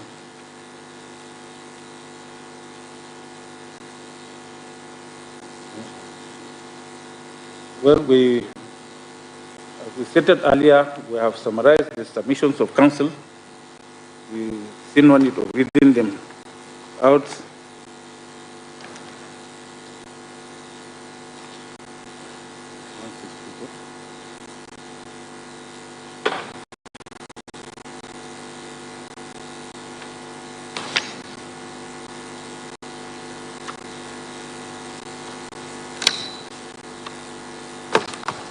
The first issue is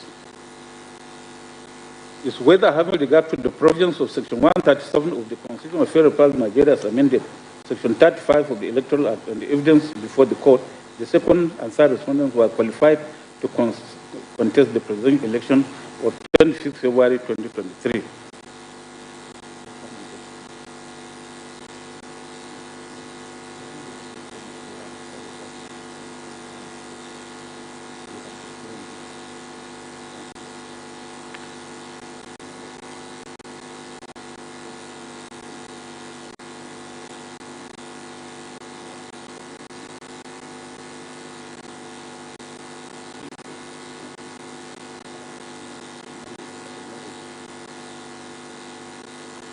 Well, I think this issue of qualification on this issue has been resolved in petition number 4. It's the same issue that has been raised here. So we stand by our resolution on this issue.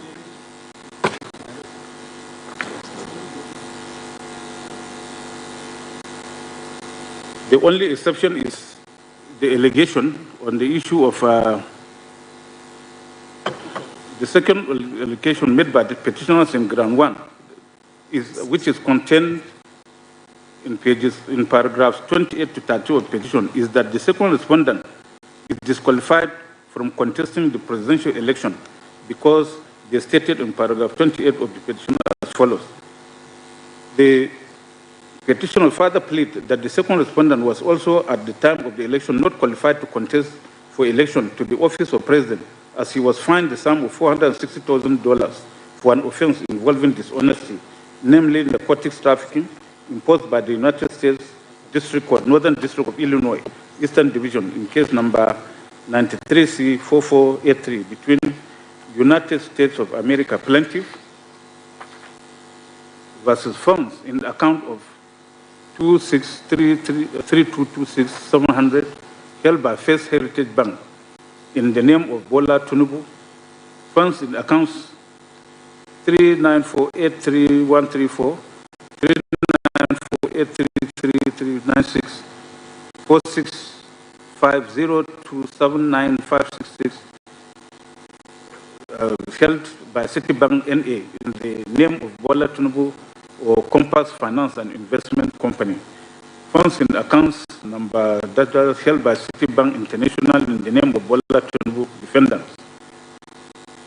The petitioners have pleaded and relied on the order of the U.S. Court in Exhibit P5, which they tendered from the bar and which was subsequently identified by PW2 and PW12 in their evidence earlier summarized. The petitioners have centered their contention on the provisions of Section 137, subsection 1D of the 1999 Constitution, which reads as follows.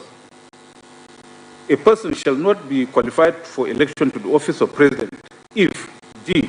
he is under a sentence of death imposed by any competent court of law or tribunal in Nigeria, or sentence of imprisonment or fine for any offense involving dishonesty or fraud by whatever name called, or for any other offense imposed by him by any court, tribunal, or substituted by a competent court, by competent authority for any other sentence imposed on him by such court or tribunal. A careful examination of the above provisions shows that the operative words of that paragraph of the section are sentence, imprisonment, or fine, and for any offense. Black's Law Dictionary 6th edition at page 1081 defines offense as, quote, a felony or a misdemeanor, a breach of the criminal laws, violation of law for which penalty is prescribed.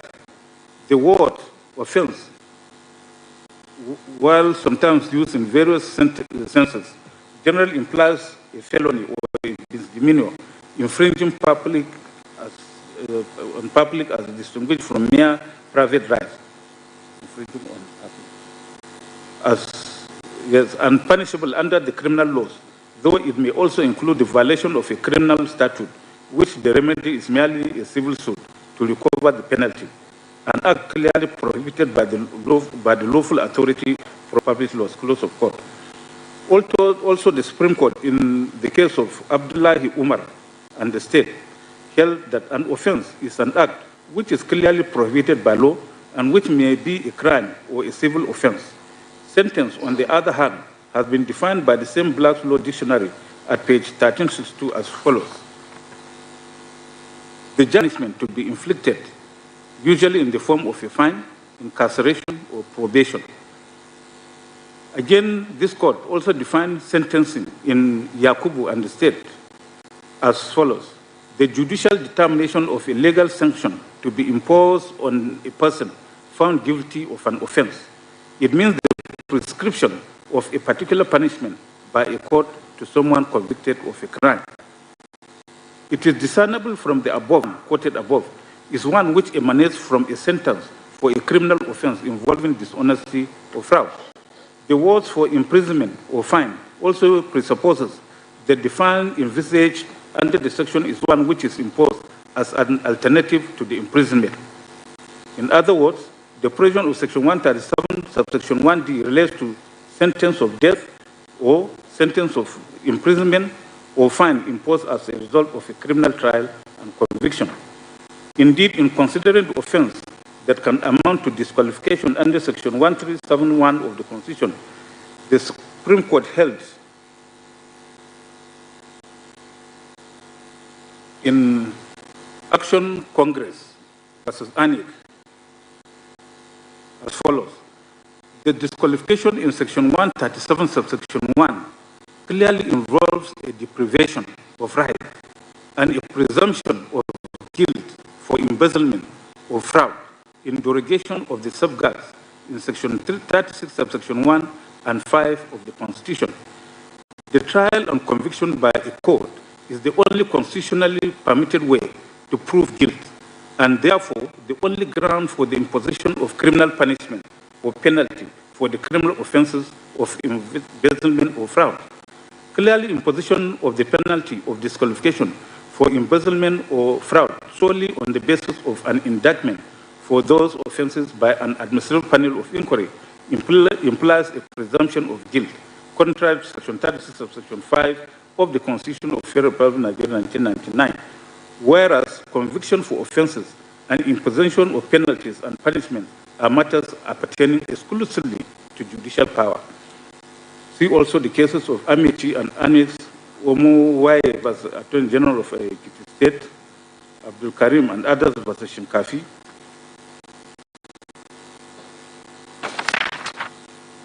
A careful perusal of P5 relied upon by the petitioners show that the case number 193 CV 04483 was in the civil docket of the U.S. District Court, Northern District of Illinois, and it was a civil forfeiture proceeding against funds in specified accounts with First Heritage Bank and Citibank NA. Exhibit N5 is actually an action in rem against the funds with First Heritage Bank and Citibank.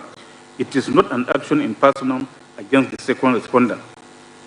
In Jonathan versus Federal Republic of Nigeria, citation supplied, the Supreme Court held in inter alia that Section 17 of the Advanced Fee Fraud and Other Related Offences Act 2006 provides for the power to make an order of forfeiture without conviction or for an offense, and that an order of forfeiture under the section shall not be based on conviction for an offense under the Act or any other law. The Apex Court further held that there was no need to prove any crime in forfeiture property under Section 17 of the Advanced Fee and Other Related Offences Act, as civil forfeiture is a unique remedy which rests on the legal fiction that the property, not the owner, is the target. Therefore, it does not require conviction or even a criminal charge against the owner, as it is not a punishment, nor is it for criminal purposes. See also the cases of Lawari Furnitures and Baths Limited versus Federal Republic of Nigeria, Alison Madoke versus ESCC.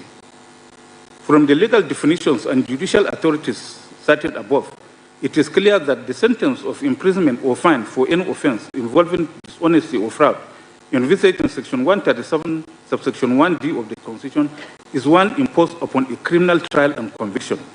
In the instant case, the petitioners have failed to show evidence. The second respondent was indicted or charged or arraigned, tried and convicted, and was sentenced to any term of imprisonment or fine for any particular offense. On the part of the second and third respondent, they have contended that the second respondent was never fined for any offense and has no criminal record in the United States.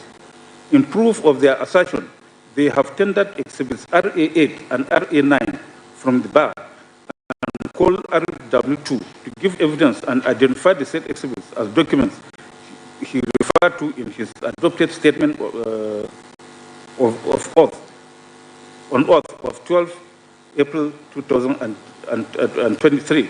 In paragraph 45 to 52 of his statement on oath, RW2 has stated that the second respondent was never convicted or fined for any criminal offense in the United States as alleged by the petitioners.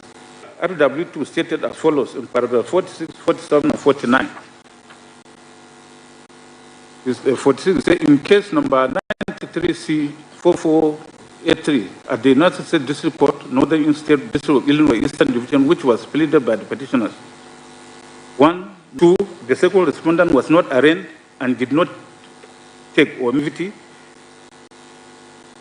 5, no respondent. 6, no sentence or fine was imposed on the second respondent. 7, no form of sentence was imposed on the second respondent.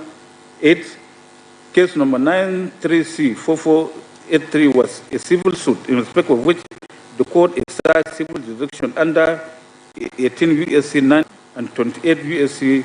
1345 and 1355.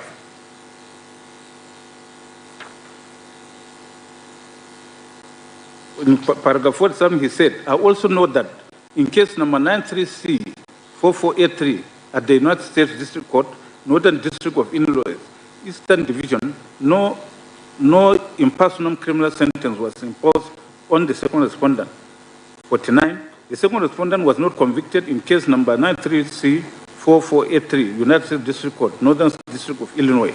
They confirmed that upon the record checks of the Federal Bureau of Investigations, National Crime Investigation Center, NCIC, the Centralized Information Center that maintains the record of every criminal arrest and conviction within the United States of America, there were no records of any form of criminal arrest, warrants against the second respondent. I shall rely upon a copy of the said letter of February 4, 2023, signed by Michael M. Bonner. Under cross-examination by the fourth respondent, RW2 has stated that as a practicing attorney in the United States, he knows that there cannot be a conviction unless there is an indictment. He also stated that exhibits RA8 and RA9 respondent a clean bill of health as far as criminal conviction is concerned. When